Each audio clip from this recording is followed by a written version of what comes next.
We are having a special meeting of the Mayor and City Council of the City of San Bernardino here Thursday, February 21st, beginning our open session at 3:30 p.m. At this time, I want to set some meeting guidelines and encourage public comment, meeting comments related to this meeting. We are not addressing the other concerns of our city, our concerns right now, and we will recognize individuals at the public comment speaker. We asked, we're going to accommodate our crowd tonight. I'm going to go ahead and instruct our staff to make available both dais speakers. And so when I call you up, you have 90 seconds. We are encouraging folks to tell us your concerns in 90 seconds or less. And we will call them up per the slip that was handed to our city clerk. Again, if this is a topic, we're asking for general comments on this particular cannabis-related issue here. And our first speaker will be Councilman Sanchez. He has a letter that he'd like to read from one of his constituents, and we'll recognize Councilman Sanchez. And we should. Why not? That's a good reason. Let's do our Pledge of Allegiance. Ready? Begin. I pledge allegiance to the flag of the United States of America and to the republic for which it stands, one nation, under God, indivisible, with liberty and justice for all.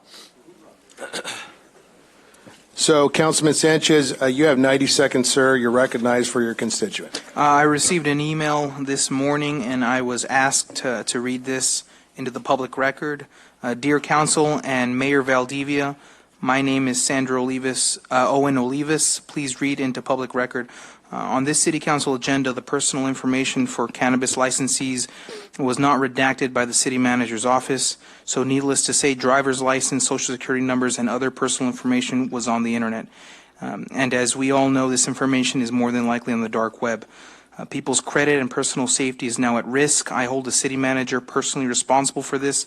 She has now opened up the city and its taxpayers to millions and millions of dollars in lawsuits. Our city cannot afford this. Our potholes and other infrastructure is where the money needs to go, not for lawsuits brought on by City Manager's lack of management. I am asking for her resignation ASAP, or for our City Council to take action to terminate her. I understand the ramifications to the city if she is terminated, but I am sure you as the Council and Mayor understand the ramifications to the city if you continue to keep her as our City Manager. More wasted money and more crime. We will never become that great city again if this council does not take action on this matter. Sandra Owens Olivas is a resident of the First Ward. Thank you, Councilman. Our first speaker is George Gosacati. I hope I get that right. I apologize. Yes, followed by William Shapiro, followed by Luis Maldino. So, William, if you would, not turn on your mic, but get to the speaker here, and we'll wait for you. You're on, sir, for 90 seconds. Hi, good evening, Miss City Council members. I'm actually in one of the locations that you guys are looking at opening a retail and growing operation. We're operating a day program for the mentally ill and people with substance abuse issues. Sir, are you an applicant? No. Oh. I operate businesses in the city of San Bernardino. Okay. I have about 7 commercial and residential rentals out here, and you guys are literally putting multiple location within half a mile circumference among each other, in the more nicer part of San Bernardino, with Target, you got families there, and yet you're going to be having a bunch of dispensaries operating. So I hope you guys kind of look at it and hopefully deny the applications of most of these, That's pretty much it. Thank you. Thank you. Our next speaker is William Shapiro, followed by Mr. Smaldino. Mr. Smaldino, if you would, please. Mr. Shapiro, go ahead. Thank you very much for the opportunity to address the mayor and all the members. Thank you very much for the opportunity to be here. I'm speaking not only for myself, but for the lawyers and for the legal community that exists along Arrowhead Avenue here in San Bernardino. In recent years, in more than recent years, we've had a tremendous differential in the character of Arrowhead Avenue. And frankly, it's going downhill. It's going downhill drastically. And I'm trying to save it. I have a building right across the street from what was the old courthouse at 432 North Arrowhead. And there's a proposal to now have a cannabis. I'm not against cannabis. I think cannabis has its place. But its place is not along Arrowhead Avenue in the center of a hub of a county. It's a county seat. We have a county building. We have the actual center of our government. It's right across the street, and it's not a place to have cannabis. In my younger years, I was a fan of cannabis. In my older years, not so much for sale. I don't want to take more than my time. I want to thank you once again. I just want to say I urge the city with regard to 472 North Arrowhead, which ironically used to be a building, a legal building. I urge you not to have that there. Thank you. Thank you, sir. Louis Smaldino, and followed by Nicholas Fisher. Mr. Smaldino, you're recognized. Thank you for allowing us to speak on this matter. I'm Lou Smaldino, and I'm the owner of the property at 493 West Orange Show Road, which is the southeast corner of Orange Show Road and East Street. It is a hard corner which is signalized and has direct access to the 215 off-ramp in Hospitality Lane. We believe this location to be the best located of all sites presented today, although it's not reflected in the appraisal. There are no impediments to this location like nearby schools, parks, or hospitals. There are no detrimental co-tenancies. The center has as co-tenants Turner's Outdoorsman, Touch of Romance, and Cashback Payday Loans. All are adult-oriented businesses which enjoy long-term tenancies and are anchored by a target center. As the owner of this property for over 30 years, we have maintained and enhanced the property as to its mechanical and cosmetics. It always looks sharp. We enjoy a reciprocal parking agreement with the Target Center, which allows almost unlimited parking for our center. Numerous points of, along with numerous points of ingress and egress. Our signage program is current and outstanding and has outstanding visibility. It has been upgraded over the years to highlight our tenant's location within the center. This location is perfect for the contemplated use. The proposed tenant, Harvest, is an experienced operator with several Thank you, stores. Mr. Smaldino. Your Thank time you. is up. Nicholas Fisher. Moving on to Angelica Gomez, followed by Yesenia Gonzalez. Ms. Gomez, welcome. You're recognized for 90 seconds. Good afternoon, dear Mayor Valdina and members of the San Bernardino City Council. The San Bernardino and Riverside County Central Labor Council represents more than 80 local unions from every sector of the labor movement, with a membership of more than 180 working women and men.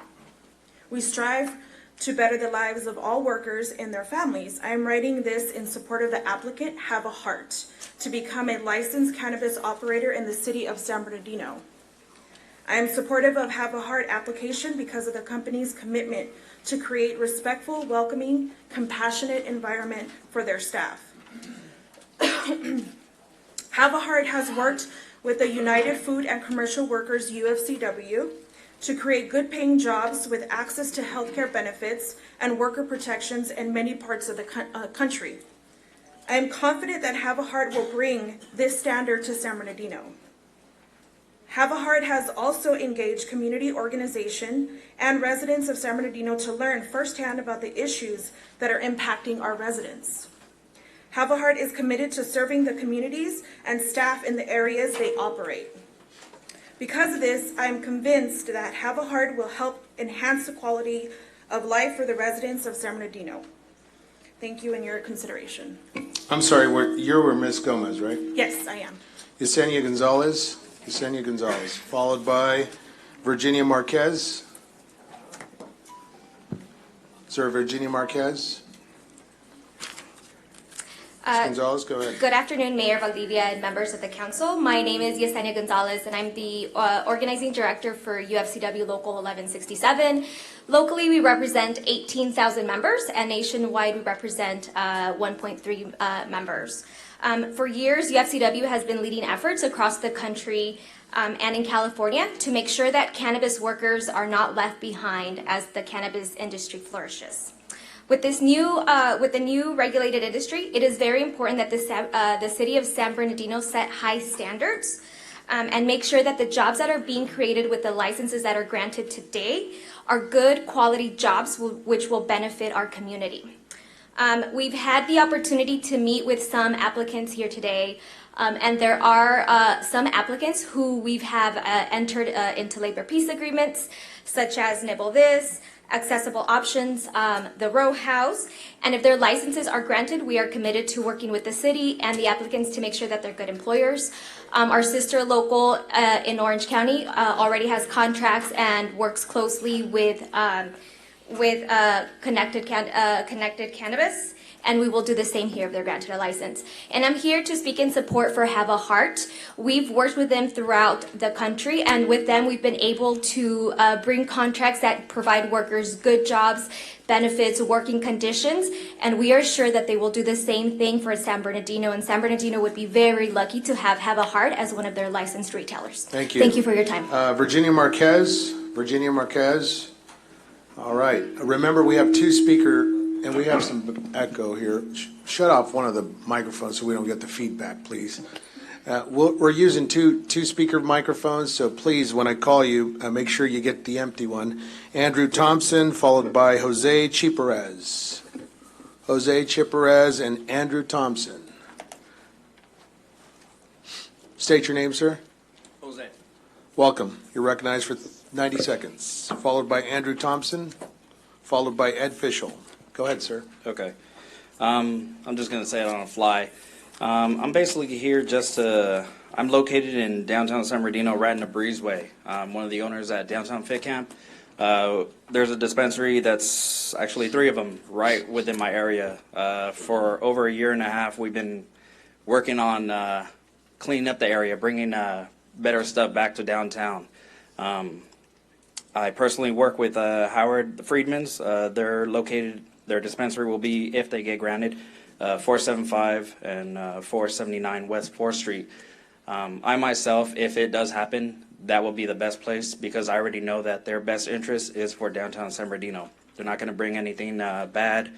We've already worked together to bring the Breezeway just a better place. So I already know if they were to be granted anything, that would be the best ones for you. Thank you. Thank you, Andrew Thompson. Ed Fischel. Ed Fischel, Andrew Thompson. Moving on to Terry Welsh. Terry Welsh, followed by Joette Campbell. Would you please state your name, sir? Terry Welsh. Thank you. You're recognized for 90 seconds. Thank you. Councilman, Mayor. My name is Terry Welsh. I'm a resident of the city. I'm also a fireman. I work for our neighboring city. And I'm here for Cold Creek Organics to show support for them and Mark Estermeyer and Michelle Levitt. They're good acquaintances, friends of Mark for probably 8 years now. I speak in support of their company because I know Mark. I know Mark and the way he does business and the way he operates. He operates a high-quality business. He's a good man and a good friend to people. He's always there, and he's looking out for the community. He's been involved in this business for quite some time and understands it well and knows what it takes to actually run a good, strong business for the city of San Bernardino. And the city of San Bernardino needs good, strong businesses. This is a great opportunity for the city of San Bernardino, and I urge you guys to support the permit process. Thank you, sir. Thank you. Joette Campbell, Sam Sabazar. Go ahead, sir. You're recognized for 90 seconds. Andrew Thompson. Seconds. Hi, I'm Andrew Thompson. I run the Little Gallery of San Bernardino down here in the Breezeway. I'm speaking on behalf of Realicor and the Friedman family. I've been working with them to help curate a civic, pardon me. I want to speak to you about them mindfully cultivating in this area, and they're demonstrating their commitment to the revitalization of this area through Viva La Boba, through myself, the Little Gallery, and through arts events that we've been putting on as a team and as a group. And so I'm voting for the Friedman family and Realicor. That's it. Thank you. Thank you. Ed Fischel. No, did we hear from Ed Fischel? Okay, Joette Campbell's. Ms. Campbell, You're recognized. Go ahead. Okay. Welcome. I'm a longtime resident, parent, grandparent in the city of San Bernardino. I am here to encourage you to approve the application from Central Avenue Nursery. If approved, the grant will split 5% of its earnings to 3 local nonprofits. I am a board member for the Home and Neighborly Services, one of the nonprofits. I've been a board member for 2 years. In that 2 years, we've stabilized the board, created a position for a staff person to assist with the routine duties, and added programs and services to our community. At-risk youth, elderly, handicapped, and veterans. Thank you, Mayor. You attended one of our forums, political forums, before you were elected. We provide weekly food service program. We house the Family Assistance Program. We house the Project Fighting Chance. We've hosted several health and nutrition classes for parents. We've held dance and cheerleading classes for some of our at-risk youth in the community. We collaborate with Santa Claus Incorporated, Arrowhead United Way, and we provide Christmas for disadvantaged youth and much more. As we continue to provide these services, we ask that you approve the application for Central Avenue Nursery, which in turn will allow us to increase our services to our community. Thank you for your consideration. Thank you, Ms. Campbell. Mr. Fischel, you're recognized for 90 seconds. Good afternoon, everybody. I have a law office across the breezeway from a gun shop, and a block or so away from each of the 3 people who have been rejected and are trying to appeal and get a cannabis license. It's a hell of a mix. Gun, live ammunition and gun shop and cannabis. And it's my understanding that the Friedmans are intending to make an upscale place out of their proposal. And if one of the 3, which I am deathly afraid of, come into town, I would be in favor, or at least out of favor, with the Friedmans' proposal on 475 and 479 4th Street. Again, it's an elder law office with old people deathly afraid of being in San Bernardino altogether, let alone being in San Bernardino with a gun shop across the breezeway from us, let alone being in San Bernardino with a gun shop and cannabis in the immediate neighborhood. And all I know is the colloquial or the things that people are afraid of the element that goes into a cannabis store. I'm reassured by the Friedmans. They'd have 24/7 security, and they'd run it as an upscale and a business-like manner. And so if any of them, just them. Thank you, Mr. Fischel. Did I say it right? Sabzar? Sabzar. Followed by Benito Barrios, followed by Rick Darnev. Mr. Sabzar. Thank you, Council, and congratulations on getting us this far. My name is Sam Sabzar, and I'm here to support the Row House in their application for a cannabis retail shop. One of the things that we are hearing tonight are what we're afraid of, though, and we're not afraid of regulating, taxing cannabis businesses. So anything that I think San Bernardino might have seen in the past is a reflection of there not being adequate licensed businesses. I know the Row House, I know the family that will operate the Row House, and I know that it will be the type of business that they already are operating, not a cannabis business, but they're operating a business in San Bernardino very successfully. And when we regulate businesses and tax businesses, that's what we can do now that we've legalized it. So I applaud. This is where the sausage is made, and it's difficult and it's hard to go through applications and find out qualified applicants and candidates. I see a lot of qualified applicants in this room, actually, and I hope to see a lot of them succeed in San Bernardino. So I'd like to see San Bernardino succeed in implementing the Compassionate Use Act of 1996 and the will of the people in 2016. Thank you very much. Thank you, sir. Benito Barrios, followed by Rick Darnell, sorry. I'll go. Mr. Barrios. Mr. Darnell, you're here. Yes, sir. Go. How are you doing, Mayor? Welcome. And council people. My name is Rick Darnell, president of the NBA Retired Players Association. I've been working in your community about 5 years now with the youth groups. And about 4 years ago, I ran into Ryan Moreau, which is part of the Roadhouse. And he's been so fantastic, giving to us to help the kids and the youth of the community. And I just would like to recommend that to the highest degree that he's done everything that he's been asked. He runs a very professional organization with Jimmy John's. I think they're #1 in the state of San Bernardino.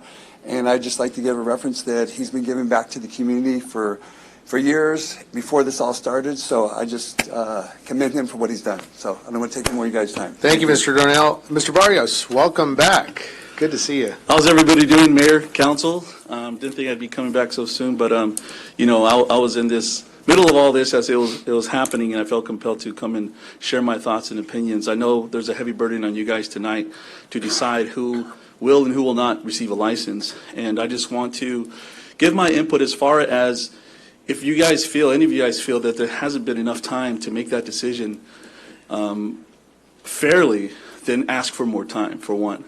Two, there are some allegations of, you know, how the system has been flawed. One example, somebody has never operated in this industry, but yet gets a high score on that. That doesn't make sense. I can go into more examples, but know that there's some flaws out there that maybe we need to relook at before making a decision. And if you guys are compelled to make that decision tonight, find a win-win situation. There's a lot of people looking at everything that's happening here tonight, and I feel you guys have been set up for failure. And you know, with that comes a lot of bad news. And maybe it's time to take a pause and maybe look at it a lot more deeply than you have the time allocated. And if not, grant everybody a license tonight or temporary license, however it works out. But to find a win-win situation in everything that's being done here tonight, because we are facing a lot that's going to be coming down the pike afterwards, regardless of what way you guys go. I don't envy you guys. Wish you luck. Thank you. Our next speaker is Alan Stanley, followed by Chris Gonzalez. Alan Stanley, Chris Gonzalez, and on deck is Donald Young. Welcome, sir. State your name. I'm Chris Gonzalez, but Alan Stanley, go first, please. Mr. Stanley, is that you? Yes. Welcome. Thank you. First off, I'd like to object to being limited to 1 minute and 30 seconds of public notice at 3 minutes. I feel that's a violation of my due process rights. I'd like to put that on the record for future litigation. And I would also like to submit my written notes so that they're in the record, again, to preserve my rights. First, I would like to commend the City Council and the community for what we have done in raising San Bernardino up. Though we have quite a distance to go, there is an ember of hope, and I see a bright future. I am a property owner here within 600 feet of 3 of these locations. I own the Enterprise Building, formerly known as the Andresen Building, at 320 North East Street, and I'm in also negotiations to acquire the Heritage Building right smack in the middle of these 3 properties. I categorically object and recommend against any kind of cannabis activity in downtown San Bernardino. We have 81 square miles of city. You can put it anywhere. Downtown is a horrible place to put it for the reasons mentioned by the other attorneys and business owners here. This is not the best foot forward for the city of San Bernardino. We have residential within 600 feet. We have children within 600 feet. And I know the City Council has made exemptions to those distance requirements. We're all personally responsible for this violation of Thank you, Mr. Schedule Stanley. 1, federal violation of Schedule 1 substance. Thank you, sir. Your time is up. Chris Gonzalez, you're recognized for 90 seconds. Me. Where may I submit my paper? Mr. Gonzalez, go ahead. Yes, my name is Mr. Gonzalez. I own a mixed martial arts gym as well, right here in downtown San Bernardino. My target is at-risk youth, in which I was an at-risk youth at one time. I also teach special needs kids. So even though my gym does teach kids, I don't classify as a school, which would be qualifications to prevent this movement from occurring. I beg everybody in this council in this room to reconsider, as our downtown has already got enough challenges. We've got prostitution, homelessness, we've got the transients, we've got lots of drug use out there. And to bring another vice into our downtown area would not be putting our best foot forward. We have 2 consulates here from 2 different countries, Mexico and Guatemala. And for people to come down to our downtown to see our beautiful buildings right next to the prostitutes and the homelessness, and then now the guys that have their pants hanging halfway down their butts, people smoking weed all crazy. It's really not the image that we want to project, especially if we've already got a bad rap as San Bernardino. You'd let people know from out of city that, hey, you're from San Bernardino, they cringe at it. You know, we're trying to bring business down here, not just to stuff one person's pockets. Who's going to be benefiting from this? San Bernardino as a city as itself, or is it those special interests? I believe it's going to be the special interests because we already have dispensaries in here in San Bernardino, and it hasn't affected us in any positive way at all. Thank you, sir. Our next speaker is Donald Young, followed by Stephen Sykes.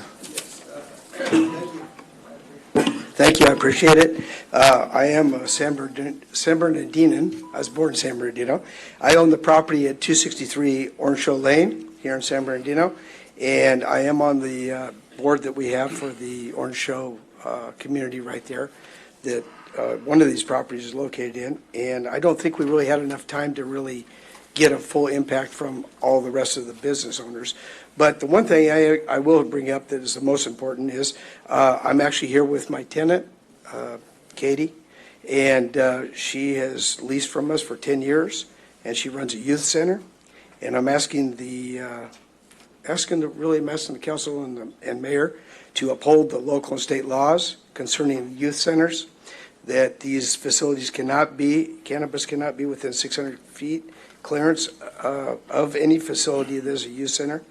And that the permits for Orange Show, one of them is permitted at Orange Show Lane, it's 249 Orange Show Lane, which I believe is called Abud and Beyond, and the other one is 199 Hillcrest, and it's called Med Products. Both of them are within 600 feet of this youth center, and so I'm just here to request that you uphold the local and state law that states that we cannot have none of this near these youth centers. Thank you very much.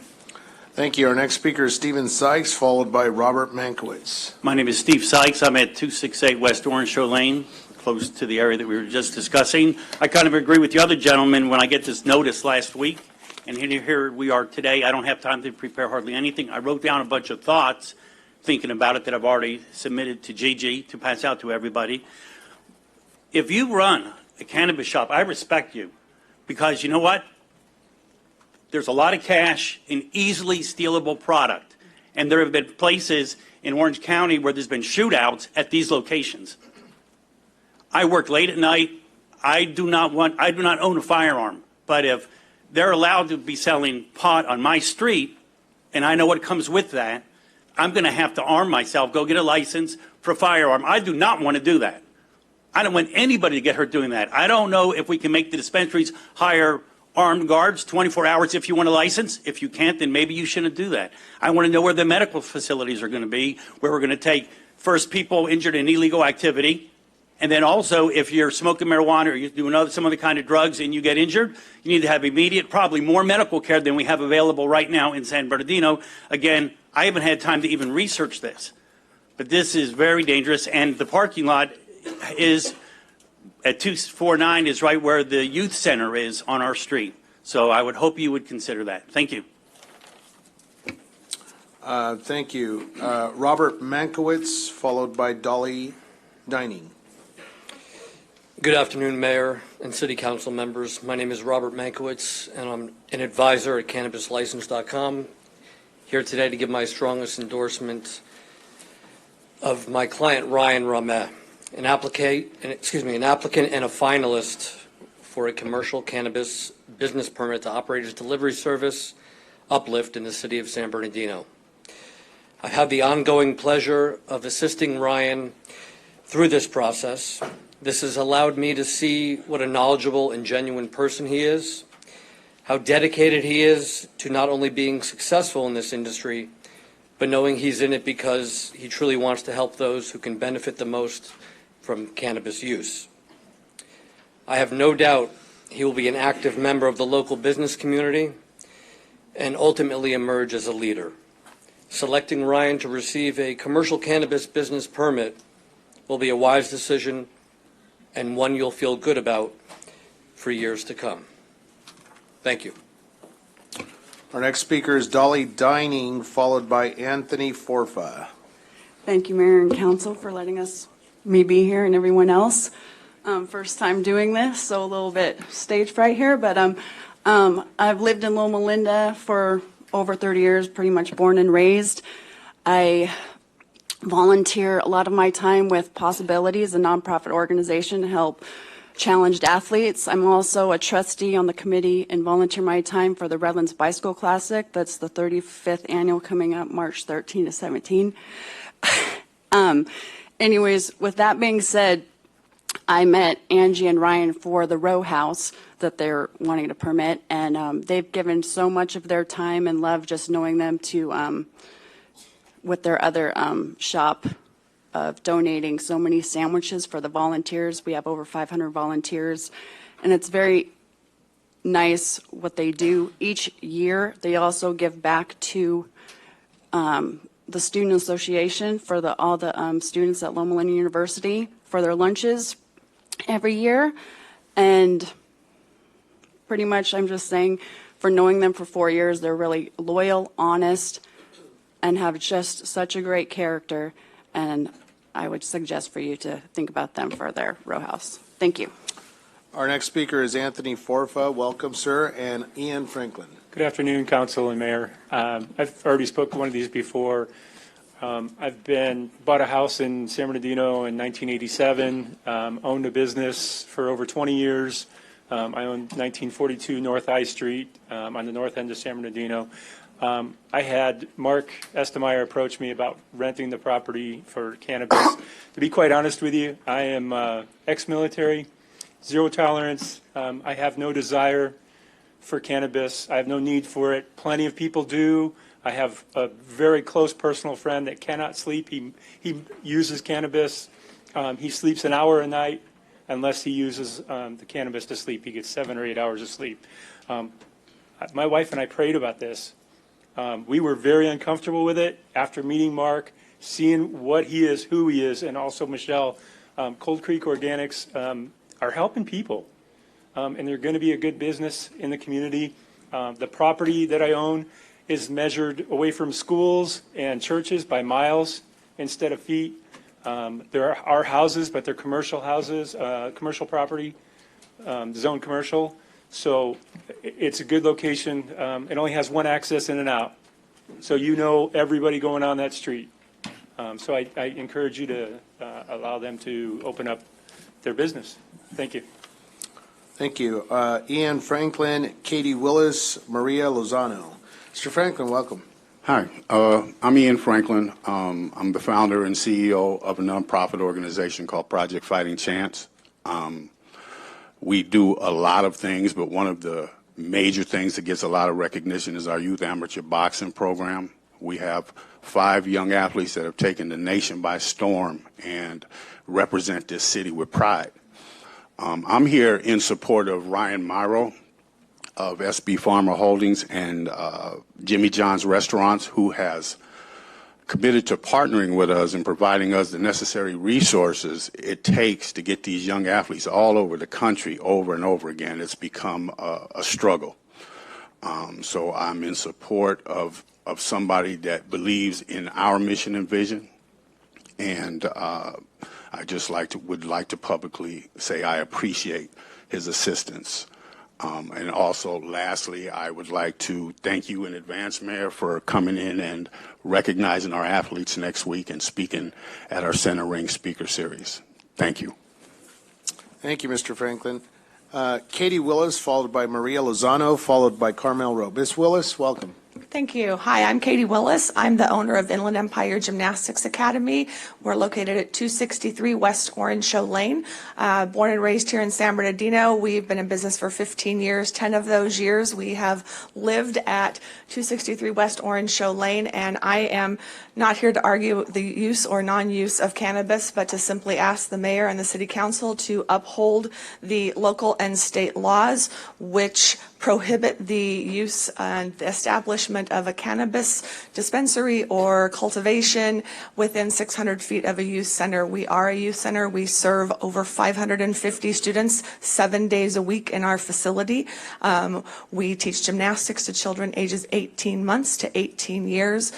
We bring students across the Inland Empire to our city. I keep our business in our city. I have been asked multiple times to move our business to Redlands, to move our business to Highland. I keep my business here because this is my city, and I wish to bring tax dollars into my city and to bring people into my city to show them that I love my city and support it. So I'm simply here to ask you to uphold state and local law and enforce or deny the permits both at 249 Orange Show Lane and 199 Hillcrest, which are both within 600 feet of our business. I also brought information for council members to document our status as a youth center. Thank you so much, and good luck with your decisions. Thank you. Maria Lozano, followed by Carmel Rowe. Yes, good afternoon. Thank you for having me. Maria Lozano with Innovate. I'm a Chief Operating Officer for a PACE Center, program of all-inclusive care for the elderly. And I'm here to ask you to consider the opening of the cultivating facility for cannabis on East Park Center Circle here in San Bernardino. My concern is that we are caring for frail seniors. We have 650 participants at this point, Monday through Friday, 8 to 5, in the same area, in the same industrial park. We have the Inland Regional Medical Center and Lighthouse for the Blind. It's a concern. Location is a concern, not the business itself, but the location where you're considering allowing this business to come in. And I would like to know, in the event that this is something that you're considering to approve, environmental factors, traffic, how are we going to make sure that that particular business is not going to affect the medical facilities in the same area within a mile? Thank you. Thank you, Ms. Lozano. Carmel Rowe, followed by James Elbert, followed by Steve Rawlings. Ms. Rowe, welcome. Carmel Rowe, 42-year resident. I'd just like to stand up here and I'd like to say that, this has been a long time coming. However, I think we need a little more time. I've listened to the people that have spoke before me.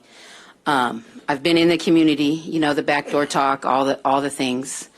There's things that concern me, and when I think about the fact that nobody really thought about the community and the community equity partners, the little guy, that really bothers me. There's new state legislation that would actually give grant money to the city to help local residents open up these type of businesses rather than outsiders. When I look around and when I want to ask how many people who applied for a license actually physically, personally live here or really have been vested here for quite some time, I'd have to say Mrs. Wendy McCamick, and I'd have to also say that, man, I forgot who it was. There's a few, Howard Friedman. And, one of the dispensaries did reach out to me and ask me to help them bridge the gap between marijuana and the community.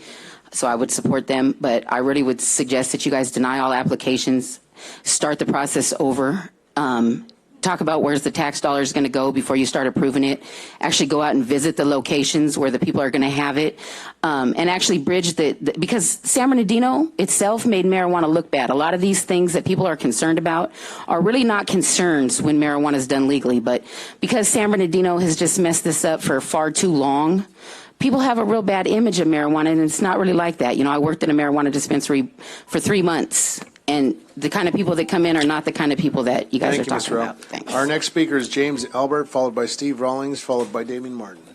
Hello, Mr. Mayor and City Council members. My name is James Albert. I'm an 18-year resident here in the city of San Bernardino, rising to speak in support of the Have a Heart applicant. I know that they're going to be committed to being good stewards for our workers. And we definitely know that we need better jobs here with living wages, health care benefits, and guaranteed workers for our younger people. And keeping in mind that the average resident here in the city of San Bernardino is 29 years old. I am 27, so I definitely have a lot of friends and family that are here in the area that would definitely benefit from businesses like Have a Heart that are committed to providing their workers living wages. Thank you so much. Our next speaker is Steve Rawlings, followed by Damian Martin. Remember, we have two mics. Mr. Rawlings, welcome. Good afternoon. My name is Steve Rawlings. I build industrial buildings for a living. I just recently completed 8 buildings totaling 164,000 square feet in Lake Elsinore and 2 buildings totaling about 50,000 square feet in Temecula, which we just closed escrow on several months ago. I'm actively looking for more industrial land here in the city of Lake Elsinore, or city of San Bernardino. My tie-in was that in the city of Lake Elsinore recently went through this exact same process. In a building that I own, there was one of the applicants there. I wanted to add that the positive economic impact of this business is significant for your city, so I applaud you for pursuing this. I know that you have quite a few applicants here this evening that you're trying to consider. I'm sure that most of them are probably good operators. I would encourage you to look very strongly at people that have a track record of having done this legally in other cities.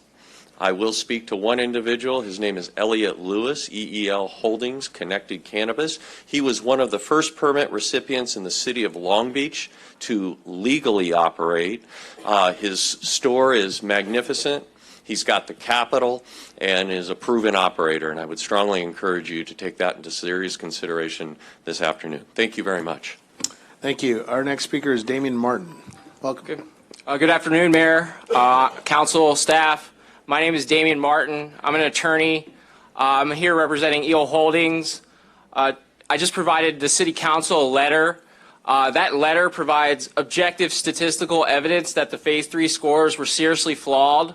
The Phase 3 scoring, and particularly the local enterprise criteria, required the selection committee to essentially score those with based in the residency in San Bernardino higher.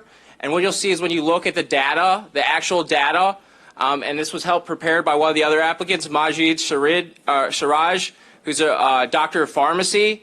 And we both looked at it. It was pretty clear that essentially if you were from here or you had residency here or you were involved in this process leading up to this point, you were essentially punished. Your score was lower. Rather than being associated with higher scores, it was all associated with lower scores. The reason I mention this, I know you guys are being advised to kind of follow the process. I would say you could pretty much throw those Phase 3 scores out. They're not reliable.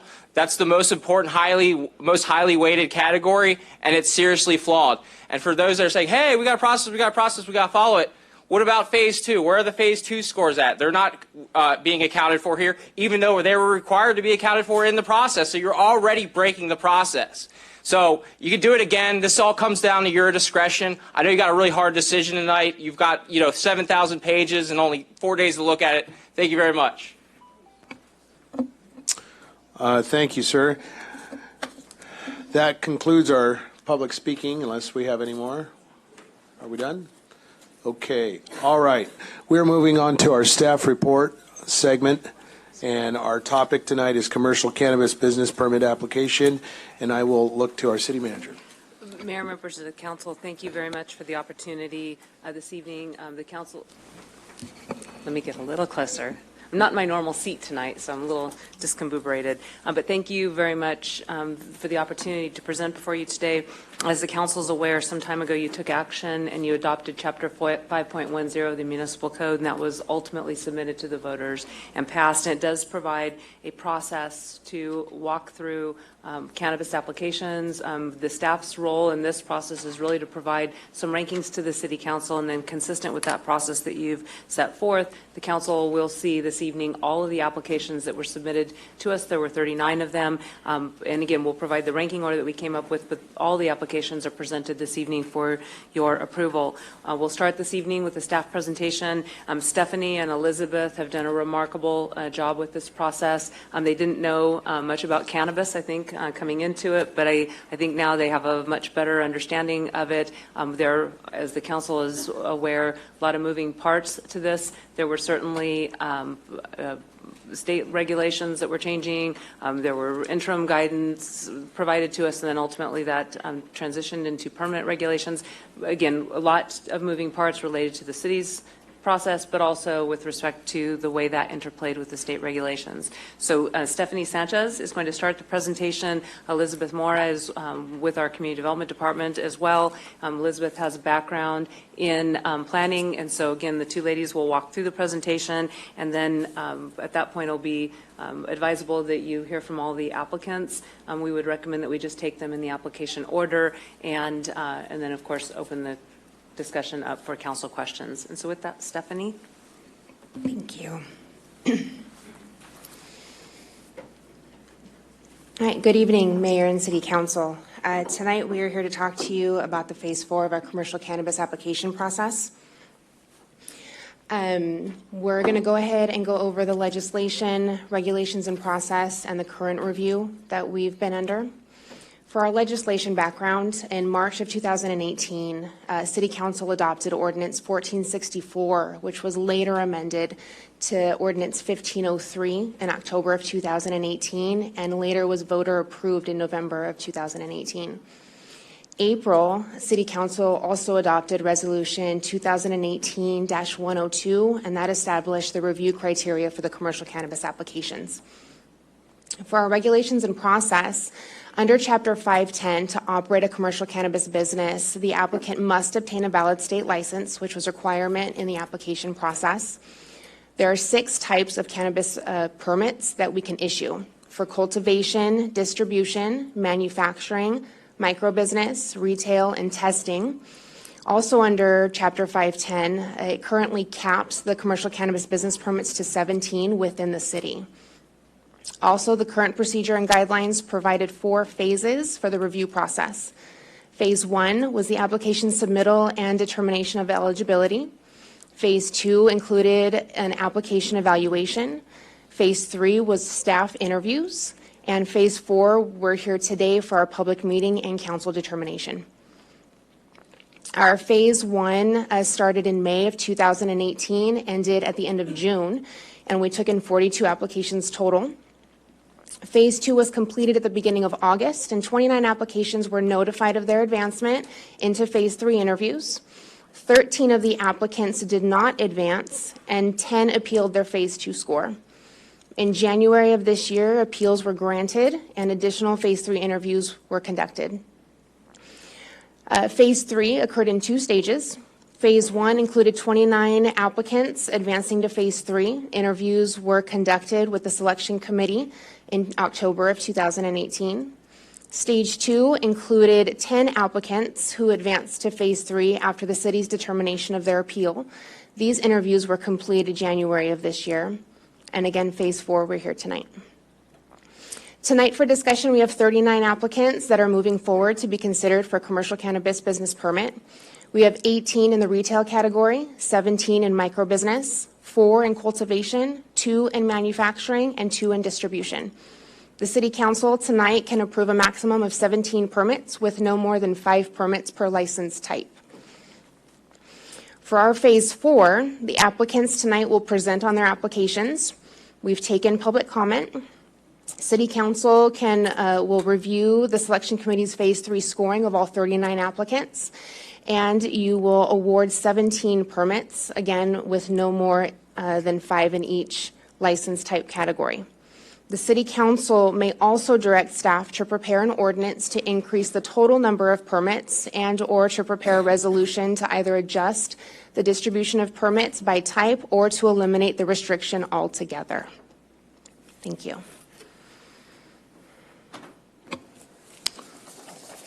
All right, very good. At this time, we will call forward our applicants, and we are doing so in a manner recognized by the application received. So we will just call it in numeric order here. When I call your name, you're recognized for 3 minutes. Per the letter that you were noticed, you have 3 minutes to address the council. Our first individual group is Red Brick Industries.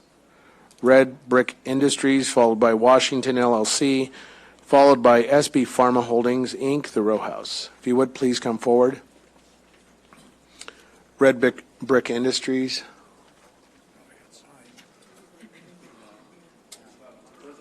Yeah, we may need to transition the public hearings.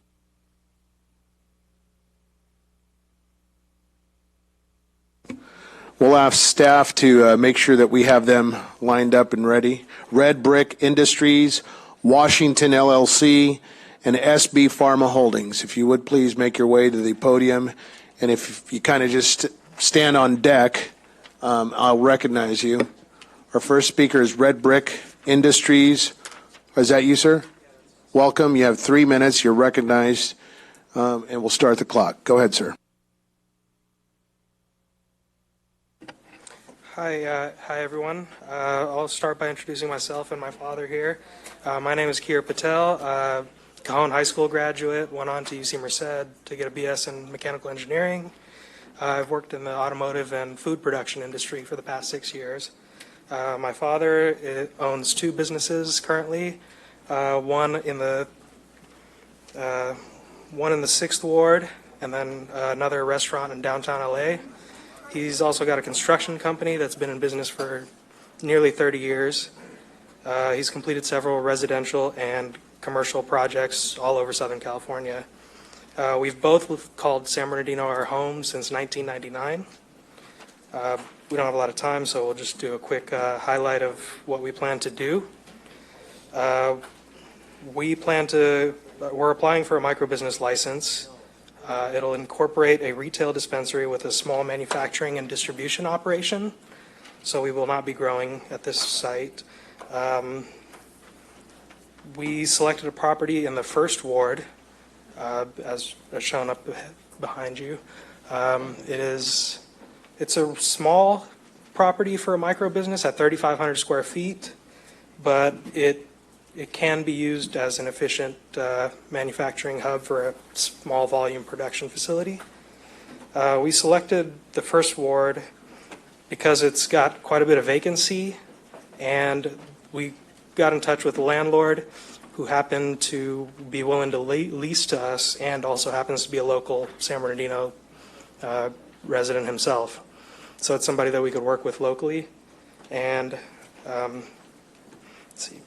So we plan to remodel the building and upfit it with fire suppression and a new security system, basically beautify the property so that it looks much better than it is now. That particular area, if you guys are familiar with the city, will know that it's plagued with vacancy, and then at night it turns into a homeless encampment at times. There are several tents that pop up after about 8, 9 o'clock. So we plan to try to occupy a building that's not currently being used for anything.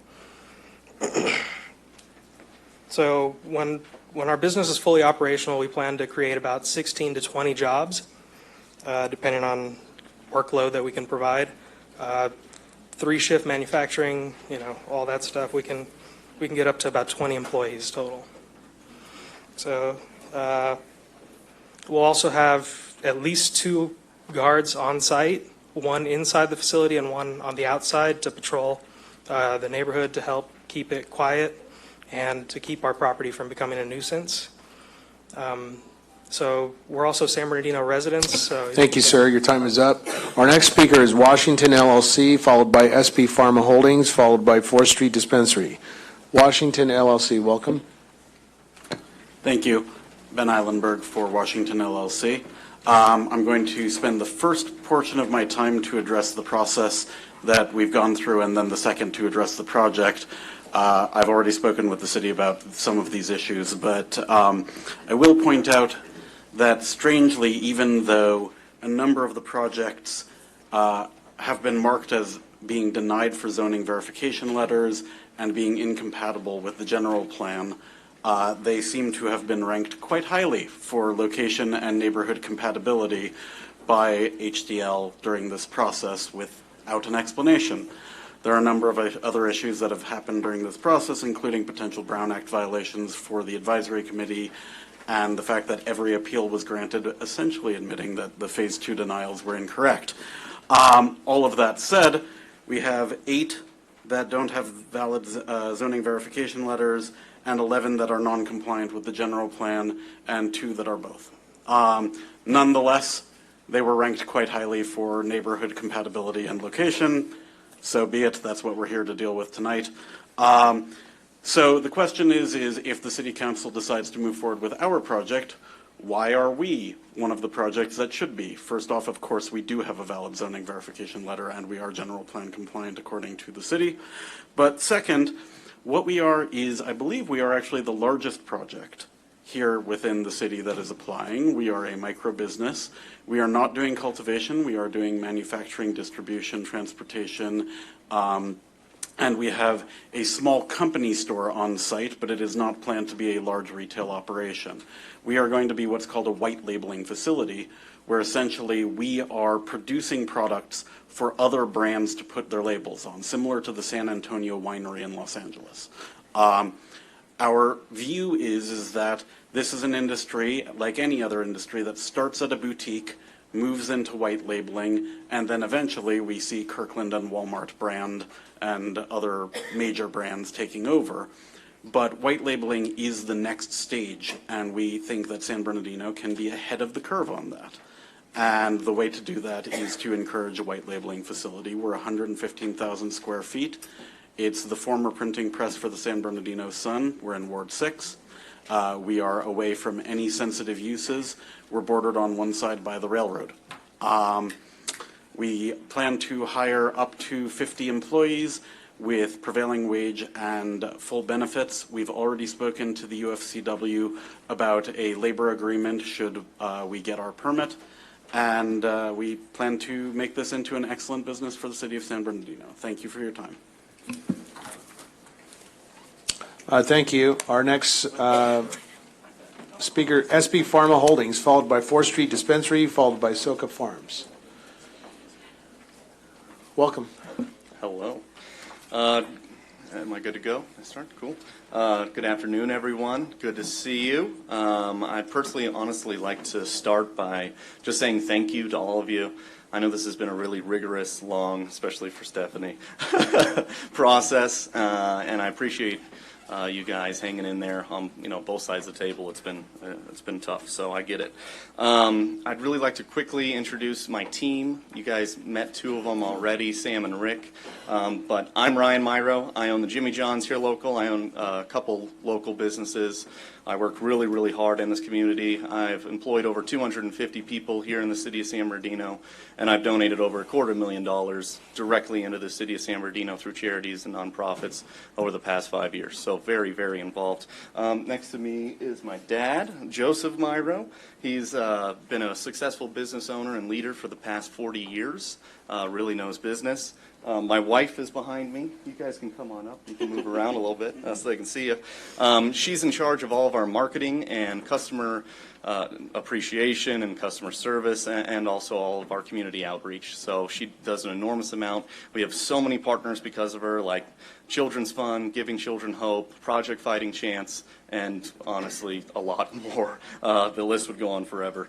But next to her is Crystal Sanchez. She came on to my team about 5 years ago, started as a regular in-shop employee, then moved from there to assistant manager, then to assistant general manager. Now she's a general manager. She's a local citizen, and it's really good showing of hard work and determination and moving up in the world.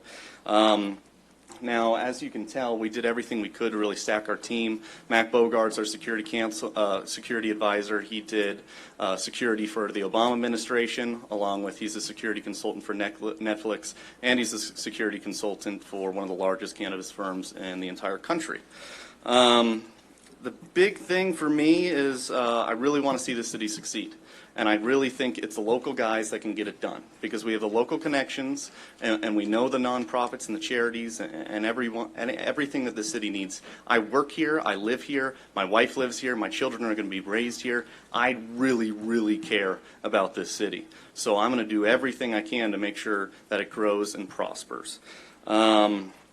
Lastly, with that, I'd like to speak to the public and let you know that I have a lot of really, really vested and highly qualified people behind me and on my team, and I know you all care a lot because you're in this room right now. And I really, from the bottom of my heart, want you all to know that I care too.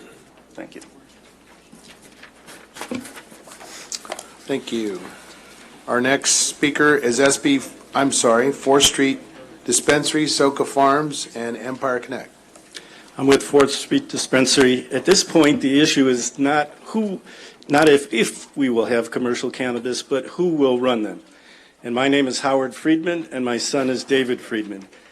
David and I, along with our team of business owners and business operators, have made incredible progress in the downtown area.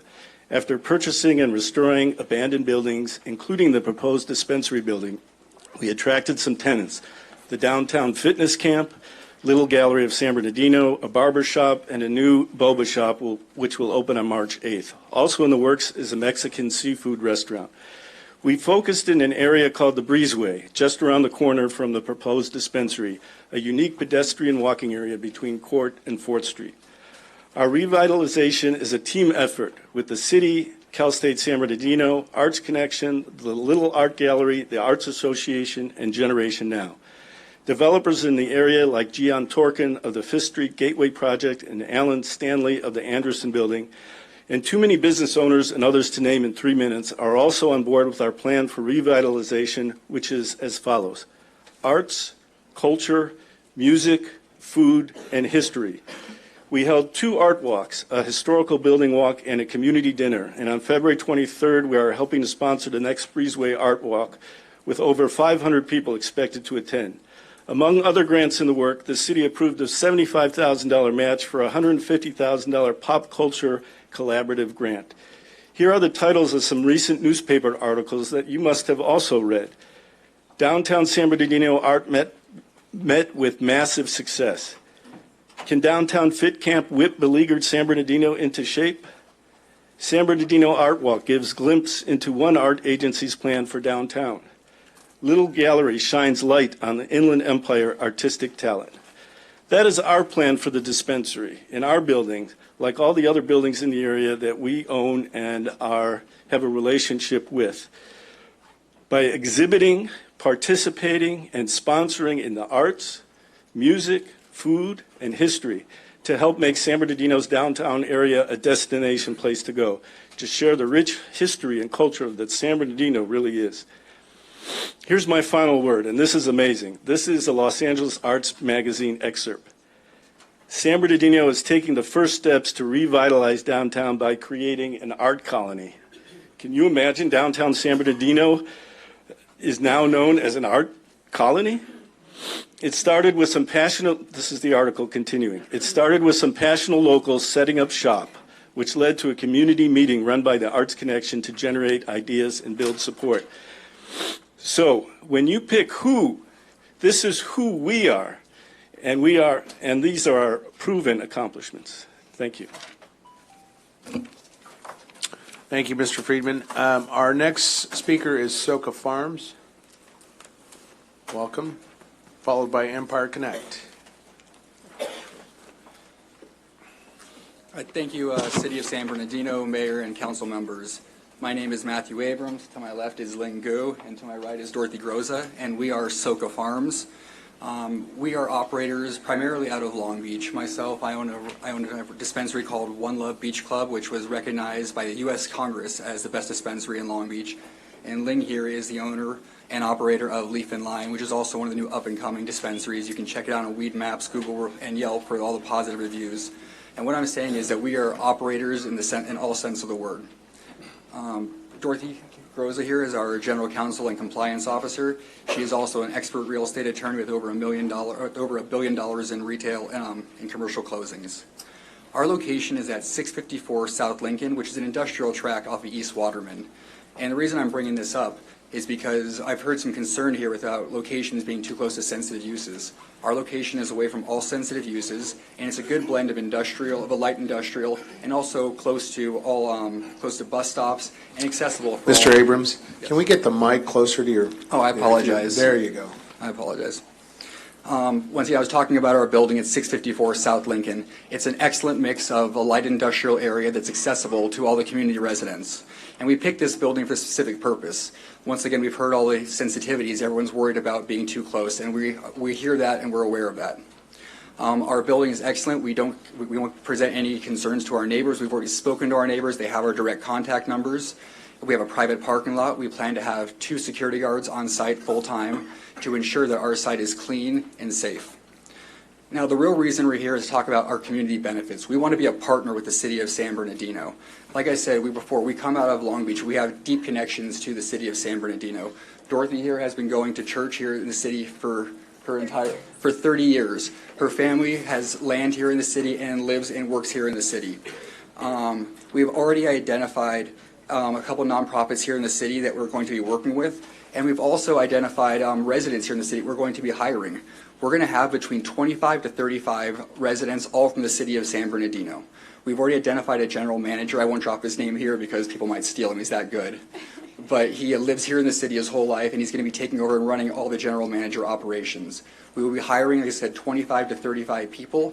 Our dispensaries in Long Beach already work with the local UFCW and abide by all union operations, and we're going to do the same here. As soon as this meeting is over, we're going to talk to the local person, and assuming we do land a spot, we will be a union shop. All of our people will start at $13 an hour and make living wages. Within 6 months, they'll be making medical benefits and pension plans as well.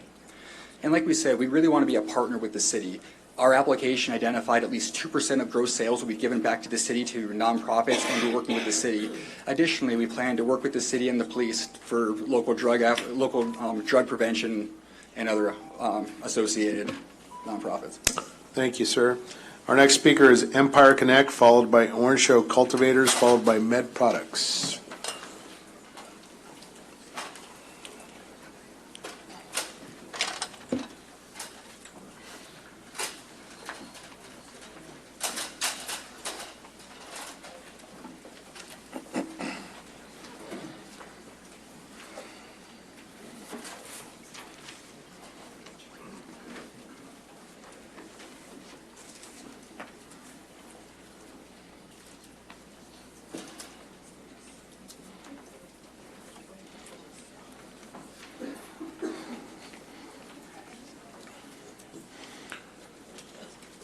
Good evening, council, staff, mayor pro temp.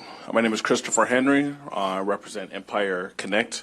So who is Empire Connect? Well, we are experienced and responsible operators with a plan in place and ready to start your conditional use process. Empire Connect is a leader in the retail space. Just as McDonald's started here, we have a plan to become a household name. Choose Empire, not because I say so, but because we always finish first. We are the leaders in this space, and we are local. We pride ourselves in programs that give back to our neighborhoods and surrounding communities. We want to bring our world-class leadership to San Bernardino. We will establish the bar and lead by example. Our team is dedicated to ensuring the safety and security of the public and our staff. We achieve this through quarterly training and drills, as well as hiring the best security personnel money can buy. Our facilities bring a new modern look, as you can see, and edge to the city. Through our beautification package, we will revitalize the corner of Adele and Inland Center Drive. Our ability to vertically integrate our operation by utilizing our current cultivation and manufacturing facilities throughout Southern California gives us a competitive advantage to be the leader in the Inland Empire. Our commitment to the community is to provide safe access to both medicinal and recreational cannabis. In our 7,300 square foot retail facility, we will have vendors and staff educate the public on proper usage of various types of cannabis. Our compliance partners, CAP, ensures that we stay in line with the ever-changing requirements for compliance with the state. Our local hired staff will participate in community events and food drives such as sponsored Feed and Clothe the Homeless events, and Empire Connect pledges a percentage of our proceeds back to the community through various sponsorship and charities such as Wildwood Little Leagues. You are our partner, San Bernardino. We will work with you hand in hand to ensure this new industry blooms in the city. We are committed and have an important fiduciary obligation to be a good neighbor by paying it forward. Rise to a higher standard and choose Empire Connect simply because we are the best. Thank you. Thank you. Our next speaker is Orange Show Cultivators, Med Products, followed by Connected Cannabis. Okay, so again, we're Orange Show cultivators, so I'll remain in line. Orange Show cultivators is our micro license. We are not only experienced operators, but very responsible, as I stated before. We pride ourselves in always finishing within the top 5 of every single city we partner with. San Bernardino, our partner, we will care for you as our own. We will achieve this through community benefit programs with sponsorships of youth programs provided by the local community churches, such as like 16th Street Seventh-day Adventist Church. We will also work with those organizations to provide food and clothing drives, as well as other charities. It is our duty to help revitalize this beautiful city. And we have accomplished this in other cities by providing living wage jobs and to foster our employees to continue to be career-driven individuals and prosperous citizens within the city. We are your asset. We are employers that not just hire, but continue to educate and continue to afford the education of our staff. Our creative design team not only develops world-class interior facilities, but extensive exterior facade revitalizing old buildings. As safety is our #1 priority, we will spare no dollar to hire the best security firms around. Compliance and safety is a very serious component in our operations, and through employee training, customer relations, we will be able to grow, manufacture, and sell the locally branded cannabis products right here in San Bernardino. Again, why choose us? Why choose Orange Show cultivators? Well, we are invested in this city. We are financially strong, and we are ready to execute a turnkey plan. Again, chose Orange Show cultivators because we will ensure the safety and security of our employees and the public, and we hire locally. Orange Show cultivators has one of the best locations within the city. We will be housed off the first exit from the 215 entering San Bernardino, directly across from the Inland Center Mall, away from residential, perfectly located on the corner of Inland Center Drive and Adele. A good neighbor, a partner, your asset to the city. Help us make San Bernardino great again by choosing Empire, by choosing Orange Show cultivators. Thank you.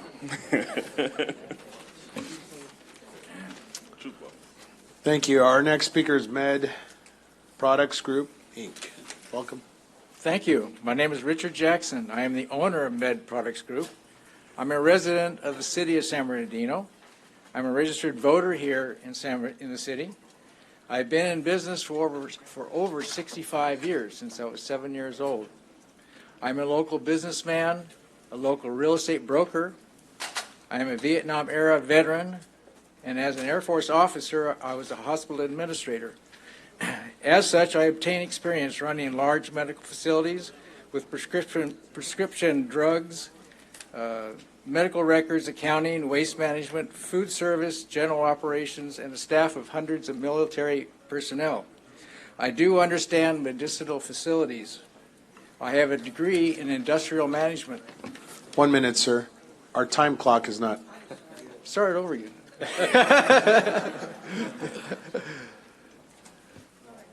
Please go ahead. Okay, this is my son. He's on my staff too. He's also a veteran. My company, Med Products Group, will be a shining example of how to follow the rules and regulations. We'll pay taxes and fees to the city. We'll hire residents from the city. We'll be a model employer, paying excellent wages and provide the city with world-class service. We will value and encourage our employees to pursue their own goals. We will engage and assist the community, especially the animal shelter, homeless population, and the drug addicted. We will counsel the youth and encourage them to avoid all drugs. We will provide mentorships and intern programs for college students. We will lead the industry in providing safe, healthy, and disease-free medicines and products. Our facility will be state-of-the-art, utilizing eco-friendly lighting and equipment. We will recycle water. Mr. Jackson. Yes. Our city attorney, how should we handle this due to the issue of the clock?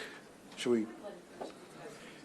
Mine's 3 minutes. All right. We'll allow one for 1 minute on that exception. If you please proceed, and the clock will register 1 minute. Okay. Thank you, sir. Take two. My facility will be state-of-the-art, utilizing only eco-friendly lighting and equipment. We will recycle water and produce oxygen as a byproduct. We will have elaborate negative air pressure system that will not emit odors. We will be the ideal neighbor. We are the compliance guys. My facility is in a compliant general plan and land use area. My zoning has been verified by the city. My facility is the first in the city of San Bernardino to receive a California cannabis temporary license. In summary, I have military, medical, business, accounting, regulatory, real estate, and cannabis industry experience. I have a burning desire and the ability to operate the finest and most honorable and law-abiding cannabis business in San Bernardino. I am the owner of Med Products Group. Thank you, sir. Thank you. Connected Cannabis, followed by Central Avenue Nursery, followed by AMPM Management, Inc., Cold Creek Organics. Connected Cannabis, welcome.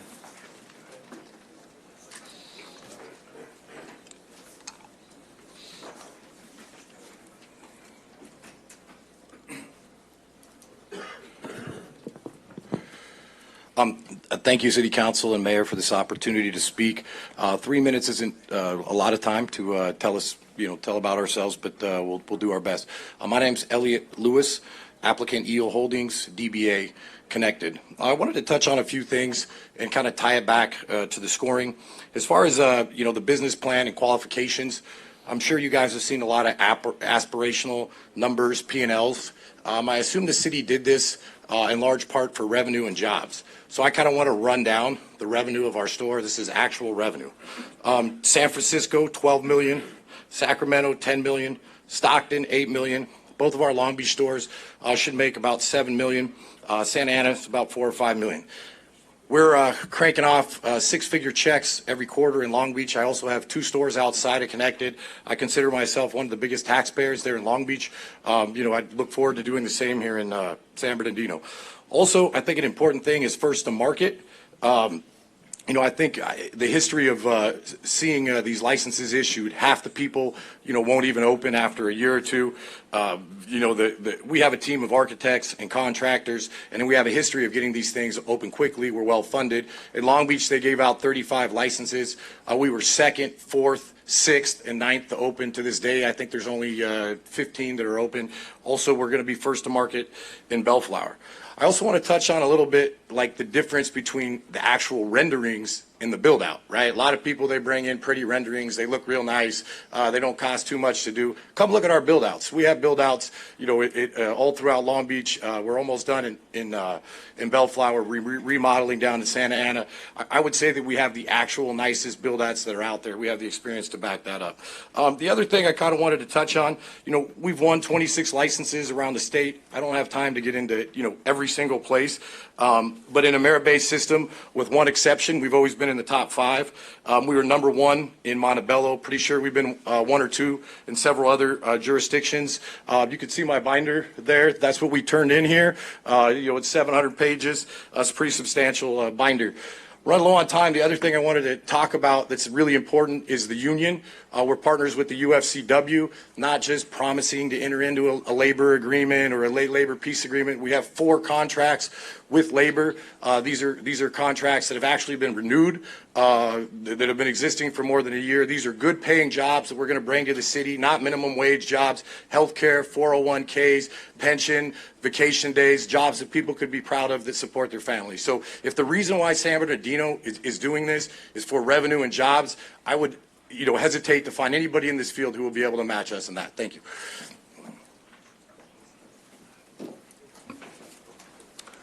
Thank you. Our next speaker, Central Avenue Nursery, followed by AMPM Management. We are grateful for your time and consideration. We are Central Avenue Nursery, a locally owned, qualified, experienced team. Our facility on South Allen Street is light industrial zoned. One of our partners is a businesswoman with years of cannabis industry. For over 3 years, she's owned and operated a cultivation, manufacturing, and distribution facility in Clark County, Nevada, with absolutely no complaints or violations. I'm another member of this team, a resident and successful business owner in San Bernardino for over 30 years. We respect city rules and regulations and also know how critical revenue generation is to the city's general fund. Our goal is to be a model cannabis microbusiness that will house a retail, cultivation, and distribution operation. Our intention is to cultivate and distribute to our own on-site retail operation. We feel this location is prime due to the low traffic, minimum neighborhood impact, and large building square footage. Our business model ensures that along with properly trained staff and security, we will track every plant from seed to sale. Our environmental impact reductions include recycling 80% of our water, minimizing waste, and properly filtering the facility's air so that absolutely no odor escapes. Our goal is to purchase solar within the first year. Providing proper security and safety to our employees in the community is paramount to our business plan. Our safety and security experts include retired Assistant Police Chief Richard Tack and retired federal firefighter Elliot Graham. Our extensive safety plan describes escape routes, and our electronic surveillance system include direct audible monitoring and connection to local public safety agencies. We are proud to have persuaded the city to join us in overturning the cannabis zoning monopoly Measure O, spending more than $100,000 of our partners' money challenging it in court. It was our legal argument that caused the court to set aside Measure O. Had that not occurred, the state, not the city, would be deciding who would operate cannabis businesses today. Unfortunately, the city decided to accept Measure O and defend it in court. The current voter-approved ability to collect its fair share of revenue was not possible under Measure O. Our attorneys convinced the City Council to instruct the city attorney to join us in the court challenge of Measure O. If not for those actions and the investment of Central Avenue Nursery, none of us would be here tonight, and Measure O would be the law. Moreover, it was our attorneys who informed the council that they should adopt the state mandated ordinance prior to the deadline of December 2017. In their wisdom, the council did so. Finally, City Attorney Stephen Graham sent a draft of the city's ordinance for the ballot to our attorneys. They made the necessary changes to ensure the ordinance would repeal Measure O once the voters passed it. Graham agreed and made the changes. Here we are. Due to our legal efforts to provide voter-approved revenue and due to our annually shared contribution plans to the Home of the Name Relief Service, the Assistance League of San Bernardino, and the San Bernardino Chamber of Commerce, which totals 5% of our net profits, we request the council score our application with the full 300 points for community benefits, which may amount to $50,000 to $100,000 annually for each of these nonprofits. We also hope this body weighs heavily our local enterprise ties, including our general manager, who was born and raised in San Bernardino, keeping our business local, healthy, and sustainable. Thank you. Our next speaker, AMPM Management, Cold Creek Organics.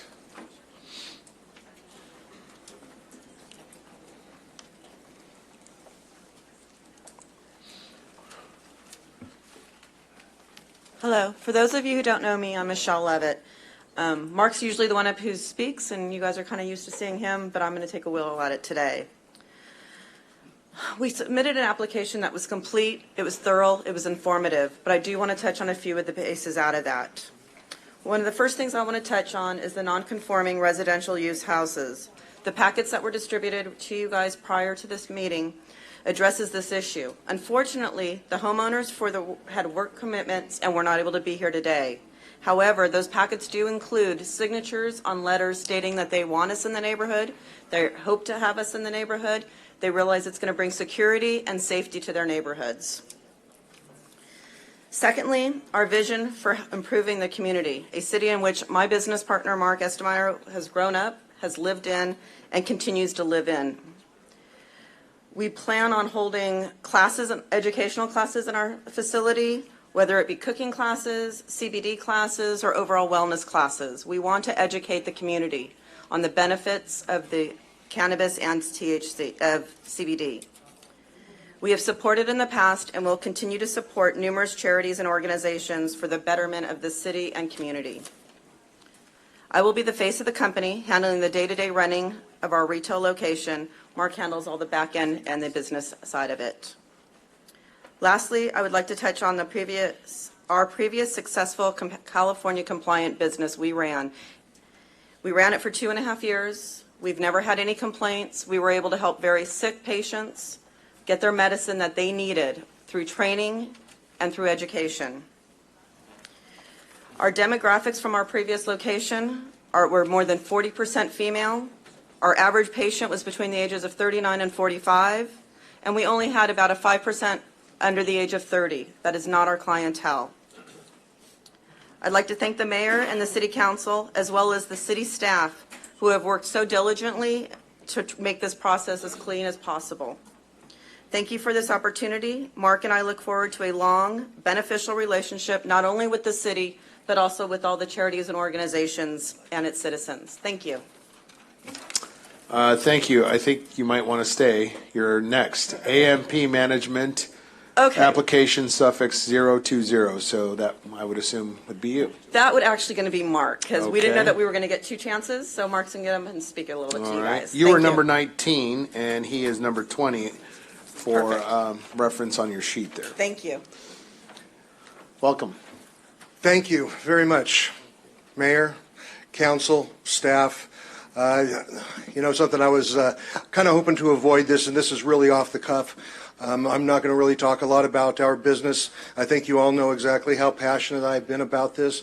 I've been coming to meetings since Fred was on the legislative board, legislative review committee a number of years ago, 5-6 years ago, and then again was John when you were on that committee.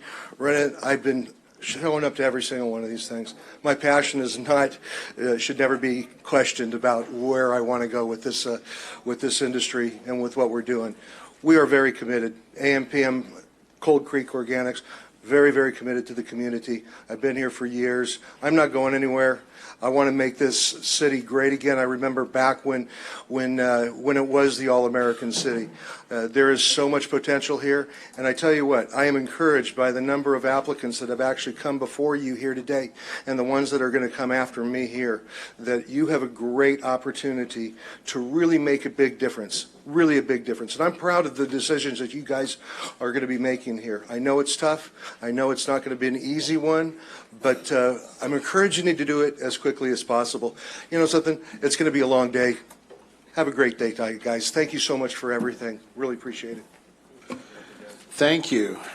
That was saved a few minutes there. We appreciate that. Our next speaker, Ash Society SB LLC, number 21, and followed by Ash Society number 22. So 21. Welcome. Thank you. Hello, San Bernardino. Hello, everyone. I am Tamika Frazier. I am the Director of Operations for Ash Society, and I'm really here just to tell you why Ash is a perfect fit for San Bernardino. It's really embedded in the name of our company, and it represents everything we stand for. You start with A. It stands for advocacy. It is a very big deal for us. It represents who we are. We stand for women empowerment and small business. Our leadership team consists of all women from varying backgrounds. We also advocate for one common goal here in San Bernardino, and that's to provide a safe, welcoming, cannabis-compliant establishment. The S in ASH stands for social equity. It's built into our business plan. I am so lucky to have grown up here and reside right here in San Bernardino. I personally know the economic challenges the city has faced, the difficulty the police have had with homelessness and crime, which is why we will only be hiring local here in San Bernardino. All of our management, all of our employees will be local. In addition to that, a portion of all of our profits will go directly to the San Bernardino Unified School District, the police department, and the fire department. H. The H in ASH is all really about health and the benefits that cannabis has on consumers. We can no longer deny the research and the positive healing effects of cannabis. The H in ASH really touches very closely to our hearts, as recently our CEO was diagnosed with a very rare cancer. However, it took us all by surprise, but we also know that cannabis can help heal her. Being the fearless leader she is, she went to chemo this morning and still made sure she was here today to be a part of this movement because it's really just that important. Which brings me to the most important part of our company, which is E, education. Our company recognizes that the San Bernardino community needs more knowledge and communication about cannabis. We want to make sure it's not off-putting, and we want to help educate consumers on any misconception about cannabis. My executive team, who's all here today, the beautiful ladies all in the back, We are made up of so many different various backgrounds. We are made up of a team of CEOs, Fortune 500 directors, small business owners, and entrepreneurs. With this movement here in San Bernardino, as a local, I could not be more proud and excited about this opportunity and the forward thinking of the city to even be able to allow this to come into our community. The new revenue, the new opportunities that this is going to bring to our city is really amazing. We are all here today because of cannabis, which means the change is really already happening. ASHE, A-S-H-E. We are proudly a diversified, women-owned group. We have created a tailored cannabis model that's going to thrive here specifically in San Bernardino. I really hope that San Bernardino can bring a women-owned business such as ASHE to serve as a partner in this community. Since our conception, we have been awarded, I'll pause, but I have another 3 minutes. Yeah, thank you. ASHE Society number 22. We'll wait for the slide. There Given we the are. value of time, I won't take too much of your time, but since our conception, we have been awarded licenses in West Hollywood and Long Beach. So we are slowly building momentum, and we are looking forward to partnering with this city and most importantly in my community to help make a positive change here. Thank you so much for your time.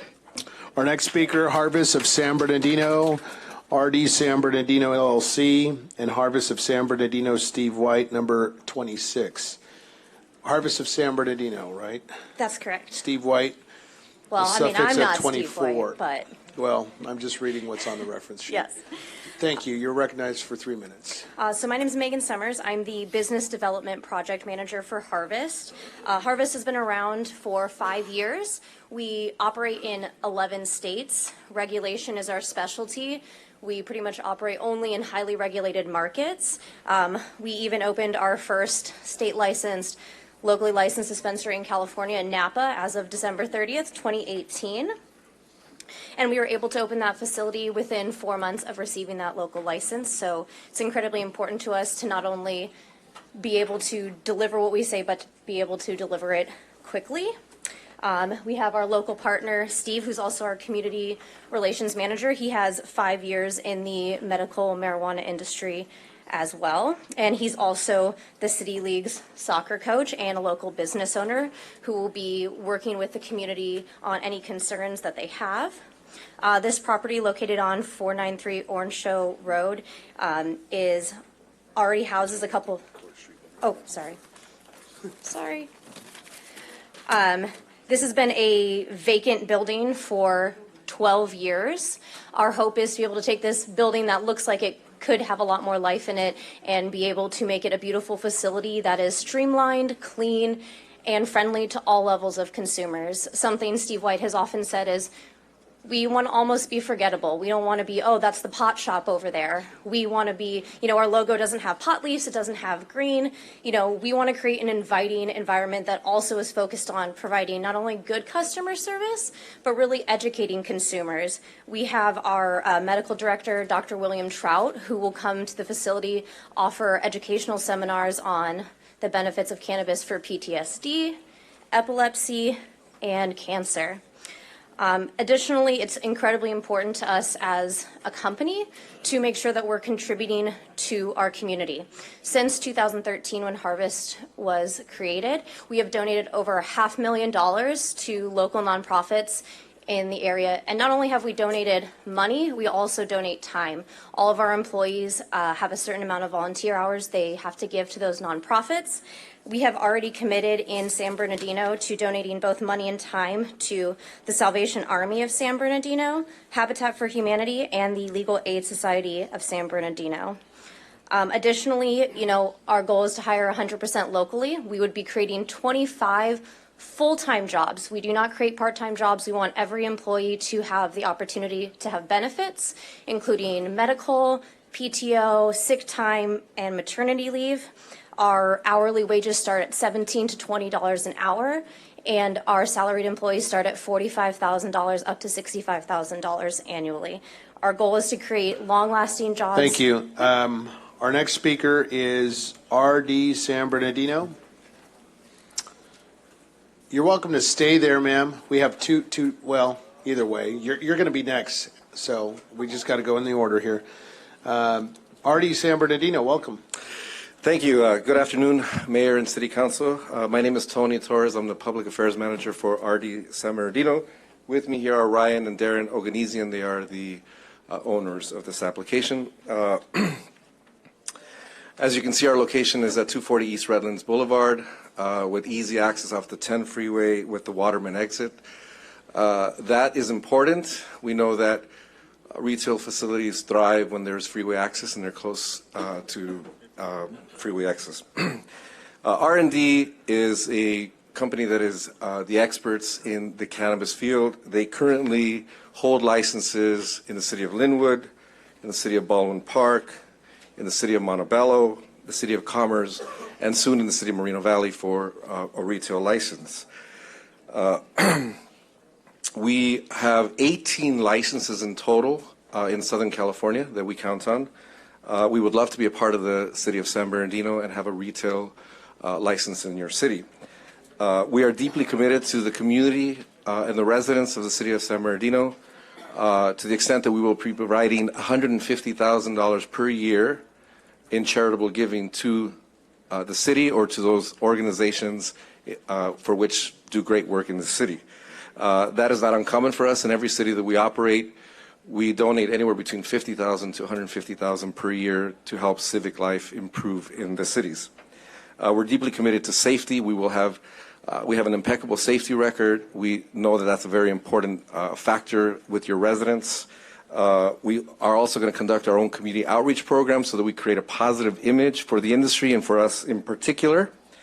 I'm going to be the community relations person that will be in charge of meeting with residents across the city to ensure that they know what we're doing. They will always be welcomed at our facility. We want total transparency. As it relates to job opportunities, this facility will have 20 to 25 full-time employees. We are committed to hiring locally with a starting wage of $20 per hour for our employees. We think that's a livable wage. We want to be able to support those residents in San Bernardino and their families. Lastly, we are ranked number 8 in this process. We strongly encourage the city of San Bernardino to increase the number of retail opportunities. We think this city is large enough to be able to sustain 15 to 20 retail operations, not just 5. We don't see the negative in doing that, considering that it would create tax revenue, additional job opportunities, charitable giving. I'm sure that many of the applicants that are here today are going to echo what I'm saying, and that is that they want to be community partners. They want to improve the city of San Bernardino. We don't believe that you should limit the number of licenses to 5 across the retail component. At this point, we'd like to Thank you. say Your time is thank up. you. Thank you. Our next speaker is Harvest of San Bernardino, followed by HAH3 LLC Have a Heart. And remember, we have 2 podiums here available. So our next speaker, if you just wait patiently for us when I call you. Okay, our next speaker up is Harvest of San Bernardino, suffix of 26. All right, I'll try to keep it short in the interest of time. A lot of the same things apply as far as community relations go, jobs go. As someone mentioned earlier too, this is already a shopping plaza with other adult-oriented businesses, so it's a really good fit for that. I also wanted to just touch on Harvest philosophy, which is we like to have a culture of safety and security. That's a big part of every single operation that we have. In the 11 states that we've operated in, we haven't had any compliance issues. We've been able to be good neighbors and good partners to the local police, fire, city, and counties.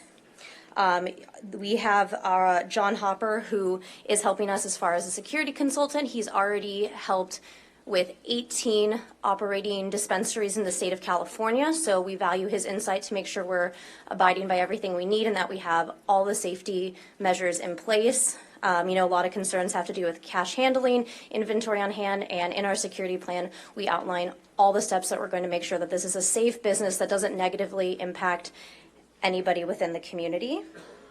And I'm going to leave it at that. I hope we get the opportunity to help the people of San Bernardino and be a positive influence. Thank you. Our next speaker is HA3, followed by Pure Dispensaries, followed by ECS Labs.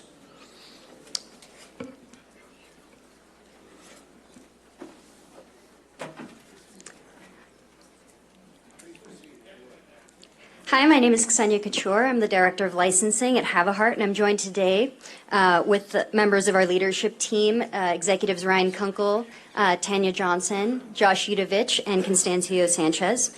We are incredibly honored to be considered one of the high-scoring applicants in this permitting process. Our co-owner, Constancio, was born and raised in the city, and it's been his lifelong dream of owning a business here. And so after years of hard work, we're incredibly excited to be part of this movement to bring regulated cannabis to the community. We founded our first Have a Heart retail store in 2011, and we have seen tremendous growth across this industry. I've personally witnessed how this substance has made an impact on people, seeing children who are not able to manage their epileptic seizures, seeing people with chronic pain, anxiety, depression, really see fundamental changes in their quality of life. We've learned so many lessons along the way, almost daily, but the two things that we've learned never to compromise on are training and compliance. Employees are the foundation of any business, but especially in an industry that's impacting the health and well-being of people, training is absolutely fundamental. That's why over the years we've really refined our training program. We have training that's available to people before they even apply for jobs, and then once they're hired on, before they can interact with guests and patients, they have to do 100 online modules, get a passing score, and then we do hands-on training in our operating sites. Knowledge empowers people, and empowered people feel good about the work that they do. Just this month, Marijuana Business Daily ranked us as one of the top companies for employee retention, and that wouldn't have been possible without our employees receiving the training that they need in order to thrive in this environment. We really applaud the city for making the bold move to help reduce illicit activity by regulating cannabis use. 2/3 of the jurisdictions in California still have bans and moratoriums, and it's up to operators in cities such as this, where regulations are in place, to ensure that there's a healthy market. Responsible cities like this one are at the forefront of progress, and choosing strong commercial partners guarantees that we'll be able to work together to advance this industry. We've made it a point to work with law enforcement wherever we operate, and you'll see letters of support from cities and law enforcement agencies in the booklet that we handed out. And when we work with them, that really guarantees that we are reducing illicit drug sales, preventing diversion into the hands of minors, and we're looking forward to working with the SBPD to ensure safety for all local residents here. Unlike the other members of our leadership team, I hadn't had that much experience in San Bernardino, but I've been blown away by how open everyone is, and we're excited to be part of the community. Thank you so much. Thank you. Our next speaker is Pure Dispensaries, LLC, followed by ECS Labs. My name is Merv Simkovitz. I was a pharmacist in South Africa. I had a chain of drugstores. Came to America about 40 years ago, started my head office in San Bernardino. I've built 1.5 million plus square feet of commercial real estate in this town. We have the most incredible location on the corner of Hunts Lane and Redlands Boulevard. We have freeway pole signs that can be seen from the 215 and the 50 and the 10 freeway. Easy access of Waterman South. So our location is probably the best in the whole city. The most important thing, though, from my perspective, is that we will be offering this city a lot of opportunity as it relates to young kids coming into this community and doing internship. We intend to employ about 70 people. My partner is Bruce Cavano. Yeah, my name's Bruce Cavano. I'm a longtime resident in the Inland Empire. My background is in healthcare, medical device sales, so I'm very familiar with a highly regulated, compliance-driven business. We're going to run our business clean, efficient. We're working with a software company that's developed software that's going to ensure that. It's going to be very tight in terms of cash control. And what we're doing with the location Merv detailed, there's going to be a lot of traffic coming through San Bernardino, has been, always will be, going to Palm Springs, Las Vegas, Big Bear, or whatever. We intend to capture that traffic, to get people in and out clean, quick, and efficient with good products. And we're gonna hire top quality people. We're going to invest in our people. We're going to train them. We'll give people who have had, a tough go with prior cannabis issues a second chance if they want to come in and get to work for a company that wants to help give back to the city of San Bernardino. We've got a number of charities that are listed throughout our applications. One in particular that's near and dear to my heart is the First Tee of the Inland Empire, which is based in San Bernardino. Dave Stockton, JT Visbal. It goes to the youth, developing them. We just raised $80,000 on Monday in a golf tournament that's going to go back to teaching core values for life for the youth focused on San Bernardino. So. Yeah, I just wanted to say that we're number 2 as it relates to the 39. We're number 1 as it relates to retail. We have an application in there as well for distribution. We put that application in late because I checked the wrong box. I checked delivery instead of distribution. However, we were told to bring the application to this phase 3, which we have done, and I encourage you to include that in our approval. Thank you. Our next speaker is ECS Labs.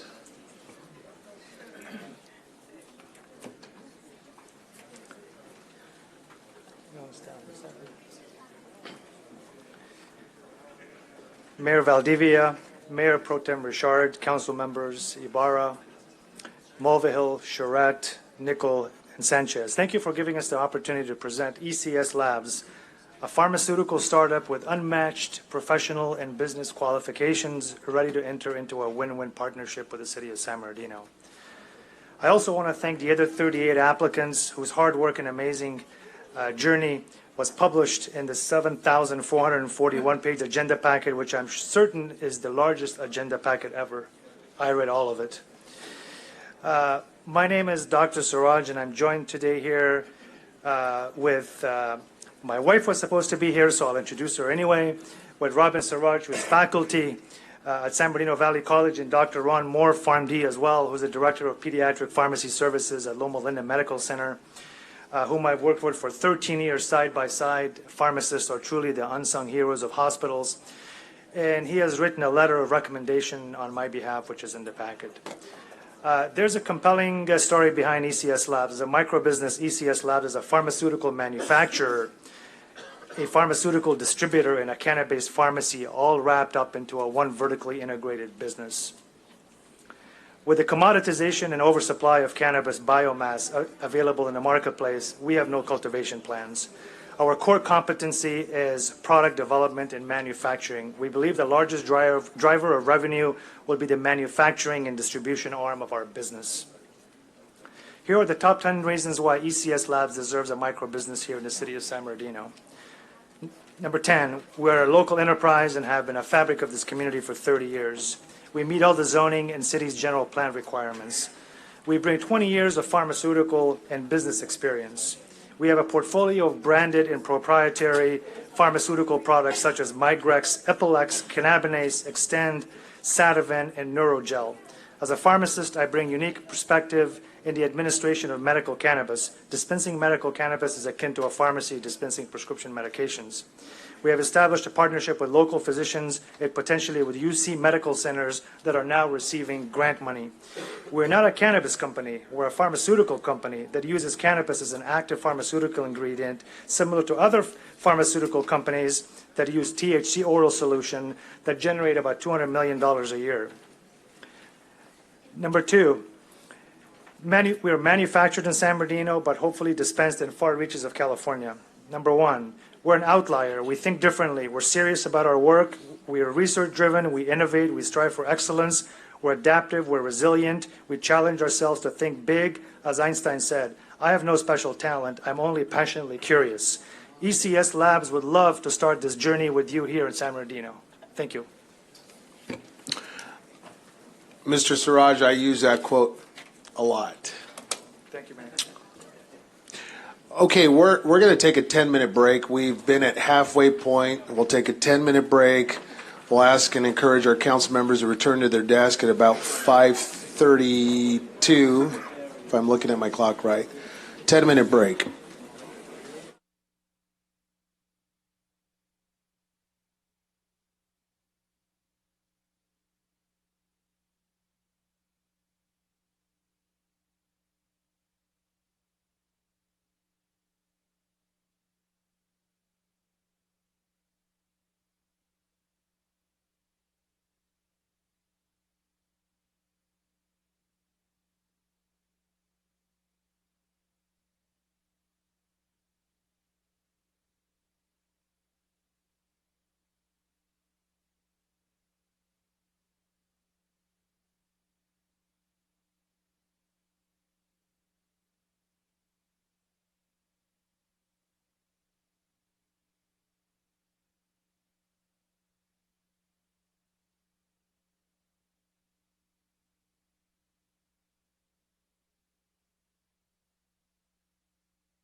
We'll have staff go look for our council members.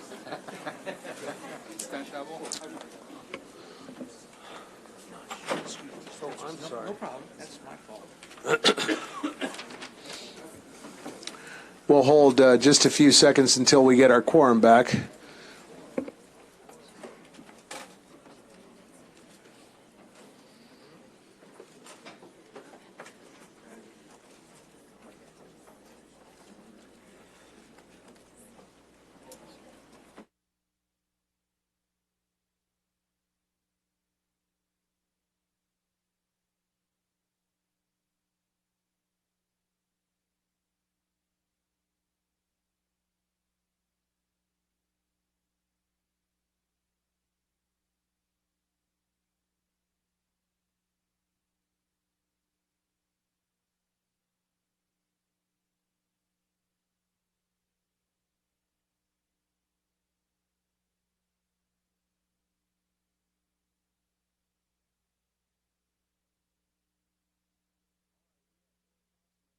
And we are going to start and proceed. We are at ECS Labs, is that right? No, Alphametic. Well, what do I know, huh? Alphametic, followed by Nibble This, followed by Nibble This. You're on. Hello, City Council members and City Mayor. My name is Jacob Moore. I'm the CFO of Alphametic LLC. I would like to thank you for the opportunity to stand in our city's chambers and present ourselves as you evaluate which applicants will best serve the community. Our proposed location is at 433 North Hallmark Parkway. We've applied for a micro business permit for cultivation, distribution, and retail. We have an excellent location in Ward 6. The site itself is easily accessible from the freeway, public transit, and we have plenty of parking. It is our opinion that a well-designed cannabis ordinance, along with the right operators, ought to ensure San Bernardino's success in its efforts to truly benefit the local community. We hope you consider us the right operators. We are extremely experienced. We began our brand Alphametic in 2011, and we've earned 18 awards for genetics we have cultivated and the level of service we've offered to our members. We've also received a letter of approval under the San Bernardino Measure O in 2018. Aside from our experience, we are proud locals, born and raised. We care about our city and are committed to ensuring that we operate in the full compliance with the city and state regulations. We intend to become major tax contributors and support the institutions that have supported us. It would be an honor to give back to our local school systems, the fire department, and police department. I grew up in the school system here, and I want our youth to thrive. I was 13 in 2003 when I lost my home off of Del Rosa Avenue in the old fires. I vividly recall the fires coming over the foothills of San Bernardino and the firemen assisting with evacuations. And if not for the police department, I may have lost my uncle Patrick Bakari in the 2015 San Bernardino terrorist attack. He was in the restrooms when the first shots were fired and had bullets strike the paper towel dispenser he was using. The community in each of these events came together to support, remember the lost citizens, clean up the rubble, and rebuild together. San Bernardino has taught me that I'm part of a great community. These experiences have shaped my resolve to give back and hoping our business can contribute in the same way. We'll take advantage of San Bernardino's excellent geographic location by drawing revenue from outside the municipality through our distribution and cultivation operations. We will operate a modeled retail dispensary that addresses the needs of the community members. We appreciate your consideration and respectfully request that you grant us a limited license to operate in the city of San Bernardino. Thank you and God bless. Thank you. Our next speaker is Nibble This, followed by Nibble This, and followed by Jiva Life. Welcome, Nibble This. Hi, my name is Raquel Orihel from Nibble This, majority stakeholder of Nibble with my partner, Kate Bilo, and Adam, our operator. I first would like to thank you for your time and consideration and your presence. And I'm super nervous, so excuse my cracking voice. First of all, I'd like to say that our scores speak for themselves. On Phase 2, we scored 87.93. On Phase 3, we scored 84.85 and 84.75, ranking number 9 and number 10. We have consistently scored high throughout the process. Our scores show our alignment with the City of San Bernardino to introduce cannabis in a fiscally, morally, and responsible manner. Our scores also speak to our experience in business and entrepreneurship, my experience personally in Fortune 500 companies as an executive, as a leader, and as an auditor for Deloitte, fully understanding compliance in industries.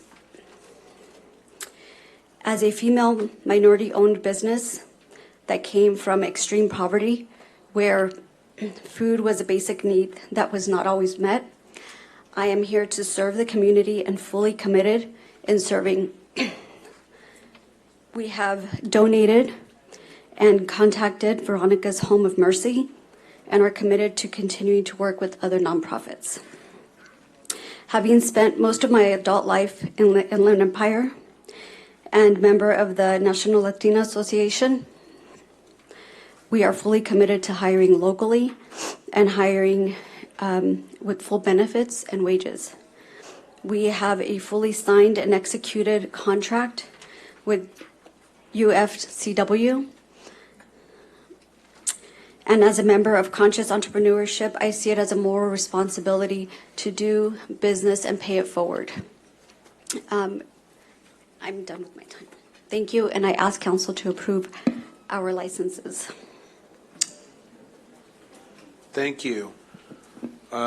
Our next speaker is Nibble This, and it's application suffix number 32, and we welcome you. And Mr. Mayor, if we could make one correction. Thank you. Hold on just a moment, please. Sure. The city manager. We just want to make one correction. We noticed an error related to their application and some of the documents you have, and so Stephanie just wanted to correct that before they make their presentation. Just very quickly, on the application summary sheet under the zoning land use designation, we have them listed as University Business Park 2. That's a typo on our end, and it should be University Business Park 1, which makes them general plan land use compliant for that location. And so the corresponding column, general plan, land use, instead of no, should be yes. Council members, please make that note to their sheet. Just for this location. And that's suffix 32, right? Correct. If council members please update their sheet and. The other nibble, that remains. The first nibble is correct. The second one, please change that it is compliant. Right. All right. Welcome, Nibble This, suffix number 32. Please proceed. Thank you. Good evening, Honorable Mayor, City Council, and staff. My name is Adam Hijazi. I am here as the operator for Nibble This. Thank you for allowing us to speak. As an advocate for safe access to cannabis and the chair of the Long Beach Collective Association, I have been working in the legal cannabis space for the last 10 years, emphasizing in best practice policies and the organic integration of legal facilities in the communities we serve. We currently operate 5 retail locations with various other type licenses for vertical integration on the way. One of the biggest hurdles to overcome in the industry was the perception of the cannabis industry and its potential operators. Knowing this issue, we've proactively developed standards that would help educate and be transparent to all stakeholders, the city, and the community.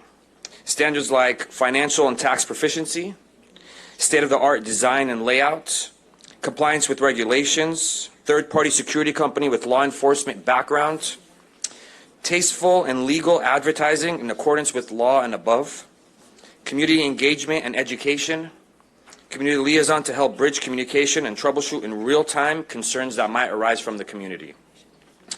Also, a labor relations plan. For our labor relations plan, we have partnered with the United Food and Commercial Workers for the last 3 years in advancing good labor practices. With a stronger and better trained workforce, we are, and partnering with UFCW, we have been able to change some of these perceptions regarding the industry, highlighting local jobs and training programs to get San Bernardino residents access to good-paying jobs and benefits.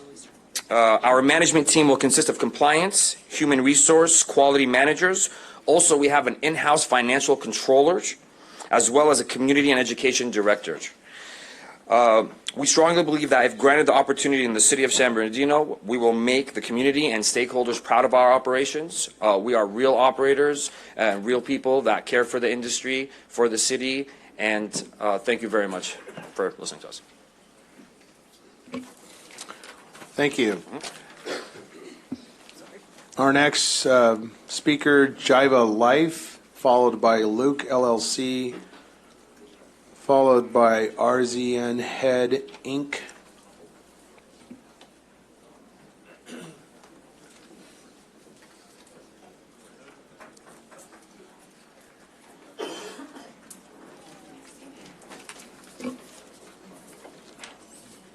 Welcome. Harveer is providing you a current company profile for you to view as I briefly introduce and share our company ethos. He is also the property owner and our prospective local general manager as he resides here in San Bernardino County. Jiva was assembled with the focus on creating a diverse and accomplished group of progressive professionals to develop a boutique commercial cannabis business brand. The organizational structure features 5 levels: executive management, an advisory board, a consultant council, local third-party vendors, and local hires as employees and staff. Jiva has 20 years of collective management experience in the retail cannabis space. In addition to myself, our retail operations director and retail strategy advisor are seasoned operators in the cities of Los Angeles and Seattle. Jiva is dedicated in its mission to ensure that the sale of cannabis is conducted in a safe and secure manner to protect the welfare of the community while demonstrating transparency with San Bernardino and the state. In alignment with that vision, compliance is paramount. Our compliance advisor will certify that we are kept apprised of any new local or state regulations affecting operations and monitor its adoption into our SOPs. In regards to security, Jiva implements 3 levels of preliminary checks: company plans, which are then verified by Jiva's security consultant, a former San Jose police lieutenant, and then confirmation of those plans by a SBPD representative. Our security goal is simple: ensure the public safety, secure staff and employees within the facility, and to protect the premises from theft. Jiva is committed to having a positive impact through employment for residents, community contributions, economic incentives. We want to provide these contributions through educational programs and partnerships. Jiva will strive to advance San Bernardino as a community in which to live, work, and thrive sustainably. Jiva will partner with nonprofit organizations and provide support and financing for worthwhile projects, including volunteering hours. Associations tackling issues as hunger, low-income opportunities, education, youth development, the environment, and public services will be our primary focus. Stimulating economic prosperity with up to 5% of profits allocated towards charitable contributions is part of our community engagement protocol. In addition, Jiva's medical-first approach will safely introduce consumers to evolving cannabis products. Additionally, part of the local enterprise and labor practices include creating 20-plus jobs with local hires and providing employees with generous compensation and benefits. Our focus as a dispensary operator is to provide an enhanced retail experience. This starts with a park-to-purchase focus that enables customers to enjoy a seamless and efficient process to obtain cannabis products. In conclusion, Jiva stresses preparation, and we are ready. We anticipate a 5-month turnaround to be operational. We have secured locally sourced third-party vendors from the county and city to provide electronic security and surveillance, physical on-site security guards, fire and life safety inspection, an environmental mitigation specialist, an in-house air quality control specialist, labor and employment representatives to generate a labor peace agreement, and a cash management, including armored car service. Thank you. Thank you. Our next speaker is Luke LLC, followed by RZN Head. We have something to distribute.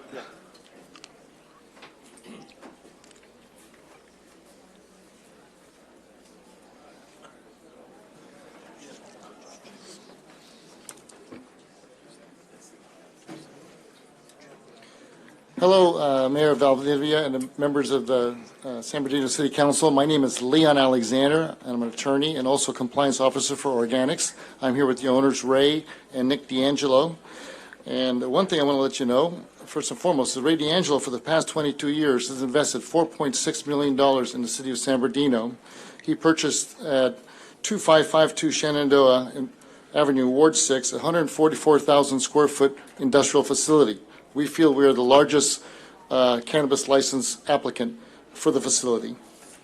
In that, I should tell you the experience of Organics is that they have 2 commercial licenses in Adelanto with 2 facilities, and then one in Costa Mesa, totaling 130,000 square feet of commercial cannabis license. The photographs are in your packets there. Most important, we're here to bring value and add value. We intend and we forecast at least 100 jobs at our facility because we have a huge facility. Furthermore, one of the major reasons is the tax revenue generated. You'll notice in your packet that we intend to generate approximately $15 million in tax revenue for the city of San Bernardino. With that being said, I should tell you our experience is that we received Cannabis Shop of the Year in 2014. We're co-founders of the Adelanto Growers Association and Best Cannabis Delivery, voted Best Cannabis Delivery. In the meantime, we're honored to have high scores in the experience and location and security, where we scored at 87%, and we're 7th overall at 86%. We are not fly-by-night. We've been here for 22 years. We intend to add value. One thing that the council should recognize is that the infrastructure in these licenses are important, and that the utilities, the power requires a great deal of financial background. You'll notice in the packet, Mr. D'Angelo has the financial wherewithal to provide for this. And with that, I'll provide Nick with what we do for the community. Thank you, Leon. Hello, Mayor, council members, and staff members. One of the benefits we are excited to offer is a proven track record of community involvement in cities we have worked in. In the city of Adelanto alone, we have had the opportunity to feed literally thousands of homeless and low-income residents through multiple food drives that we partnered with the mayor and local charities on. In San Bernardino, we will continue this tradition and coordinate with local charitable organizations to offer solutions the community needs. In addition to food drives and working with charities, we believe the biggest impact we can make is increased employment. In San Bernardino, we plan to hire 100 local residents for our Shenandoah project. In closing, between our award-winning experience, financial wherewithal, and significant community involvement, we are confident Organics Orchards will be a significant benefit to San Bernardino.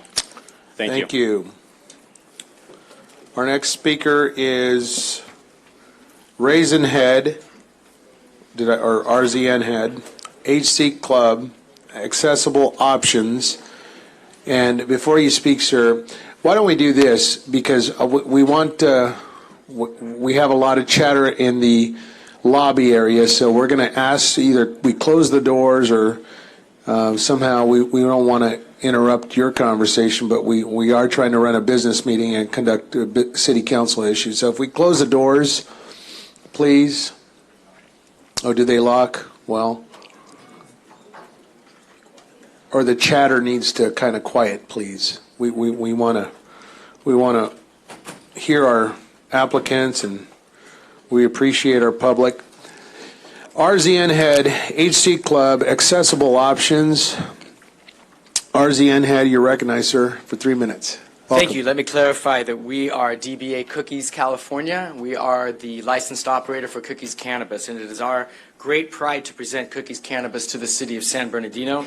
We'd also like to commend the mayor and the entire city council for supporting this landmark decision to reinvigorate a vibrant and dynamic San Bernardino community. Cookie's mission is to create in San Bernardino the highest class retail cannabis experience through strength of our globally recognized and industry-leading brand, providing the highest quality products and unmatched industry experience in a safe and legally compliant cannabis store.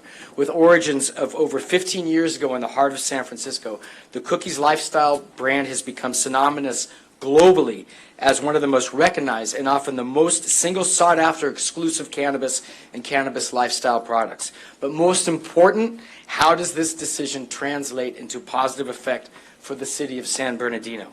Fact, Mr. Mayor, Cookies Los Angeles, LA's first licensed adult-use medical and recreational microbusiness in the city of Maywood, California, established January 16, 2018. As of year-end 2018, Cookies LA has contributed excess of $2 million in tax revenue to the state of California. Combined with the opening of our Cookies Melrose retail location in October of last year, we have exceeded over 115,000 compliant transactions. We are tracking to exceed over $4 million in state revenue in 2019. But more important is your knowledge that we have contributed over $500,000 to the city of Maywood. Since our inception, we have partnered with the city to support its annual Thanksgiving donations, our annual children's Christmas donations for the disadvantaged, donations to numerous local foundations, including the Maywood Kodiak's champion wheelchair basketball team, and for the first time, a celebrated Christmas tree erected in front of City Hall for the past 2 years running. Cookies San Bernardino, designed in our owned and operated 16,000-foot facility with over 40 parking spots, already verified zone compliant, will meet and exceed these same expectations. Fact, revenue generation translates into job creation, and the more San Bernardino revenue, the more jobs. Our vertically integrated micro-business model requires staffing of retail, manufacturing, cultivation, distribution. We are committed to hiring only local residents, backed by a plan to provide a basic wage of 150% of the minimum wage. This committed with added staffing of locally sourced security personnel will generate a wealth of local revenue, lasting professions of over 85 full-time people, all in addition to our commitment to remit an additional 5% of our revenue to nonprofits. The addition of Cookies Apparel is more diversified income. We strongly encourage the City Council to review our application to learn more about the specifics about what in particular makes the Cookies brand a successful partner for the City of San Bernardino. And with already in receipt of our state license, we will expedite our grand Thank you, opening sir. in grand fashion. Thank Our you. next speaker is HC Club, followed by Accessible Options, followed by Uplift LA. Hello, how you guys doing? Hello, my name is Tony Alvarado. I'm here with David Rojas. We're part of Empire Cannabis Club, and basically over the next couple minutes we're going to talk about our experience. We're going to talk about the operation that we're planning to do, and also what we're planning to do for the community. So I'll start off with the experience that we have relative to this field. We've worked with MedX in Los Angeles for the past 8 years. Over those 8 years, it was a great experience because we were able to learn from the different things that we've gone through. And I think that that's what's most important, is having that experience in this industry. In addition to that, we've also had the opportunity to work with other members on our team that have been in the packaging business, which have dealt with FDA for a number of years. So we have a lot of great experience there. We have our security team that have been owned and operated for the past 10 years, servicing different businesses in the area. And in my particular experience, I've worked in the past 10 years for our business finance. And with business finance, I've worked with over 100 businesses in San Bernardino and probably close to 1,000 in the Inland Empire. Working with these businesses has allowed me to learn from their successes and their failures. And in order to basically be able to run a business in San Bernardino, it's going to take somebody that's going to be financially literate. It's going to take somebody that has experience, and it's going to take somebody that is passionate about giving back to this community. And I'll pass it over to David so you can talk a little bit about our operations. How you guys doing tonight? My name is David Rojas. Plenty of you guys know me. I'm actually local from the city. I've been in the city for the last 26 years. I'm sorry. A little nervous, I'm going to admit that. First time speaking in public, first time speaking about cannabis. What we want to bring, and I'm going to bring heart. I'm not going to show you guys what I wrote down. I'm going to bring straight heart. We are the city. Dead say it. We are the city. I've given back to the city, not just in money. We've given time. We've given blood, sweat, and tears. We've given not just for the last year or so since the applications came out. For the last 5-6 years, we've been fighting for the city. I'm a disadvantaged youth.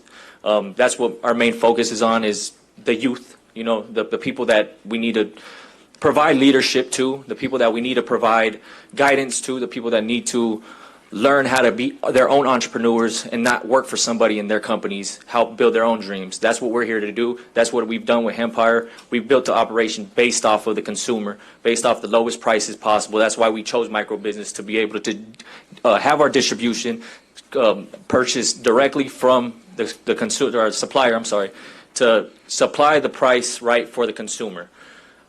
Like I said, we are the city. We are for it. We've been here. We've showed it. We have R&D for many, many years. There's not much more I can say other than this whole process has been a roller coaster, and we're still riding, straight up.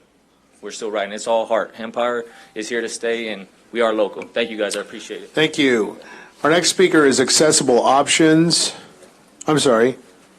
Yes, my apologies. Accessible Options, Uplift LA, followed by GYC Real Estate Services. Good evening, Mr. Mayor and distinguished council. We are Accessible Options. My name is Ali Cooper, and I'm here with my operator and partner, Latham Martinez. We are humbled to be here, and we thank you for your service, and we are delighted to have been part of this rigorous process. And we also hope for a continued dialogue as we make the case to be a strong economic partner with the city, make the case to be a strong community partner, and work with key allies to be a force of good in our community. Our partnership group, our ownership group, has a deep track record in cannabis, as evidenced by entitling and operating properties upwards to 1.5 million square feet, all including, which includes all of the license types. That would include retail, delivery, cultivation, as well as distribution. So this is a space that has owners and operators and direct investors. We're heavily invested in running our own operations. Look, we envision being deeply rooted in this community. We believe in the community. That's why we purchased our property on a block at 151 Northeast Street. We believe in economic revitalization. We do it in every community we operate in, and we intend to do it here in Sacramento, or in San Bernardino. We're doing it in Sacramento as well. I'd also note that when I say we're committed to economic revitalization and committed to workers, it's evidenced by our early engagement with the United Food and Commercial Workers, Local 1167. We've executed a labor peace agreement, and if we are successful here in San Bernardino, we look forward to negotiating a healthy contract with workers that not just provide living wage jobs, but that provide head of household jobs. We are deeply committed to social and economic justice, and that's why we'll continue to work with any community group in San Bernardino to demonstrate our commitment on that level. We're committed to providing not only scholarships and funds, we're also committed to any other sort of policy program the city would like to see that promotes social and economic justice as well. I lastly would like to say that we support, a staff recommendation that would ask the city council leadership and the mayor to expand the number of qualified operators in the city of San Bernardino. We know that today you heard from many good community folk, many good entrepreneurs and business leaders who want to do work in this city. Like those operators, we're committed. We want to do good work in this city, and we ask for your support to do so. Thank you so much. Thank you. Our next speaker, Uplift LA, followed by GWC Real Estate Services. Good afternoon, Mayor Valdiva and City Council. I'd like to take a moment to recognize the progressive nature of the city of San Bernardino for welcoming the cannabis industry into the city. It is a great honor to have the opportunity to improve the quality of life and serve the community of San Bernardino. Thank you. My name is Ryan Rame. I'm the founder and chief executive officer of Uplift LA. I've been in the cannabis industry now for a few years and previously worked as a chief financial officer for a cannabis company specializing in delivery. The reason I decided to start this company is for love. The love to share knowledge, the love to create opportunities and to facilitate the growth within others while striving to gain knowledge for my own development and growth. The love for helping people find the value in themselves, the love for sharing resources. I believe success is best when it is shared with others. If being an entrepreneur has taught me anything, it's that you never stop learning. The cannabis industry is an industry where people entrust us with their health and rely on us for help. Here at Uplift, we love to provide our service and products as a means to support and enhance the quality of others. And that's precisely why we chose to start a delivery service. We felt there are people that endure restrictive conditions, lack of transportation, proximity to a cannabis business, immobility, medical concerns, and other issues that may render them dependent. Essentially, the cannabis industry has left some abandoned. That is, until we arrive. We are very excited to start this journey. We are excited to integrate the people of San Bernardino. We plan to target the disadvantaged population for hiring, plan the company to be managed and fully staffed by local residents. We will pay everybody above minimum wage, offer health care and retirement plans, and subsidized costs associated with training and educating staff that further increase their employment value. Our goal is to maintain a high degree of social and environmental responsibility. Other than volunteering our time with nonprofits and community establishments, we will allocate funds as direct donations to city empowerment projects. We will have product promotions that when purchased, part of the proceeds go to the city, charity, and the restoration of the San Bernardino National Forest. Giving back will be woven into our business and daily operations. We look forward to the future and sharing our service and experience and in uplifting the people and city. And we hope you are excited as we are in having us. Thank you. Thank you. Our next speaker is GWC Real Estate Services, followed by Canaporium. Thank you for the opportunity to speak today. My name is Woodrow Wong, and I'm here on behalf of GW Real Estate Services, which is an applicant for a medium indoor cultivation facility at Lugo Avenue. I grew up in Los Angeles, and my background is in commercial loans and finance. This is Jared Gutierrez. He is a businessman, and he has cultivation experience, and his family and children are residents of San Bernardino County. My wife, Lily, is a businesswoman in the hospitality and real estate development industry from Shanghai, China. And Dan Rowland is our consultant. Dan is helping us with consulting on compliance issues and maintaining high industry standards. For over 3 years, he was the director of cannabis policy for the city of Denver. Here are the ways that I believe we can benefit the community here in San Bernardino City. One, bring in tax revenues. We have a zone appropriate location and have an offtake relationship prepared with a fully permitted distribution company. This means we can start to be able to generate taxable revenues quickly, possibly in 3 to 4 months. Our business has also already been issued a state license and is fully compliant with state requirements. 2, we will adopt a school or an after-school program. 3, we will adopt a park or playground. 4, we will support local charities, some of which we like and support are things like Youth Protection Against Violence and Incarceration, and also Recovery Home, which is the Victory Outreach Program. Of course, there are many other great programs in the city. We will hire locally and, subject to background checks and qualifications, pay them well and dedicate funds for continued skill development and training. We will work closely with the city PD and also the fire department. It's my hope, we will have an open door policy.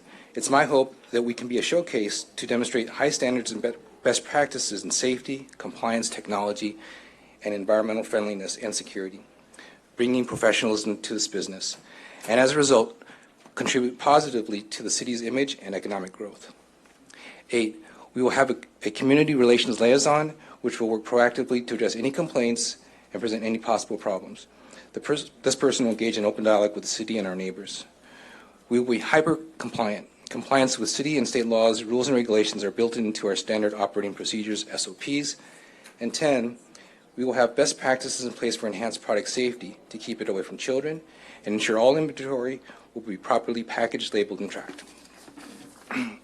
In closing, I've been told an anecdote that about 30 years ago there were concerns as to whether San Manuel would be a benefit or not for San Bernardino. Of course, now they're one of the biggest, if not the biggest, employer of the city and an anchor of this community. I believe this industry can be the same. It'll take time and it'll take work, but together we can do it.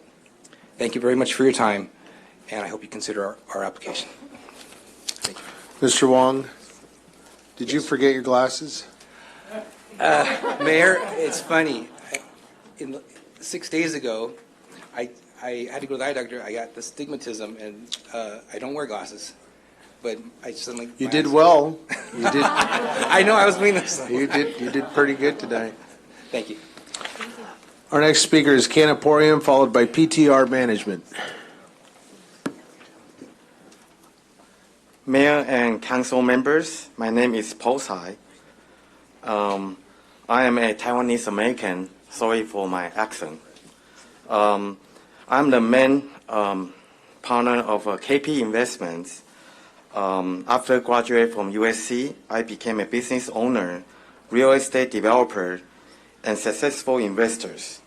And we have very strong financial background. I have always brought in the best and successful managers to run my business, and I plan to do the same with the business. I really have a good team behind me. So now I will turn it to my consultant, Christopher. Honorable Mayor and Council members, thank you. KP Investments / Canaporium is ready, willing, and able, period, with licensed companies and experiences. So I will not repeat the application and bore you, except that we'll probably change the name Canaporium later on. I am a consultant, Christopher Kim. All the property and business names are different, owners are the same.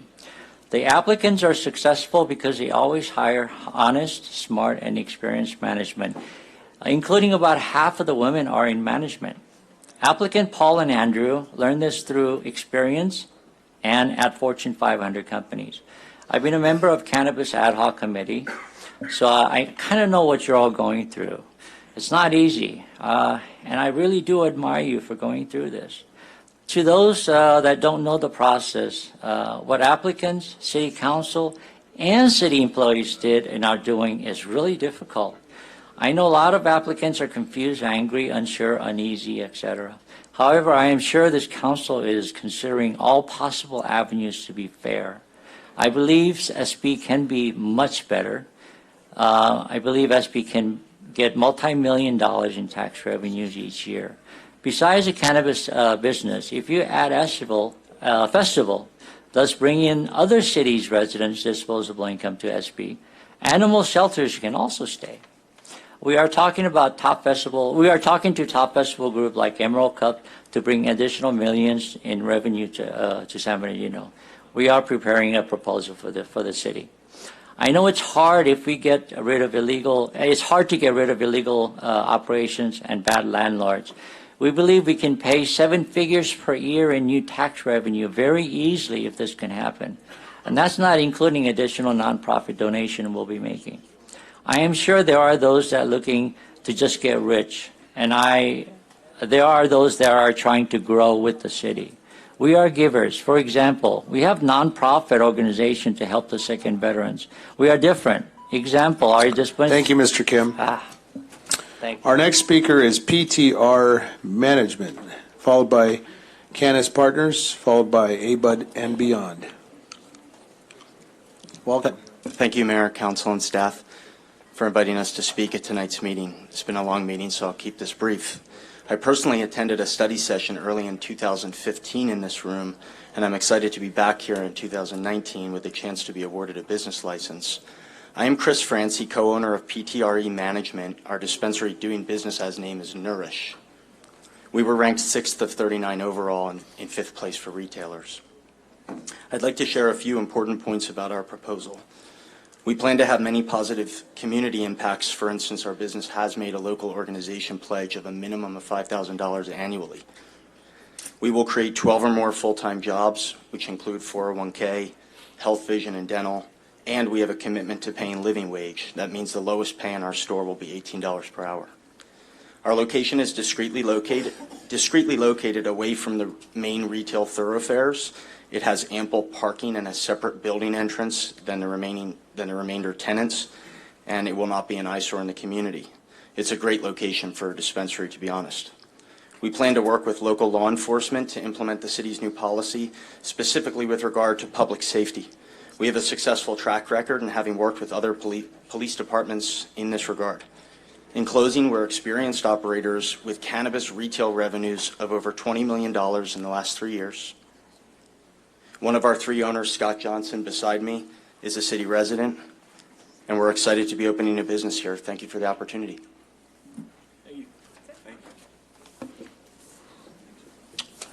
Thank you. Our next speaker is Canis Partners, followed by ABUD and Beyond, followed by 3P Inc. How you doing, Mr. Mayor? Mr. Mayor, honorable members of City Council and City staff, and the public safety leadership here today, I want to thank you for the opportunity to become a vested constituent in the city. I don't normally do the public speaking, but it's a profound moment, and I'll make a valiant attempt. It has been a long journey to get to where we are today, and I applaud Mayor Valdivia and the council for their fortitude to see this through. Blunt Brothers Distribution is a company founded by local entrepreneurs, modeled to be the premier distribution platform in the state. We will be founded in San Bernardino, I'm proud to say so, to help promote local San Bernardino cannabis businesses as we promote any other big brand in this industry, making San Bernardino a hub for the Inland Empire. Our core operating principles and commitment to excellence, we have always been about best practices. We have brought together top executives, a management team, and a plan to be a legacy company. Our commitment to excellence will be shown from day one in keeping the highest standards of operations. Our commitment to the vision for the community, definitely San Bernardino strong. First in, last out, correct? Our local hiring and competitive wages are going to start at $18 an hour at the lowest. We'll be hiring about 18 to 25 employees for our distribution center, supplying over $750,000 in salaries. Our community involvement, whether directly or indirectly through local nonprofits, has already been around for the last couple of years, and we commit to those arrangements. Our employees will be paid for time off to volunteer throughout the city. Our local neighborhood compatibility, located near the freeway. We're tucked away from any really public transit areas. Our loading areas are secured behind a gated area, and our background is in cultivation, so we know how to mitigate odors and any nuisances around. Yeah, I'm pretty easy. Thank you. Is that it? Hey, thank you guys for your time, man. You guys had a long day, so you guys have a great day. Thank you so much. Short and simple and to the point. Our next speaker is Above and Beyond 3P, followed by Kelly Blue Skies. Welcome. Good evening, Mr. Mayor, council members, and staff. My name is Drew Moss, and on behalf of Above and Beyond, its two principals, Mr. Jim Dickey and Mr. Rick McCray, we would like to thank all of you for allowing us this opportunity to highlight a couple of important items from our microbusiness application. To begin with, we want you all to know that Mr. Dickey and Mr. McCray have pursued this project with the intent to work cooperatively and transparently with the city. They understand that a commercial cannabis permit is a privilege and will take every necessary measure to ensure they are 100% compliant with all laws and regulations. We would like you all to know that Mr. Dickey and Mr. McCray are not outsiders to the city. They are long-standing members of the San Bernardino business community. Both established businesses in San Bernardino nearly 40 years ago and have made substantial contributions to the city over that time. They have a history of hiring locally for well-paying jobs and will continue to do so. Also, the building we will operate in will not visually change from the outside. As you can see from the picture behind you, they have a Class A industrial building. There will be no visual changes to the outside of the premises, no signs, no barbed wire fencing. There will be no indication to anyone passing by that there is a cannabis business operating inside. The exterior of the building will remain as you see it behind you today. Additionally, our micro business will not include storefront for retail sales. This will not be a dispensary. It is not a retail location where consumers can pick up products. All retail sales will be ordered online or over the phone and then delivered to verified patients and customers. So to be clear, no consumers will be coming to the facility to purchase products. There will be no access to the public, no foot traffic, no opportunity for anyone other than our employees and verified vendors to enter the facility. This will be a highly secure building, preventing any and all unauthorized entry. Lastly, we would like you all to know that this is not a project that the city has to worry about being underfunded. Mr. Dickey and Mr. McCray are highly successful businessmen with the means to self-fund the entire project and will not spare any expense on safety or security. No third-party financing or funding is required. Mr. Dickey owns the building, so there will be no leasing issues that will ever arise. This is a project that the city and its residents can be confident is well-funded and has the ownership that prioritizes safety and security first. Also, we have already received our state license and will move quickly to become operational and start generating revenue for the city. In conclusion, Mr. Dickey, Mr. McCray, and the Above and Beyond team look forward to working with the city. Thank you for your time. Thank you. Our next speaker is 3P, followed by Kelly Blue Skies, followed by Organic One. Welcome.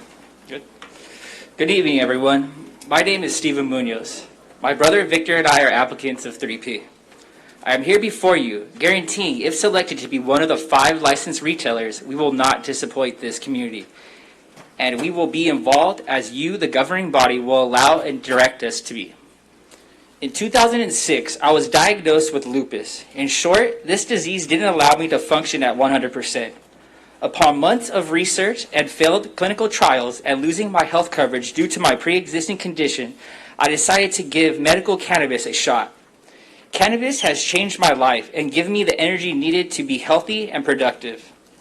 It's because of this that my brother and I got into medical marijuana. We have 13 years of operating experience in the legal and regulated capacity under Prop 215. We at 3P believe in providing quality cannabis products to others who may be suffering with health issues like lupus. Rather than break down our application, I want to share what attributes 3P has. First, our operational, safety, security, and environmental impact mitigation plans are comprehensive and were created by professionals. We are also general plan compliant.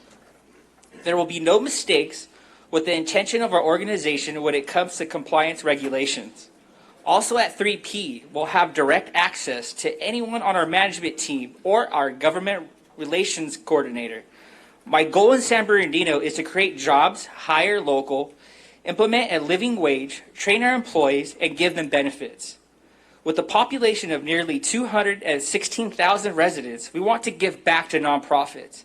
And we are currently undergoing the process to establish a Veterans Resource Center that will be open and free to those that are serving and have served our country. We are located off the grid in an industrial part of town. We will soon own our entire facility of 5 acres, made up of 3 buildings totaling 49,000 square feet with 5 10-foot electric gates. We are going to enhance and beautify our hidden gem in Ward 3 by becoming eco-friendly, having drought-tolerant landscaping, updating our water system, and installing solar panels. 3P will be ADA compliant because we value accessibility. Most importantly, we are over 2,000 square feet away from all sensitive uses. To close, 3P wants to be a new partner industry leader in this city. Legitimizing this industry equals an opportunity. My brother and I have helped thousands of people. We love this city. We want to make money for this city and help the residents of this city. 3P has made it thus far, and we are thankful that you will consider us for a license. Thank you for your time. Thank you. Our next speaker is Cali Blue Skies, followed by Organic One Healing, followed by Ocean Green Management. Good evening, Mayor, Council. I want to thank you for this opportunity to put a face to the applications. My name is Faraz Khatib. I'm the principal owner of Cali Blue Sky. Our location is at 401 West 4th Street, right here. Sir, can we get the microphone up a little bit? There you are. Is that better? There. All right. Yeah, we received a ZVL, a good ZVL from you, approved ZVL from you. We also have a temporary state permit for the location. My background is I was raised in the city. I say raised, not grew up, because this city is me. I am this city. All the way up until age 17 until I joined the military. Right after the military, I came back. We started a nonprofit 10 years ago called Veterans Wellness Center. 2 years ago, we were honored to be able to bring it here to the city of San Bernardino, where we work closely with PD in identifying homeless veterans and whatnot. Basically, for us, this application, this entire process, this business, is to be able to grow what we're already doing. We're already out there with the nonprofits. We're already out there doing more for the community, trying to do more. We want to use this as a platform to be able to go further. We're doing everything we can to appease the city, and we're hoping to be one of the applicants that are approved and work closely with the city to improve more and make this city what it should be and where it was. And thank you for your time, and I appreciate whatever decision you guys come up with. Thank you. Thank you. Our next speaker is Organic One Healing, followed by Ocean Green Management, and our final one is 14-4. Okay. Well, hello, Mayor, Members, Council, and staff members. My name is Taisha Scott. I am CEO and co-owner of Organic One Healing. I am also an active member of the American Cannabis Nurses Association. I am also an owner of a local logistics company that has been successfully operating in the Black for about 90% of its existence. We provide jobs to those who have a hard time gaining employment due to their background and lack of work experience. And I would also like to introduce my co-owner, who is also the CFO. Hi, good afternoon, everyone. I'm Adrienne Scipio. I'm the other half of this minority woman-owned business.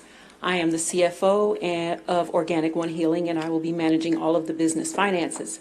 I'm currently a member of the community and a local realtor for almost 20 years. I thank you all for the opportunity, and I look forward to a successful business relationship here in the city of San Bernardino. Next, I would like to introduce our VP, Mr. Kirk Smith. Sorry about that. Hi, City Council, Mr. Mayor. First, I'd like to thank you guys for the opportunity to come before you guys this afternoon. First, as a VP, I have a couple of duties. My main duty will be community relationships. We look forward to partnering with the city and bringing some youth programs. Our focus, which has always been reaching out to inner city youth and seeing what we can do to bring benefits to those youth. As a youth program for over 20-some years, we've gotten over 12 girls scholarships from the inner city, 5 directly from the city of San Bernardino, from Cajon High School. So we look forward to partnering with you guys and bringing up some more youth from the inner city and creating programs to help with them. So I don't want to take up too much of your time. I'd like to bring in Mr. DeWan Scott. How you guys doing? My name is DeWan Hamilton. My title is Operations Manager for Organic One Healing Collective. First off, I'd like to give thanks to the community, number one, in addition to the mayor and all council members for allowing us the opportunity and even to have this platform to come speak today. Overall, I am also Operations Manager for Supreme One Logistics, which is Mrs. Taisha Scott's original business, which indeed she did say that we have been operating in the Black for over 90% of the existence. A few things we like to touch on is, number one, our inner city youth programs. In addition to the safety for our location, we are totally away from everybody of any main community involvement for our schools, cities, and parks and things of that nature is concerned. In addition to that, I'd like to thank you for our time. Thank you, sir. Our next speaker is Ocean Green Management, followed by 14-4. Welcome. Good evening, Mayor and City Council. My name is David Baker. I'm here representing Ocean Green Management. This is Nick Horsley. He represents Crop Corporation. It's a publicly traded, fully audited entity. He represents our financial background. And Daniel Kang, who's handing out the lovely documentation for you. He manages all of our retail locations. My name is David Baker. I was born and raised in the Inland Empire. All my family still lives here. I own and operate over 20 licensed cannabis businesses up and down the West Coast with licensed canopy space of over 500,000 square feet. As a company, we take great pride in sourcing the products that we put in our stores. We stock our stores with organic, sustainable, high-quality products, and we look for high-quality manufacturers. In most of our locations, we try to source all those from the local vendors. We try to keep everything as local as humanly possible. It helps create the market. It helps create the other businesses' success as well. I've seen it go the opposite direction in multiple states, and it just doesn't work. You have to keep it local. At our stores, we want all our customers to feel safe. We've created multiple environments where not only is the customer being educated when they're in the store, they feel a sense of relief, and our technology follows them home with the products that they take home. We plan to bring strong economic growth to San Bernardino. All of our store managers, our security, assistant managers, they're all hired locally. We don't outsource it. We don't bring it in. We truly bring it in from the town and the community. Our starting manager wages is well over north of $100,000 a year. Our base starting wage for a bud tender is north of $20 an hour. We pay full medical, full benefits, paid maternity leave, time off, paid sick leave, you name it, we do it. We don't have very much turnover. We've been doing this for a long time. Security-wise, it's been brought up multiple times. We have the utmost respect for law enforcement. That's why we hire them. Everyone that's a security manager for our company is either retired law enforcement or ex-law enforcement or military. All of our team goes for full training for emergencies. We hold monthly safety meetings, retraining sessions monthly, so everybody's on the same page at all times. We have 24-hour security surveillance on all of our cameras at all of our operations. Not only are they monitored internally from our security staff, they're monitored off-site 24 hours a day, 365 days a year. So not only we got one eye on, we got multiple eyes on it. We've successfully operated that way since 2014 with 0 incidents at any location we operate. We've also created a months of Thank giving you, sir. program. Your time is up. Our next speaker is 14-4. Welcome. Thank you, Mayor. Thanks, everybody. I guess I'm the last one, but you know, as they say, the first will be last, last will be first. A guy even more popular than Einstein said that. His name is Jesus. You guys should check him out. So yeah, I just want to give you a little insight as to who I am and who my group is. My name is Glenn Wilworth. I'm the CEO of 14-4. We're actually doing a DBA of Zana that will be following. My location is going to be a cultivation facility. I am over there on 435 East Park Center Circle, and I came down here to San Bernardino. I'm from Northern California. Don't hold that against me. I was in manufacturing. I came down here in 2010, purchased a building that you're currently looking at. It was a brand new facility. I was the second one in this business park next to Lighthouse for the Blind, who is one of my neighbors. I actually purchased in 2010, and I ran my manufacturing business there until current. And we know that in my line of business, I'm just an entrepreneur. I haven't had a background in the cannabis, but my grandfather told me a long time ago that if you want to make a business profitable and work right, you got to put the right people in place. Therefore, I did such a thing. I actually have my my CCO, which is my Chief Compliance Officer, right next to me. He came from the pharmaceutical manufacturing industry. He spent almost 18 years doing that, Schedule I all the way down to everything else. He is very familiar with all of the regulations, and one of the things that we are actually doing in our facility is we're actually managing ourselves far beyond what we are actually being told to do. We are actually regulating ourselves on an FDA level. We will have all of our compliance matching and meeting, and in fact, we plan within 1 year of operations to be ISO certified. Our facility will clearly be state-of-the-art. It will be a zero access facility for anyone except for the wonderful people here who want to come by and check it out. There won't be foot traffic. There won't be any of the things that I have heard some people talk about their concerns with. We will only be cultivation. And one of the things that we have seen with like Moreno Valley has offered a bunch of licenses, and they weren't able to follow through with it. We like the setup that you guys had. Actually, we plan on using San Bernardino as our central hub. We have other operations, but this is the one that we plan on sticking to as our central location.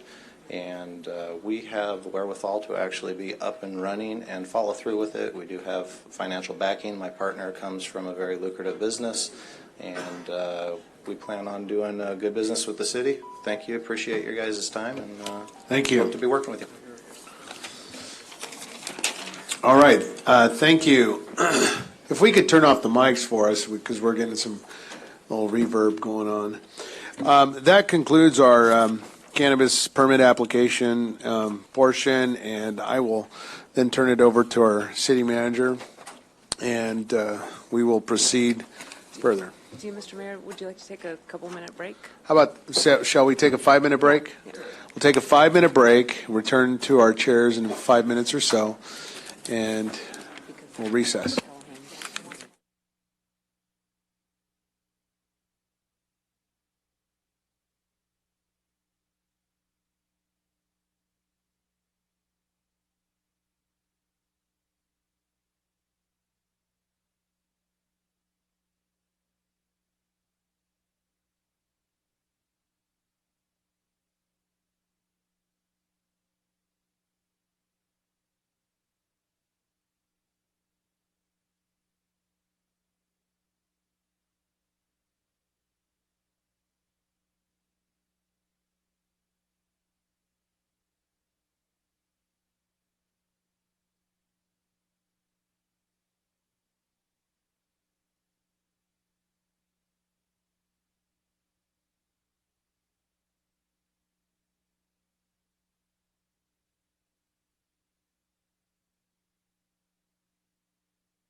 Thank you. We're returning to our meeting tonight.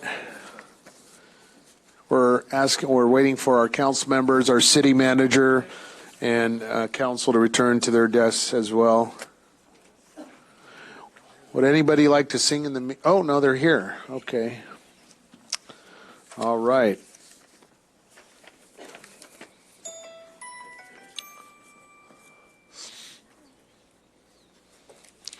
That's House of Cards theme tone for anybody who likes House of Cards. I'm going to have you talk about discretionary permits first. All right, Ms. City Manager. Thank you. We appreciate the break.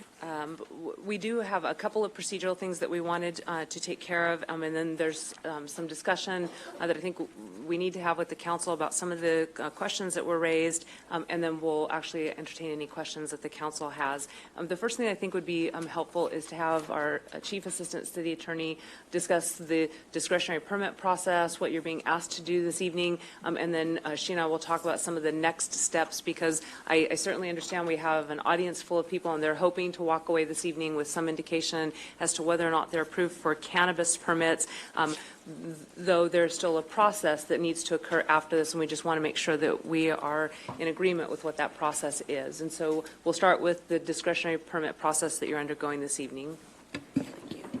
Mayor and council members, Sonia Carvalho, I just want to mention to you part of the process, make sure that we have some things in the record. I was very pleased tonight. We had an attorney speak early on during public comment. That attorney conceded and said to you that this is a discretionary process. So I want to remind everyone that it is a discretionary process. There were disclosures on the application for all the applicants, which said that you retain that discretion to award.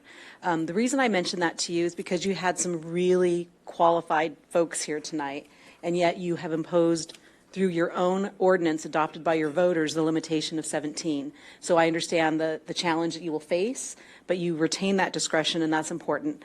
I also want to remind you that these applicants were afforded due process rights.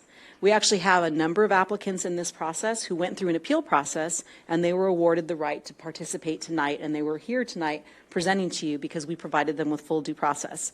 I've been very careful to ask each and every one of you whether you had any conflicts of interest that might otherwise disqualify you from participating. To my knowledge, and the responses were that you do not have any such qualifications. Although some of you might have had conversations with applicants, that does not create a disqualifying conflict for you. Finally, you had during your public comment a number of people talk about concerns. Most of them were locational concerns, either that you had a proposed use to be located close to what they would consider a sensitive use, like a youth center, or maybe a business that was just growing. We have complied in our recommendations to you by looking at the strict definitions of what a youth center is, but I also want to remind you again that you retain the discretion. You are legislative members, you make policy, and if you should so decide that you want more stringent locational requirements, regardless of how well someone might have scored, if you find that to be compelling, you retain the discretion to make those decisions. So I will be available tonight to answer any questions that you may have, and I'll return it back to your city manager. There were a variety of issues that were raised. As Stephanie indicated, when we started the process, we walked through a process that was intended to try to do some background investigation so that at the end of the day, and I apologize, at the end of the day you have voluminous records of applications, information that was provided by the applicants, and also a process of going through and trying to evaluate those and providing some rationale for the rankings that you have before you. There was some discussion about the general plan process, though, and the council is aware one of the things that you have directed that we do is to begin the update process of our general plan. You're aware it is last been updated in 2005. There are a number of exceptions that you have made to the general plan. We have areas of the community that are evolving. We've talked a lot about the area along Waterman and the transition of that from what was at one time a single family or multifamily area to now a much more industrialized area, and we have other areas of the community that we've allowed that transition to occur. This evening, once the council makes a determination as to those people that are going to move forward in the process, there are still a variety of steps that will have to be taken. They're not going to walk out of here tonight with a permit, a cannabis permit in hand. There are things like business regulations and others that they will have to comply with before they're actually issued their licenses. During that process, there are a couple that do not have general plan compliance. There were 2 applicants, I believe, that did not meet the current general plan. We will need, if the council is so inclined to issue those permits, we would need to work with those operators because there are ways that they could comply with the general plan requirements for that area based on the percentage of uses in those areas. So if you were to direct that you wanted to consider those because they did score very well in the process, we would still need to work with them to understand what the percentage of business was going to be attributable to certain types of activities, and it may very well be that we'll need to go through some other type zoning process to ultimately have them be in compliance. There was a request about the disclosure of information. We are still investigating that. I will tell you that staff went through those records diligently and tried to redact everything, but we will make contact with those people as we identify where those breaches occurred and work with them individually to address their situations. And then finally, the rankings that you have before you, as the city attorney indicated, it really is a discretionary process. You'll notice that we have a couple of applicants that ranked in the various categories and ranked very high. We would, during your discussion process, just propose that we ask some of those operators what type of permit they actually prefer, because it may very well be that you don't issue permits in all those categories to them at that same location, and that might then give us the ability to issue some additional permits. Yeah, and the specific thing I'd like to mention on that issue is there are some applicants, you saw similar names, they actually filed for separate permits, they paid their permit fees, and they went through the process. And so if one applicant paid for and filed for 3 permits and they score high and you decide to choose them, you're welcome to do that. We had some situations where an applicant just checked multiple boxes, but they only paid 1 permit fee, and it's our staff recommendation to you that they only be awarded 1 permit. Some of those scored very well, however, and so you may want to ask them if they have a preference. One in particular scored well, who had sought a retail, a cultivation, a manufacturing, and a distribution, scored very well in the 3 categories, so you may want to ask them that. Which their preference is, that's organic orchards. And they are here. So why don't we do this? Let's let's consider that before the council. Because that would And change then. we will ask Mr. Alexander, representing Organics Orchards. We do have some questions for you, sir. So please come to the podium.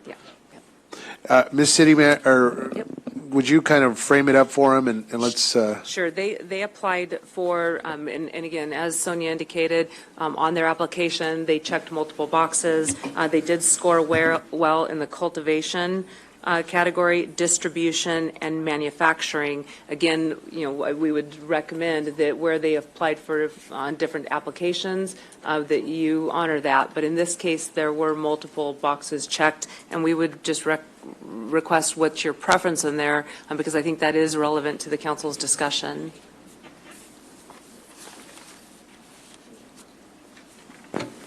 Sure. Thank you, guys.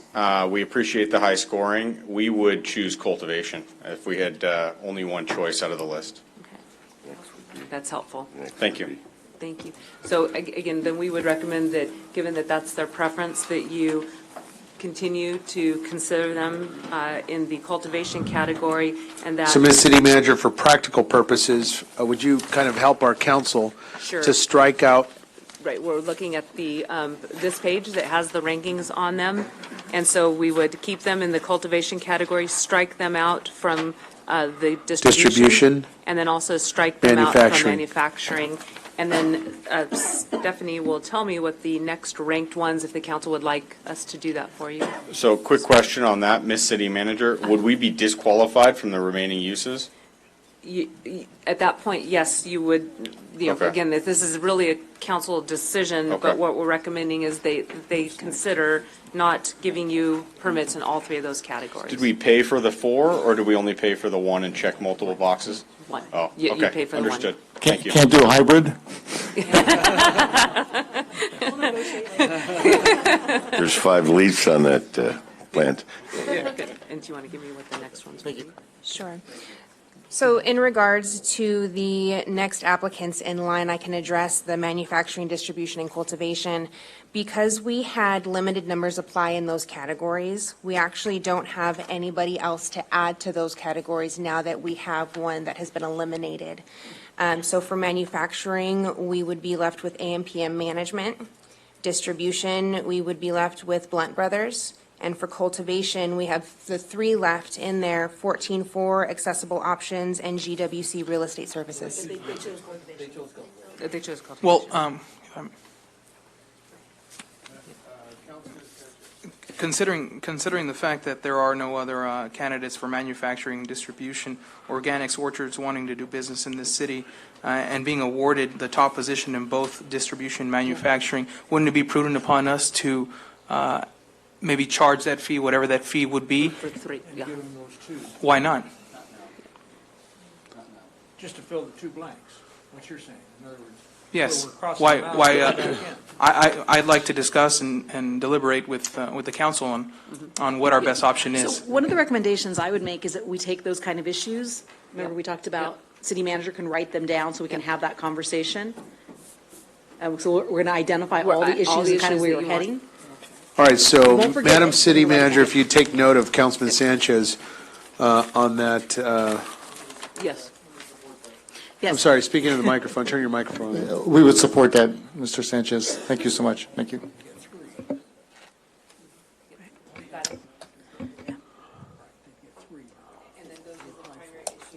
That needed to be addressed as you then begin your discussions.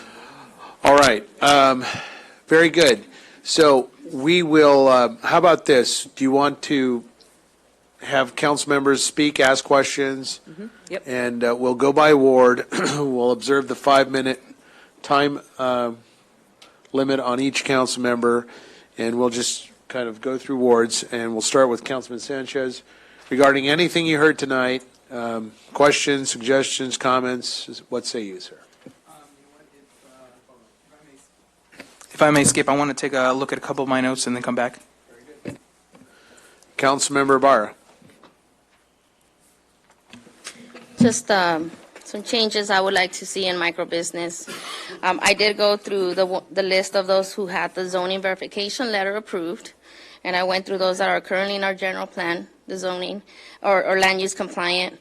For microbusiness, though, the ones that either have a denial for ZVL or general plan that says that they're not compliant, if we can cross out Orange Show Cultivators, Nibble This, the Southeast Street, and Abut and Beyond, just because of the location on that one. And we can probably add the next 3 online, which would be Central Avenue, Canoporium, and ECS, since they were compliant with the general land and general plan. Okay, so Abut is, I just want verification, is Abut and Beyond, did they have a zoning letter and general plan compliance? They do have an approved zone verification letter, and they are general plan compliant. Okay. And once again, I'm going back to my notes here. I believe on this one, it was the location. One moment. Was it the location or locations to a sensitive use, the proximity to a sensitive use? To the youth, to the, was it a youth center or the gymnastic Well, center? same thing. Yeah. And I think there's a boxing location there too. And then again, just to clarify, Councilmember Ibarra, and then add the next 3 ranked to that list. Well, I don't want to do that until we have consensus from the council. No, I understand, Yeah, but okay. that was her But that would be question, my, Yeah. That's your recommendation. So I'm putting those in that list That's right. that we are going to come back, and the council will have a policy discussion as to whether you want to disqualify people Right.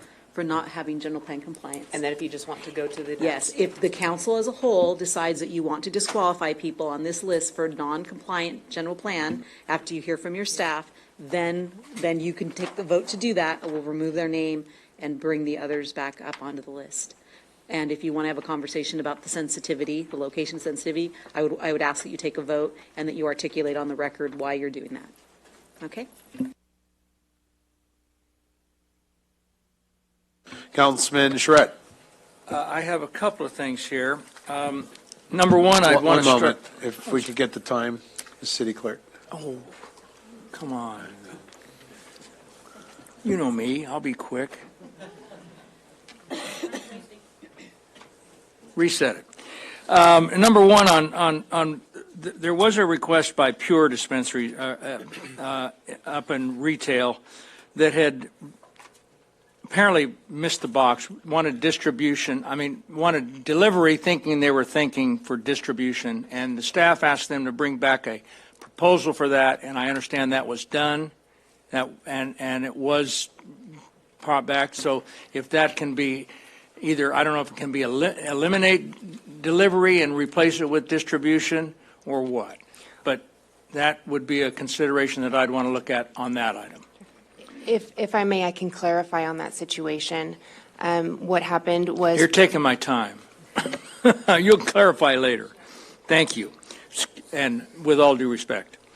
And with the Orange Show cultivators, I could probably live with that as well because they're going to be available. They're going to have the retail business up above. Empire Connect. Okay.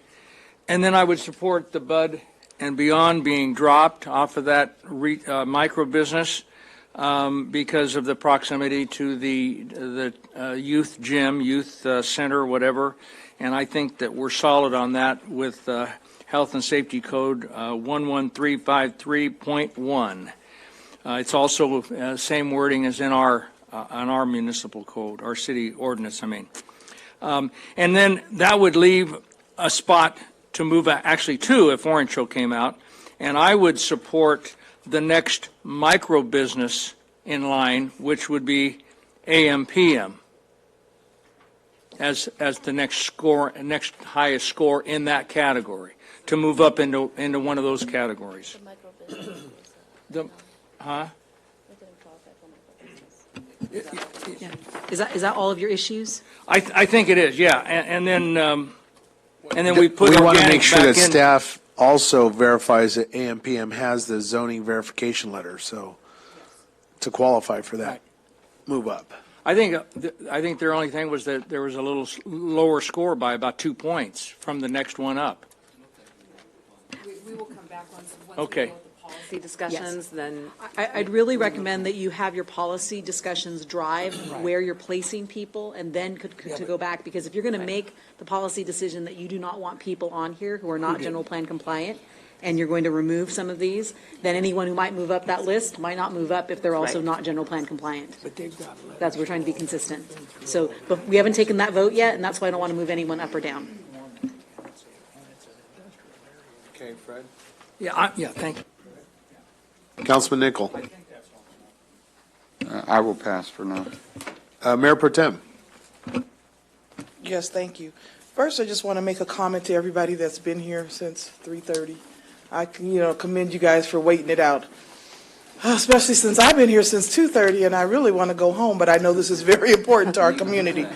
But I see that there's a lot of people out here that are really concerned for our community. And I thank and appreciate you guys for wanting to do business with the city of San Bernardino. So with that being said, I know there's a lot of things that we talk about, but we want to make sure that we do everything correct and by the book. And so when we talk about people that were not general plan compliant and some of the other things that we have going on, I always like to rely on the city attorneys to make sure they keep me out of trouble. I don't like to go to jail. So one of the things that I say that, I feel for the youth center, I really want to make that choice to say, hey, we don't want to put a dispensary or whichever category that is. Some of those that are out of compliance, that don't have the general plan compliance, if you didn't do that, we say no to you too.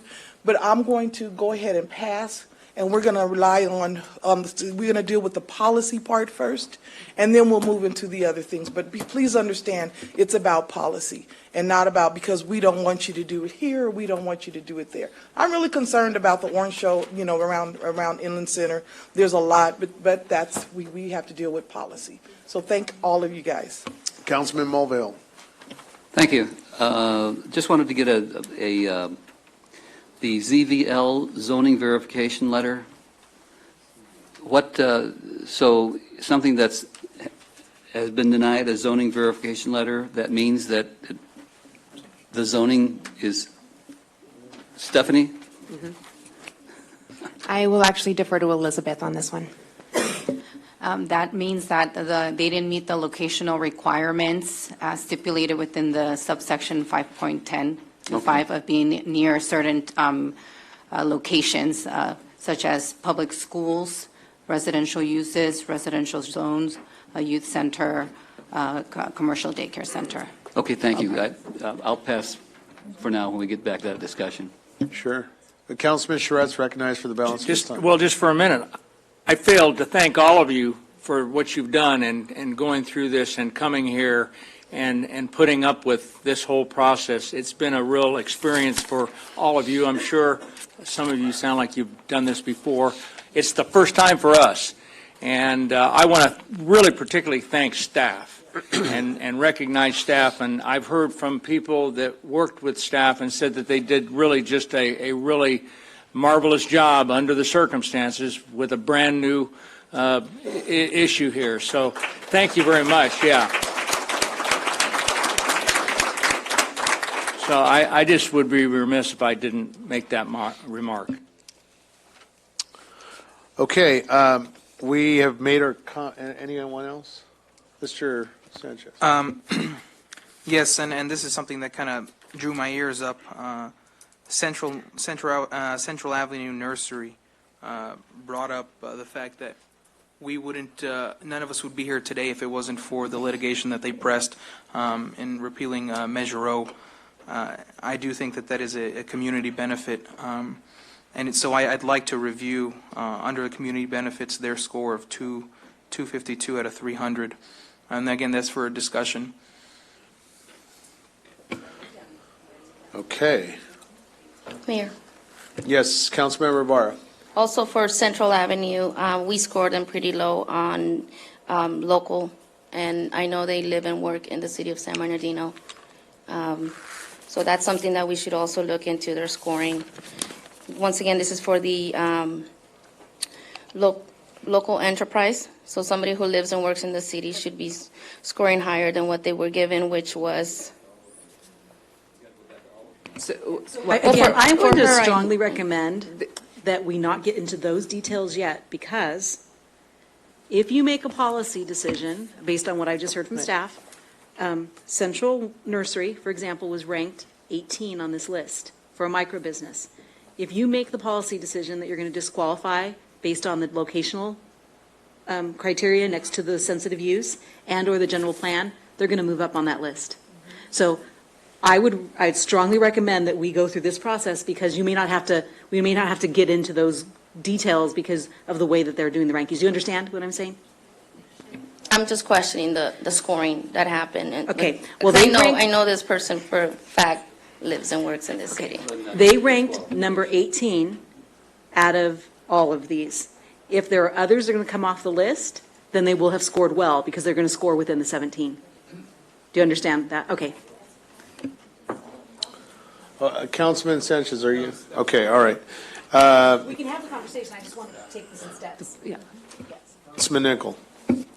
Yeah, I would, I suppose we should do this as a motion, but I would like to make the motion that we exclude the two micro businesses that are not consistent with the general plan, that would allow us to then consider perhaps considering some of the micro businesses that ranked elsewhere. Can you name for us what are the inconsistent the two that I see are Orange Show Cultivators and Nibble This LLC, located at 1181 South E Street. We do it as two motions? Or, excuse me, Yeah. yes. is to disqualify. Hold on, Ms. City Attorney. I'm sorry, it's yes what on nibble this? Which Okay, suffix? so my understanding is the nibble this location at 1181 Southeast Street is not compliant with the general plan. And Is so that your correct? suggestion is to strike that from? To strike that one, and then also strike Orange Show Cultivators under micro business located at 764 South Inland Center Drive. And that would release two. For what purpose, Mr. Nickel? Again? For non-compliance with the general plan. Non-compliance with the general plan. So maybe take them as separate motions? So that's a motion. To strike anyone for non-compliance with the Are general plan? they're both non-compliant, right? So they're both, yeah. Yes. We can do them together, I would Yes. say. Okay. So that will be my motion, to strike those two for non-compliance with the general plan. That's Councilman Nichols' motion. Is there a second? I'll second it. Is there discussion on the proposed motion made by Councilman Nickel, seconded by our Mayor Pro Tem? Discussion points? All right, how, should we register or roll call vote? Yeah. Members? If you're prepared to take, I'm prepared. Either way. For roll call? Yeah. take a roll call. just- Okay. The motion is to exclude Orange Show Cultivators and Nibble This LLC micro businesses because they are not consistent with the general plan, allowing consideration of others on the list. The motion was made by Mr. To Nibble. clarify, nibble this, only the location at Right. 1181 Southeast Street. Right. So any operators that are not compliant with the general plan? Do you want it to say any operators not, or just the micro business operators? I would say any. In fairness, it should be any operators that are not consistent Okay. with the general. And we know it's those two. Okay. Correct. For micro business, we also have another. And if we can just And the clarify distribution. that And for do you wanna do the the distribution remaining one, too? categories? Right. So the distribution would be for non-compliance on, Blunt Brothers is non-compliant. not according to this. Now, this one says yes, it is compliant. Or wait a minute, for Blunt Brothers, for micro May I business? suggest that maybe just for the moment, we just take the motion that was on the floor, and then we can come back and identify the others that are non-general plan compliant? Okay, Madam City Clerk, would you read the motion made by Councilman Nickel? Exclude any businesses not consistent with the general plan? No, you want the original one. Okay, exclude Orange Show Cultivators and Nibble This at 1181 Blunt Brothers says yes online. because they're not consistent with the general plan, allowing consideration of others on the list. And it was seconded by Ms. Richard. You ready for a vote? Mr. Yes. Sanchez? Yes. Ms. Ibarra? Yes. Mr. Charette? Yes. Mr. Nickel? Yes. Ms. Richard? Yes. Is he looking at development or something? And Mr. Mulvihill? Yes. The item passes 6-0. So to follow up on that policy decision, the next decision for you to look at is, would you like to disqualify any others, which we have one category, my understanding, staff is confirming. If we have any others on the list that are non-general plan compliant, would you like us to disqualify them from appearing on this list? And Can we know who they are? And we want to clarify, I think we've found a typo in. What categories? Let us have just 1 second. So that's wrong. So distribution is We just want to check zoning on something, the general plan on something.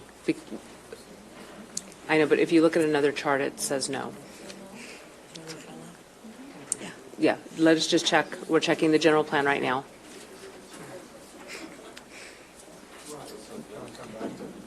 We can come back to if you want to.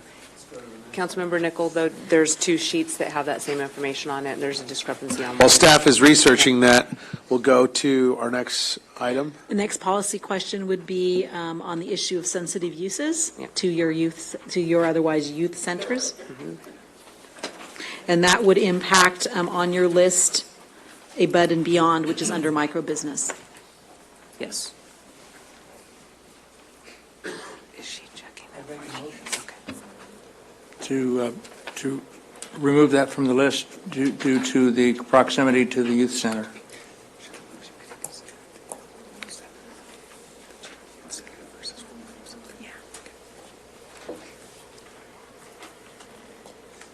Councilman Nichol. Is that the motion on the motion? Do we have a second? No, there's no second.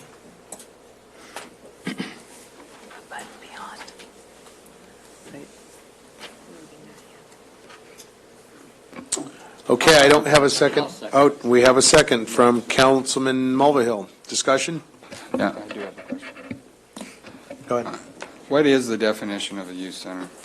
Okay, we're going to let, are you prepared to deal with that? There is a state definition, a state law definition of a youth center.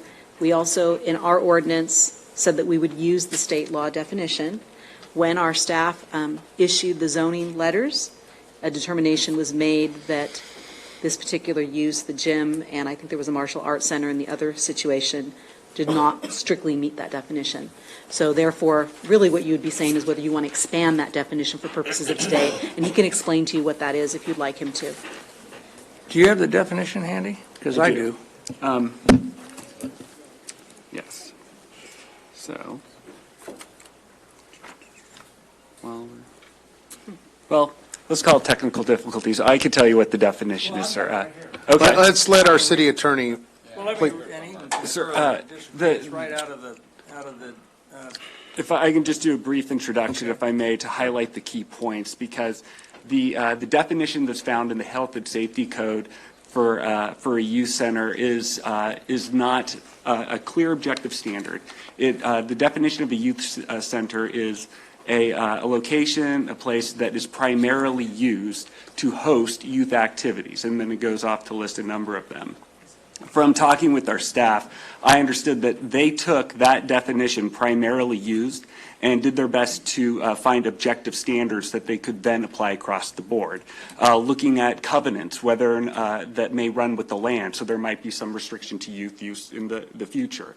Looking to the programs to determine if there's any other exclusivity for youth. So taking that term, primarily used to host a youth activity, the staff worked to find some standards that they could then apply across the board. And that's how they came to determine that the gymnasium, the martial arts center in this case, do not constitute a youth center. Is it because it lacks a covenant on the, or some sort of encumbrance on the property? Yes. Yes. I would defer to staff on the particulars of that.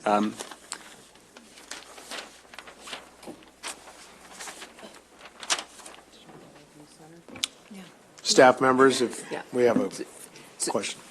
So again, we attempted to use things that were objective in terms of our ability then to interpret that within our own codes, recognizing that there may be modifications to that. It was not as excluded under your ordinance, but certainly in what was prepared by and approved by the voters, but it is certainly something that you could consider as a requirement that you want to impose at this point because of the concerns with that.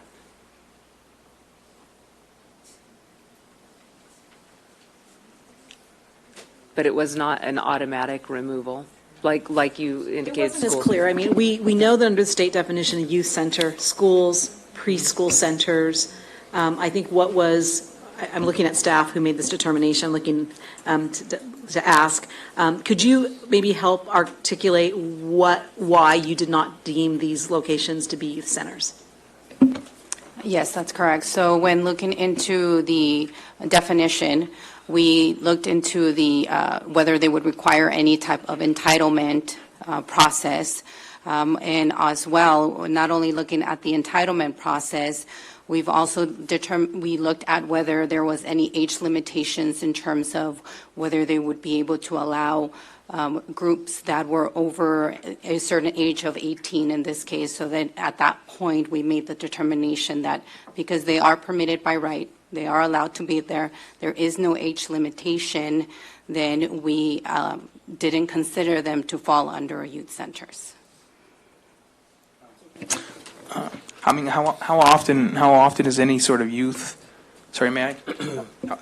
How often is? Well, hold on, Councilman Sanchez. Councilman Charette, you're Yeah, recognized. Health and Safety Code, it's 11353.1, and it's subsection, I'm finding it here, and it says youth center means any public or private facility that is primarily used to host recreational or social activities for minors, including but not limited to private youth membership organizations or clubs, social service teenage facilities, video arcades, or similar amusement parks. We've got a business that's been in business there for, I think she said 10 years, serving 550 youth 7 days a week. And I think I made a note, she quoted that she's serving from 18 months to 18 years. If that isn't a youth center, then I don't know what a youth center is. So with that, I would make a motion that my motion stands. I'll second that motion. Council, well, we already have a second. Oh, okay. All right. Councilman Sanchez, your question. It's been answered. Thank you. Are we ready to vote? Are there any discussion points from council members? If the clerk would read the motion, please. Mayor Pro Tem. Yes, thank you. So if we say that this is something that we're going to vote against, that we don't, because of the youth center, then we have to do it the same for residential and everything else that is out of compliance? It is a discretionary permit. So no, I think you can articulate, we are more concerned about, about the youth center. and the, Okay. Because, right. Okay, if there's no discussion points, our city clerk will read the motion, and we will cast our vote on that motion. Motion by Mr. Charette, second by Mr. Mulvihill, to remove Above and Beyond from the list of microbusinesses because of proximity to the youth center. Members would be roll called on it. All right. It's been seconded by Councilman Mulvihill, correct? Yes, it was. Very good. Mr. Sanchez? Yes. Ms. Ibarra? Yes. Yes. Mr. Charette? Mr. Nichol? No. Ms. Richard? Mr. Mulvihill? Yes. The item passes 5-1 with Mr. Nichol voting no. I'd like to remind the council that you also had another speaker who mentioned a youth martial arts, and staff will look to see. To see which one that affects, and then you want to. It actually affects the same property. And that one, and it also affects the cultivation 14-4 as well on Hillcrest. So these youth centers are close to those two. So we should deal with the youth center. So I think we should, we need to determine, does that also then apply the same concerns about location and the impact on the youth and the community? Would the same argument apply to the martial arts studio as well?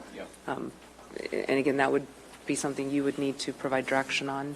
So just we state it clearly, your policy decision to decide that the gym is a youth center, if you're going to apply that consistently to the martial arts or any other location, for example, then we will advise you on which other businesses here who were ranked would be implicated by that. And yes. And it's 14-4. No, the Hillcrest is Med Products. Yeah, I don't know. We're just confirming which ones. I would just like to clarify, the martial arts studio is next to 199 West Hillcrest.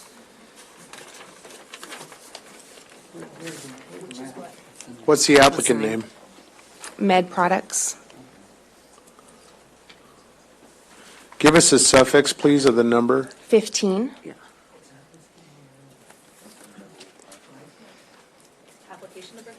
So it's a micro business.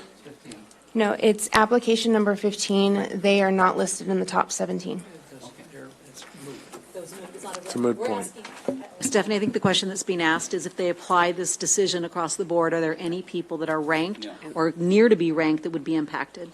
I did hear Councilmember Ibarra suggest that 14-4 was impacted, but I'm not aware of what those facts are.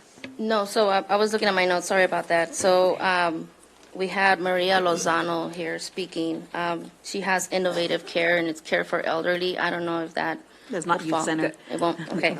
So that would have affected 14.4, so it doesn't affect them anymore. Thank you.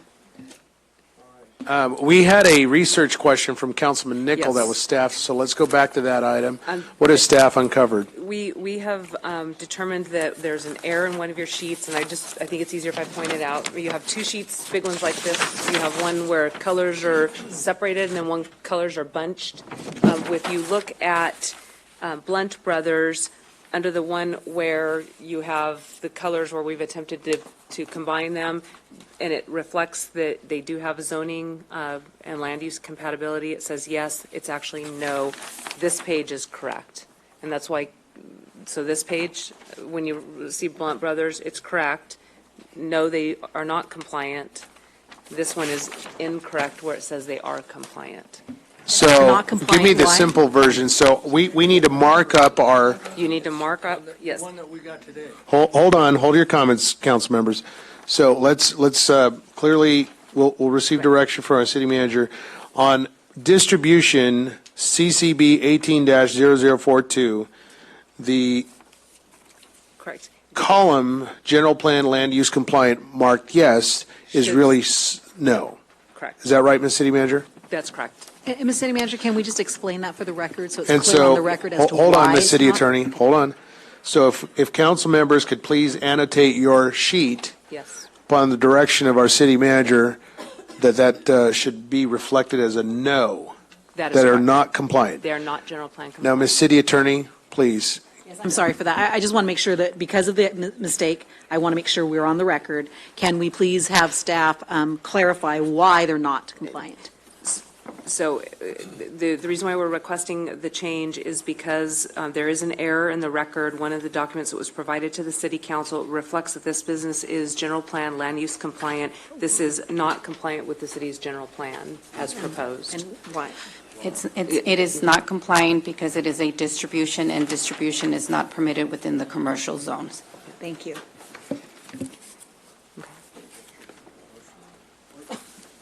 So we would therefore, if you wanted to remove Blunt Brothers for the policy decision that is not compliant with the general plan, we would need to make a motion to do that. Is there a motion to that effect? In order, yes, I'll make that motion. May I ask a question? If it, Sir, are you representing Blunt Brothers? yes. If it doesn't go into the commercial zone, where would it go? It would be permitted within the industrial zone. Thank you. Mr. Sanchez, you're recognized, sir. As a matter of consistency, we've disqualified certain candidates based on not being compliant with the general plan. Is am I correct? As a matter of consistency, then we would not be able to accept this application. So I make the motion that we apply this rule in this case. Is there a second to that motion? I'll second.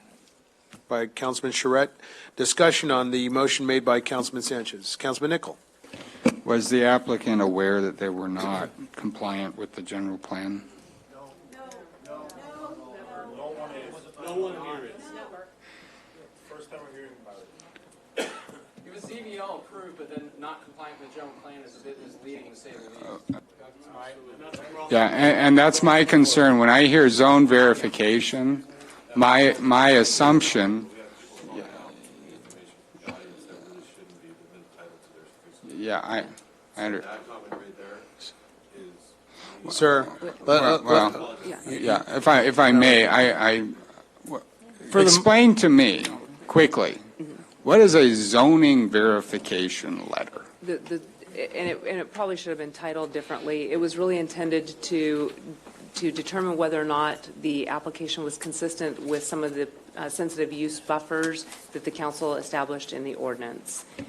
So it was an ordinance verification letter? Yes, locational standards that are contained in the When I hear zoning verification and I see that it's been approved, I assume that they were approved in that they were in an appropriate zone. Yes. I have some real concerns now because I think that I'd like to reconsider my vote on the prior motion, and I think I seconded that. I don't know if I made that motion or seconded that because now I'm confused, and that really worries me because we have folks in this room that have put in a lot of money, and it should not be confusing. It should not be ambiguous. Mr. Nickel, hold on. We're going to ask the audience, please, to refrain from applauding and cheering and booing.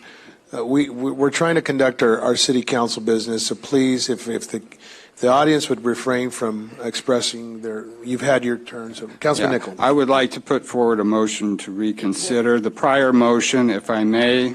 I would like to put forward a motion to reconsider the prior motion that excluded those both nibble and orange show cultivators for lack of being consistent with the general plan. I will make that motion reconsider. Okay, let's kind of deal with some traffic here. We have a motion from Councilman Sanchez. It was seconded by Councilman Charette. So we're on discussion point. I understand where you're going, Mr. Nickel. I appreciate that. Let's deal with the motion on the floor. We can work with your motion in just a few seconds here. Do we have any discussion points on the motion by Councilman Councilman Sanchez, and seconded by Charette? And are there any discussion points on that matter? Would you like to rescind or reconsider your substitute? Comment. Sure. I don't know if this can be part of the motion, so correct me, but the motion is to eliminate Blunt Brothers from distribution. For consistency. Right? Right. The motion was to eliminate Blunt Brothers so that you could be consistent with the prior motion, Right. which eliminated Orange Show and Nibble This at the East Street location. And I seconded that. And that, with Organic Orchards gone and Blunt Brothers gone, we have no distribution, correct? And we did have an applicant that wanted distribution, that applied for it, that if I can include that in the motion, no? At this point, I'd recommend Okay. that you make consistent policy decisions, So- well-decided policy decisions, because If I may. we don't want to be disqualifying people. We simply do not want it to be actual or to even appear that you're disqualifying people so that you can get to people that are lower ranked. That would be not what we want to do. We want to keep this at the very high level of policy. So the motion on the floor is, do you want to eliminate Blunt Brothers solely because they're non-general fund compliant? To be consistent. I think one of the discussion points that was raised as you consider that, because I do think it is a valid point that is being made, is that these applicants were told that they were zoning compliant. In the zoning world, that means something. It usually means that you're zoning compliant and general plan compliant. That's what it usually means to a planner. And here we separated them, and we see how it can be confusing. Some of these people received a zoning letter. Okay. So if I may, I do think that we are kind of doing this haphazard, and we're patching up some and others. I think the council right now needs to seriously discuss whether we will disqualify or not disqualify any candidates for their lack of compliance with the general plan. That is a discussion we need to have, and then vote on that. Yes. Can we do that? Yes. So if the person who made the motion on Blunt Brothers would rescind their motion, we could then go to Mr. Nichols' motion to reconsider. So the motion has failed. Then we can go to the All right, reconsideration motion and put that question back on the Councilman table. Nickel, if you'd restate the motion. I would like to reconsider the prior vote on exclusion of all applicants that were not consistent with our general plan. I will second for discussion. Oh, okay. I think it would be fair just to do it generally for all. All right. So there's a motion by Councilman Nickel, a second by Councilman Sanchez. Are there discussion points? Either one. Are there discussion points on the motion? Just want to know who it impacts on this list. Oh, okay. Hold on. I say that, you're funny, I mean, yes, you have to know who it impacts, but Well, I want you to make a because we policy voted, decision. the reason I'm asking is I'm not asking, other than to know that I struck out Orange show, would- and nibble, You would put orange show and and nibble put those back on. in. Yes, That's you all would. that's Correct. the clarification Yes, I okay, want. I understand, okay. Okay, thank you. Mayor Pro Tem, you have a question? I just have a question on this form, right? When it comes to, when you look in the column and it says approved or denied, and you go all the way down to the bottom, that says denied, and then it says approved, and there's 2 asterisks next to it. Does that mean that that person is now approved? That is correct. So Okay. there was a subsequent ZVL applied for after changes had been made in businesses in the surrounding area, which then put them in approved status. Okay. Thank you. Are there any discussion points on this? I do. Councilmember? Okay, so we're going to rescind Orange Show and Nibble This simply because Blunt Brothers was not notified that they were not complying with their general plan? No, I think we recognize that we were dealing with locational standards, and we titled something, although, we did deal with general plan and zoning, but we realized that there potentially is some confusion.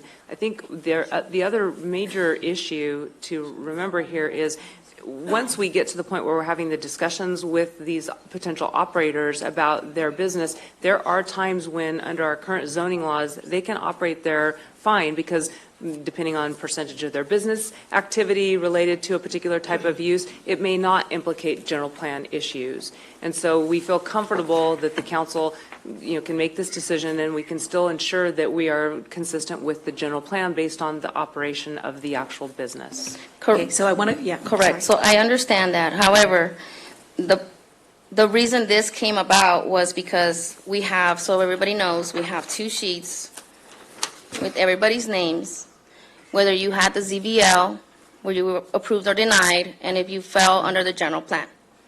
There was a clerical error, and you're saying we had for Blunt Brothers, there was a clerical error on both lists. Go ahead. Correct? No, that's not correct. That is where this No. came from. Let me So- go back, and I'm going to go really slow, and I know it's confusing, and I'm going to take you through this. Right. This whole discussion has been whether you're going to disqualify someone because they don't have general plan consistency. That's what the discussion is about. We identified through this conversation 3. The 3 that were identified were Orange Show, Nibble This on East Street, and Blunt Brothers. What we subsequently learned is that for the 3 of them, they had all received approvals, what are called the zoning verification. All 3 of those businesses received a yes on zoning verification. And in the land use world, when you get a zoning verification, pretty much is saying if you're compliant in the zone, you're compliant in general plan. So we have people who relied upon that representation. I think that caused Councilmember Nichols to raise that issue. I would like to just clarify for factual purposes, with respect to Blunt Brothers, when you look here, they received a zoning letter. In one place, it said they were not general plan compliant, but they subsequently came in and asked for that, and they became general plan compliant for Blunt Brothers. Maybe because other uses around them, maybe that was the reason, but I see the asterisk, Stephanie. I'm just trying to be consistent. Yes. Okay. For the other 2, for Orange Show and for Nibble This on East Street, they received a zoning letter. So it's up to this city council to decide, are you going to disqualify someone who's in the right zone? Because clearly they're in the right zone. They're just not general plan compliant. Okay, well, I personally would like more time to review this information then and have our staff brief us on their phases, on how they scored and how they reviewed the application so that we know, because I'm going based on what I was provided of what was done prior, and now I'm being told, sorry, they only got the ZVL letter, and even though they're not in the general plan compliant, then we're going to approve them. So that's where I'm coming from as a council person. I didn't get my binders until Tuesday lunchtime. They were misplaced. So for everybody who's here, 7,000 pages worth to review in 2 days is overwhelming for us. And I would like to see if we can make a motion perhaps of taking what we have received. We have received additional documentation from our speakers today. We can review this along with everything else that we have, because we're just going back and forth now.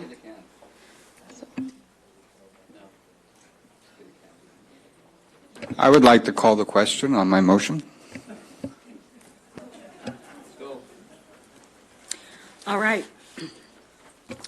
The motion made by Mr. Nichols, seconded by Mr. Mulvihill, to reconsider the prior motion that excluded all applicants not consistent with the general plan.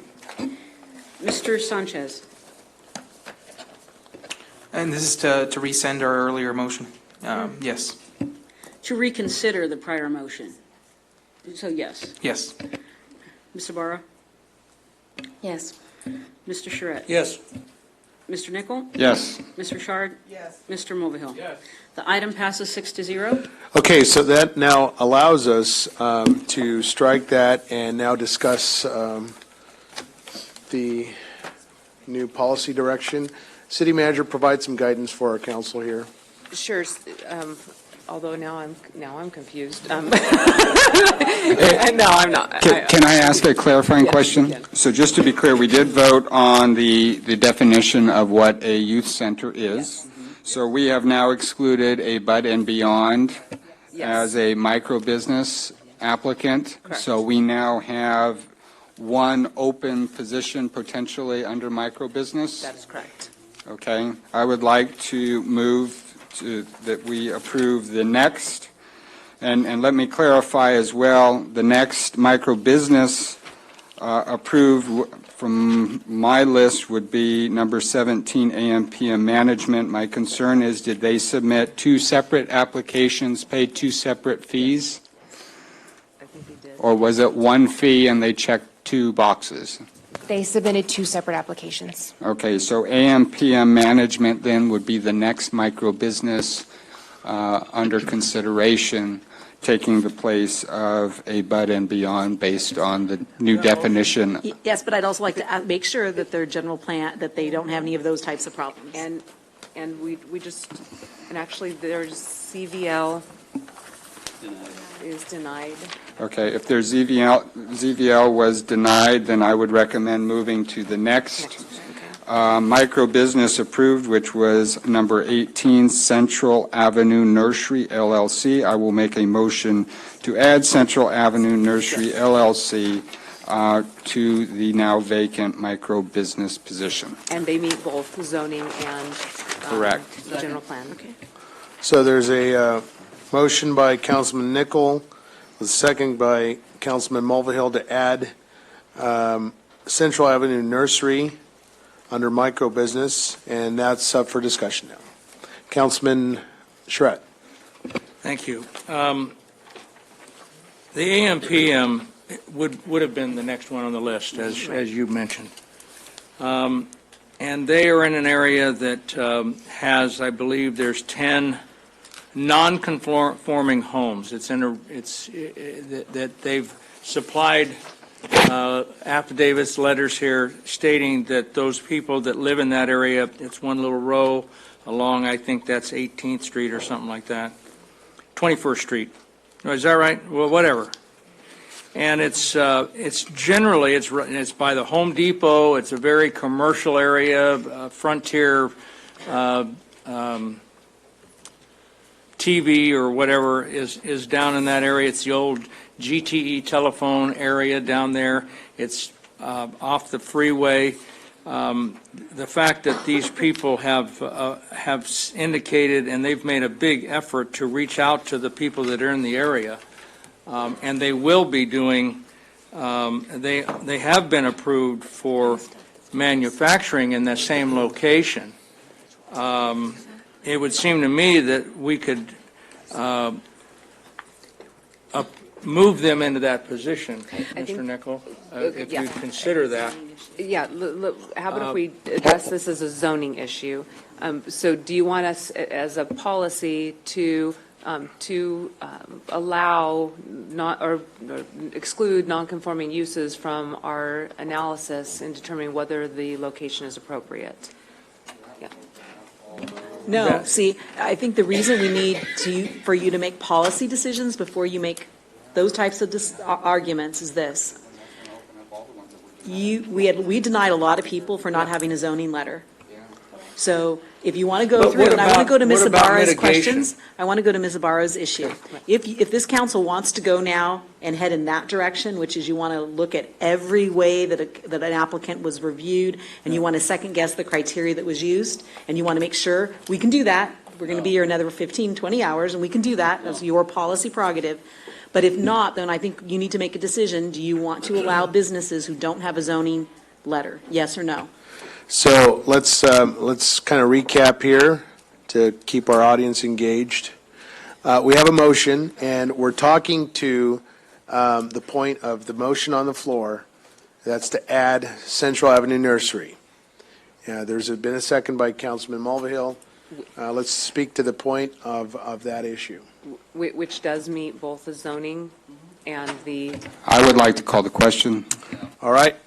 Madam City Clerk, if you would please read the motion for us, and then we'll do a roll call vote on that motion. The motion was to add Central Avenue nurseries to the micro-business category. Mr. Sanchez? Yes. Ms. Ibarra? Yes. Mr. Charette? No. Mr. Nichol? Yes. Ms. Richard? Yes. Mr. Mulvihill? Yes. The item passes 5-1 with Mr. Charette voting no. All right, Ms. City Manager. The next item, if we could go back to Councilmember Sanchez's, and I'm just going through the issues that all of you raised, and we said we were going to park for the appropriate time. The suggestion that organics orchards, given the potential implications that they be allowed to maintain or consider giving them permits in manufacturing, distribution, and cultivation. So I'd like to call them back up. They had expressed that they were willing to choose just one. There is now the question made by Councilman Sanchez regarding the matter. And so, Because ultimately then, you wouldn't be filling up all the potential permits.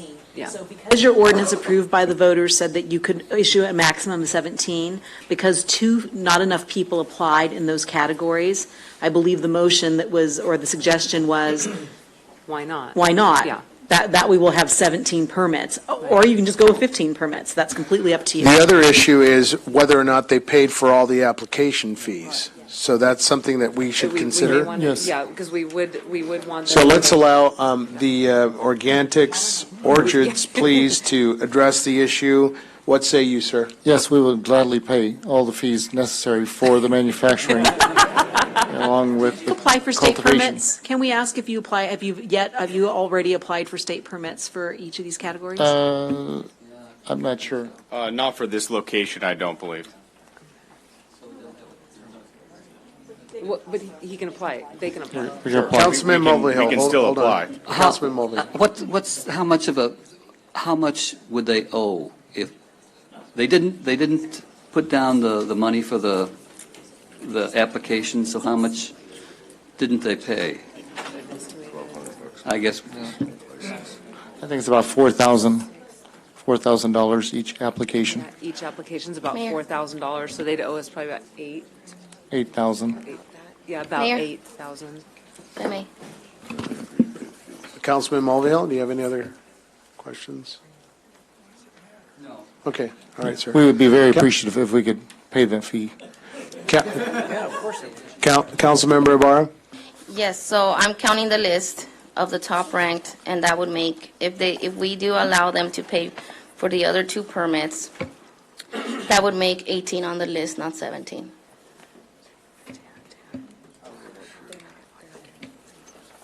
Yeah.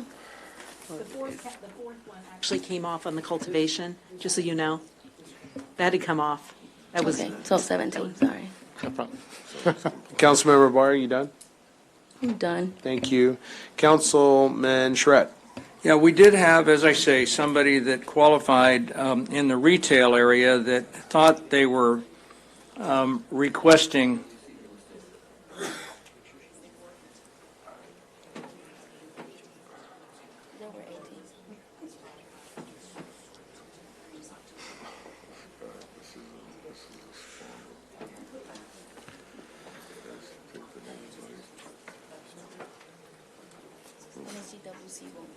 Just having, so that everybody knows, the conversation that we're having is, the rules say that you can have a maximum of 17 and only a maximum of 5 in each category. Because you did not have up to 5 apply in these categories, that's why you're considering adding them here. And in the cultivation category, it was staff's recommendation that you award to 3 instead of 4, because the way the numbers were coming out, you would have had 18, and it was staff's recommendation to remove the 4th one on cultivation. Don't have to do that, that was just the recommendation. No, I haven't started yet. They were having a sidebar. All right. Councilman Charette. Thank you. I was just going to comment that I'd like clarification on Pure dispensaries, who clearly said they had turned in an application for distribution because they were asked to. They apparently made a mistake checking the box for delivery, thinking that was going to be distribution. And I don't know if they turned in an application for that, or if they paid the fee for that, or what. They've qualified for the retail. There is room now for there to be another distribution, and I would like to move that slot be given to Pure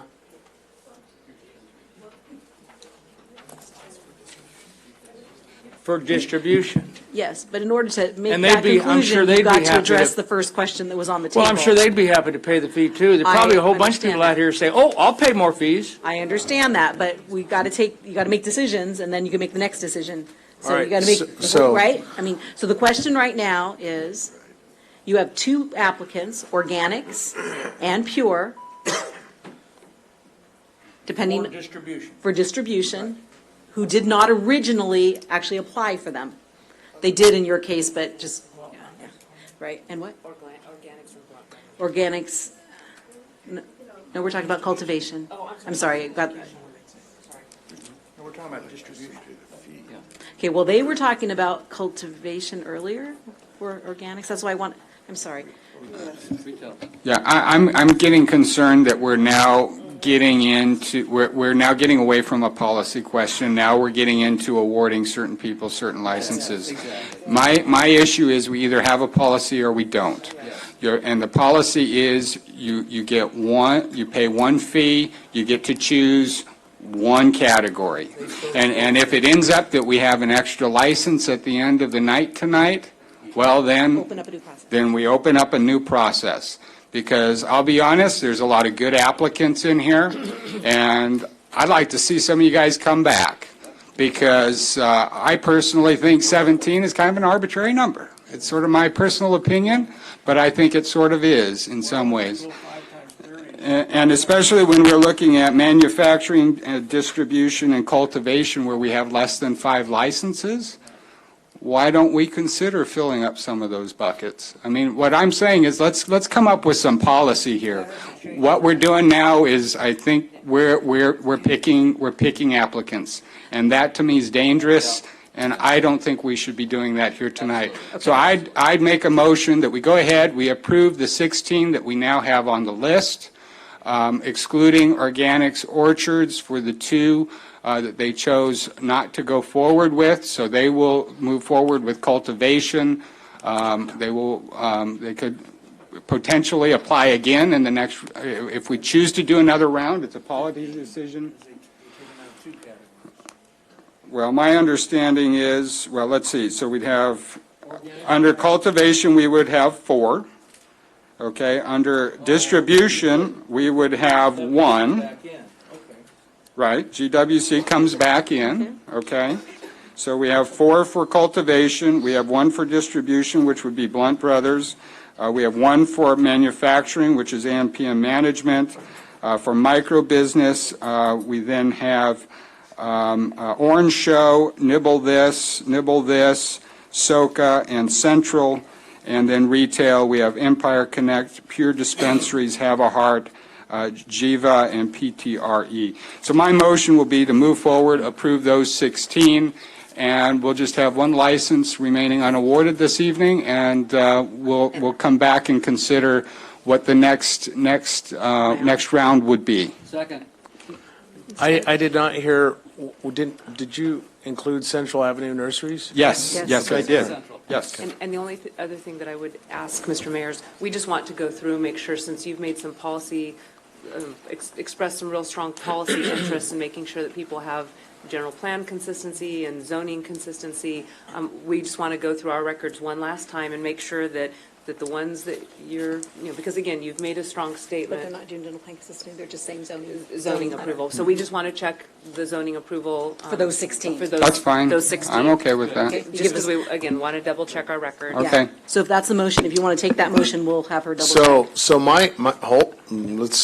my concern is, we have the applicant for Organics Orchards here. As I understand, Mr. Councilman Nickel, then Organics Orchard would be removed from manufacturing and distribution, kept in cultivation. I'd like for them to address that matter. I mean, they were called up here for it, so. Okay, so I want to go back, and if I may, Mayor, the reason they were called back up, however, is that earlier on, you'd made a policy discussion that when people applied for a permit, they could only choose one category. And so we asked them to choose, they chose cultivation. Councilmember Sanchez said, hey, I'd like to maybe have a discussion of whether people who chose multiple categories where they're not filled up, should we add them?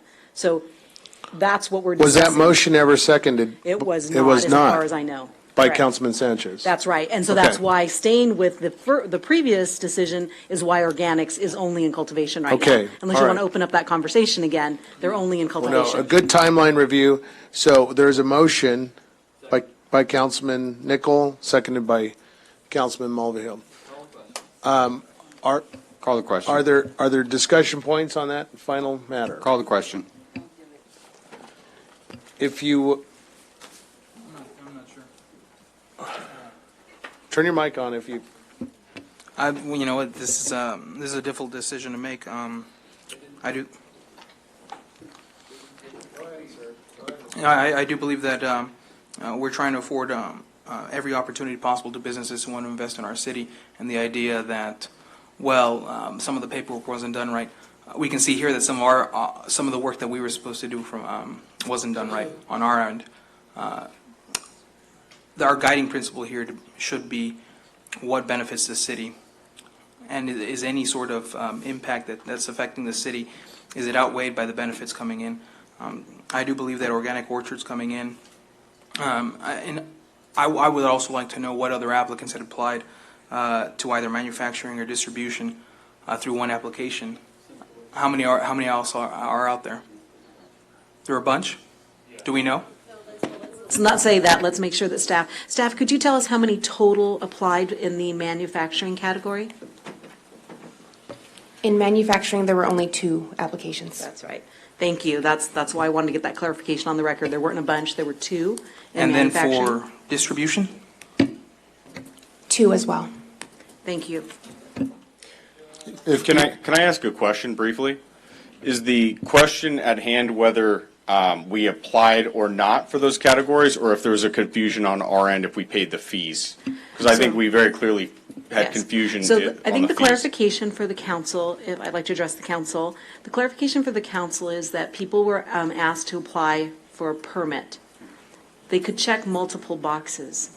This process started, it's been very fluid, as you know, there've been change in state regulations. Some people didn't just choose lots of boxes, they actually filed multiple permits. You had no rule against filing multiple permits. So Organics chose multiple boxes, and the question for this council is, if you didn't apply for multiple permits, should you be given multiple permits or not? That's just the question for you. And that's, should you allow someone tonight to apply for multiple permits? That's a question for you, and you need to answer that. And if the answer is no, then we asked Organics to choose one, and that's what they've done tonight. There's a motion on the floor. Yeah, but we've I would applied. like to call the question, We've please. applied for those categories, though, just in. The- One. Yeah. You applied for one permit. Turn your mic off. It's not, you applied for one permit among multiple categories, and the council's motion right now is to award you one. We asked you which one you wanted, and you told us you wanted cultivation. Would you like to reconsider that? Yes, we'd like to, I mentioned earlier, we Well, choose another one, because there's openings. Well, let me, Well, not openings in retail, I'm saying there's just openings. but we applied under the Right. understanding that we were, we could get it. I have one last question, and that would be it. We're willing to pay the fee. No, well, that's not you applied for one permit. The council's considering giving you one permit tonight. You earlier mentioned that you wanted the cultivation permit, and that's what the motion is on the floor. We're giving you the courtesy to ask if you'd like to reconsider that. Sure, I think we stick with cultivation Thank you. with the understanding that we misunderstood and thought we could apply for multiple at one time. If it's a fee discussion, we're happy to make that work, and if there. No one else was confused about that. I think it would be very unfair to the process to allow that. Councilman Sanchez. On those checked boxes, did it say choose one, how did that appear? There was only Why two was there like- applicants that checked multiple boxes. They were one, and the other one was accessible options. Accessible options like this one, checked retail. That's why it wasn't an issue for accessible, but they were the only two out of how many applicants total? Out of 42. Out of 42 applicants, they were the only two that checked multiple boxes rather than applying for multiple permits. And I would just recommend, on a going forward basis for the next round, we make it very clear to the applicants, if you're going to check multiple boxes, you're going to pay multiple application fees, period. It's pretty simple. I would like to call the question of the motion that I have on the floor, please. The Mayor Pro Tem has a question. You're recognized, ma'am. Yes, thank you. So when are we going to do another round? That's my question. I mean, because after all of this, then we hear another round. When are we going to do another round? This is the way I'm looking at it. And I'm trying to be fair to everybody. They're here. Nobody else applied. They said they made a mistake about checking all the boxes. There was nothing there that told them that how they had to do it, one way or the other. There was no clear instruction. So what I say is, we're opening it back up. We have these 2 slots available. I don't see why we don't give it. Nobody else applied. The question would be, if others knew that was the possibility, will they apply? There's a lot of people that will apply, but they were there, and they did it by the deadline. And so now we're opening it up again for more people to apply when they in fact met the deadline. Whether they knew to check the box or whether they didn't, there was no clear instruction. Well, then you would have to do that for accessible options as well, and it really begins to open up. I understand the argument. I'm not advocating one way or another. This is a policy decision for the council to consider. But I believe that the most defensible decisions we make tonight are in fairness, and that all applicants feel they've been treated fairly. And I think other applicants that are here tonight would feel like they were treated unfairly if you allowed that. All right, let's call for the question.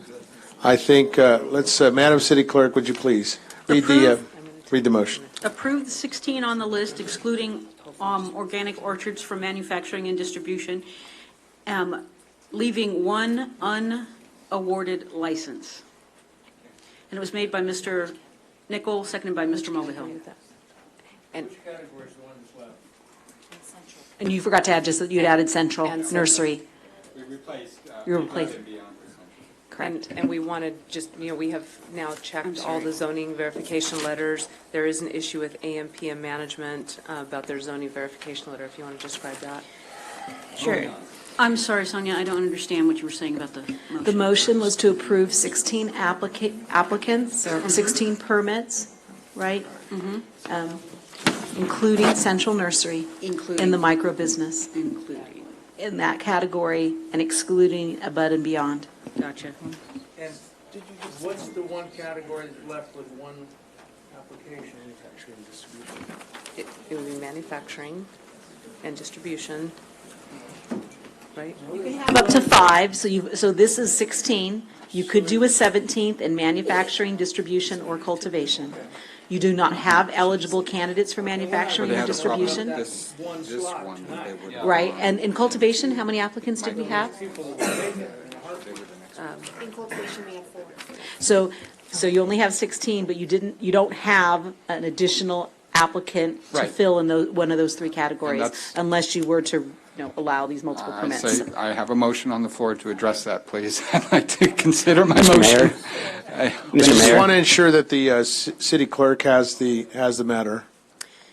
Approve the 16 permits on the list, including Central Avenue Nursery, and excluding Organic Orchards from the manufacturing and distribution, leaving one unawarded license. Right, can I say something really quickly? Oh, I'm sorry. Excluding Organic Orchard and Above and Beyond? Central Nurseries. Right. Are members clear on the motion? And if so, we'll call the roll. Okay. Mr. Sanchez? Yes. Ms. Ibarra? Yes. Mr. Charette? Yes. Mr. Nichol? Yes. Ms. Richard? Yes. Mr. Mulvihill? Yes. The item passes 6-0.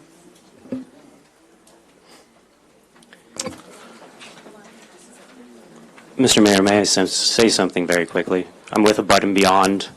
We had our zoning verification letter, which we relied on to this point. Hold on, Okay. just a minute. Sorry. Well, okay.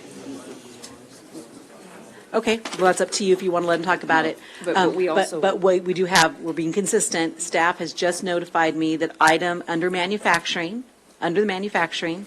AM/PM management does not have a zoning verification letter.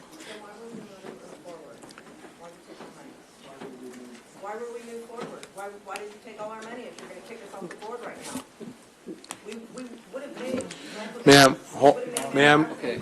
Ma'am, you're, all right, so, Ms. City Manager, what are our next steps? So we asked for an opportunity to go back because you made some policy decisions about zoning clearance letters being very significant to you and consistency with the general plan. So we checked everything just to make sure AM/PM management does not have zoning clearance, and maybe Elizabeth or Stephanie can explain the reason that. Residential, I think. Yeah. Residential. And let me, guys, before you do that, I do want to explain one thing. If you look at your overall rankings, the question that was posed from the audience, because I believe in being fair and letting you understand, why were they there? The overall ranking for that business was 24. There was a reason why it was probably 24, and it was not like these others. Others that were ranked in the top 17 all had zoning verification letters. They all had zoning verification letters. They may not have had the general plan. They all had, the truth is they all had zoning verification letters, or they've been disqualified. Okay, Ms. City Manager, if you would, what are our next steps and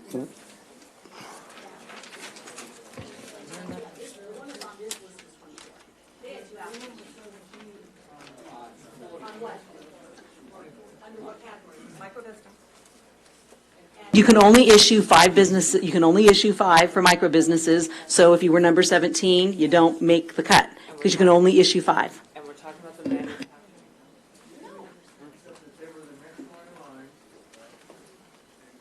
Next one after, before Central? Yes. And they were the next one in line, and they were disqualified, why? Zoning. No. For clarification, AM/PM has 2 applications in. One was ranked 17th, one was ranked 24th. The one ranked 24th for manufacturing has a zoning verification letter that was denied. So it's the manufacturing.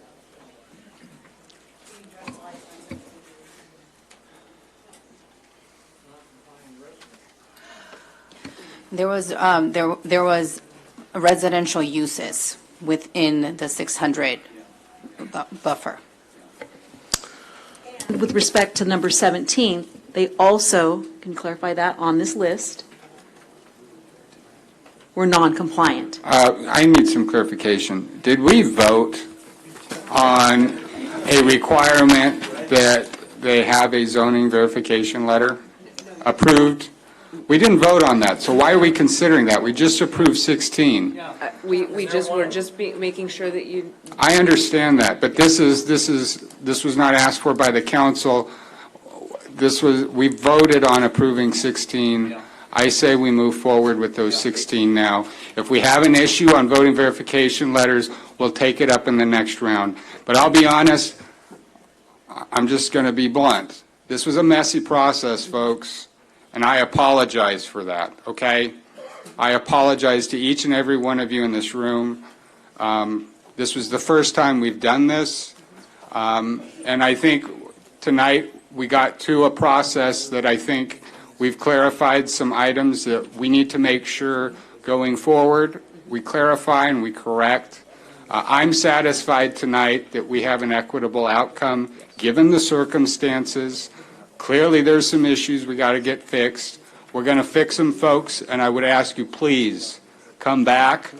I want to see you all here again because I want to make sure that we can get you like I say, there's some good folks in this room tonight, and I think I'd like to see you doing business in our city.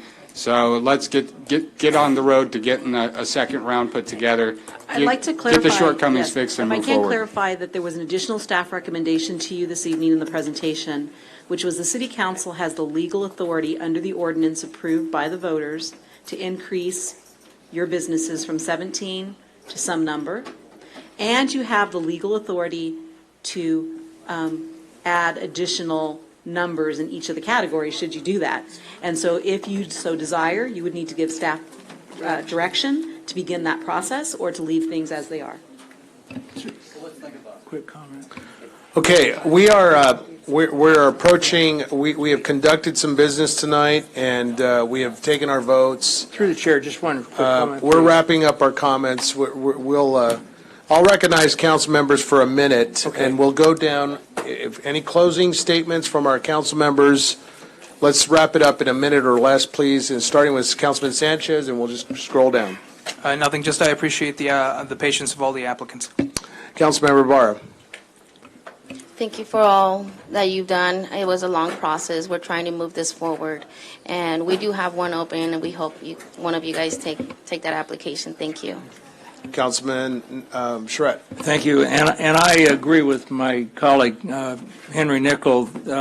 We do need a second round of this. We need to look at this again, and so many people that are all in competition with each other said, we need more businesses in this town. I mean, competition is good, and so I will be supportive of going forward and trying to expand this. It'd be good to have these 16 going and see how they go.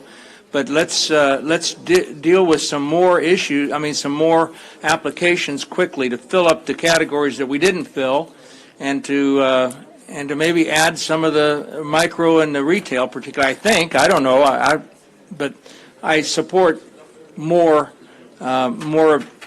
applications and more permits.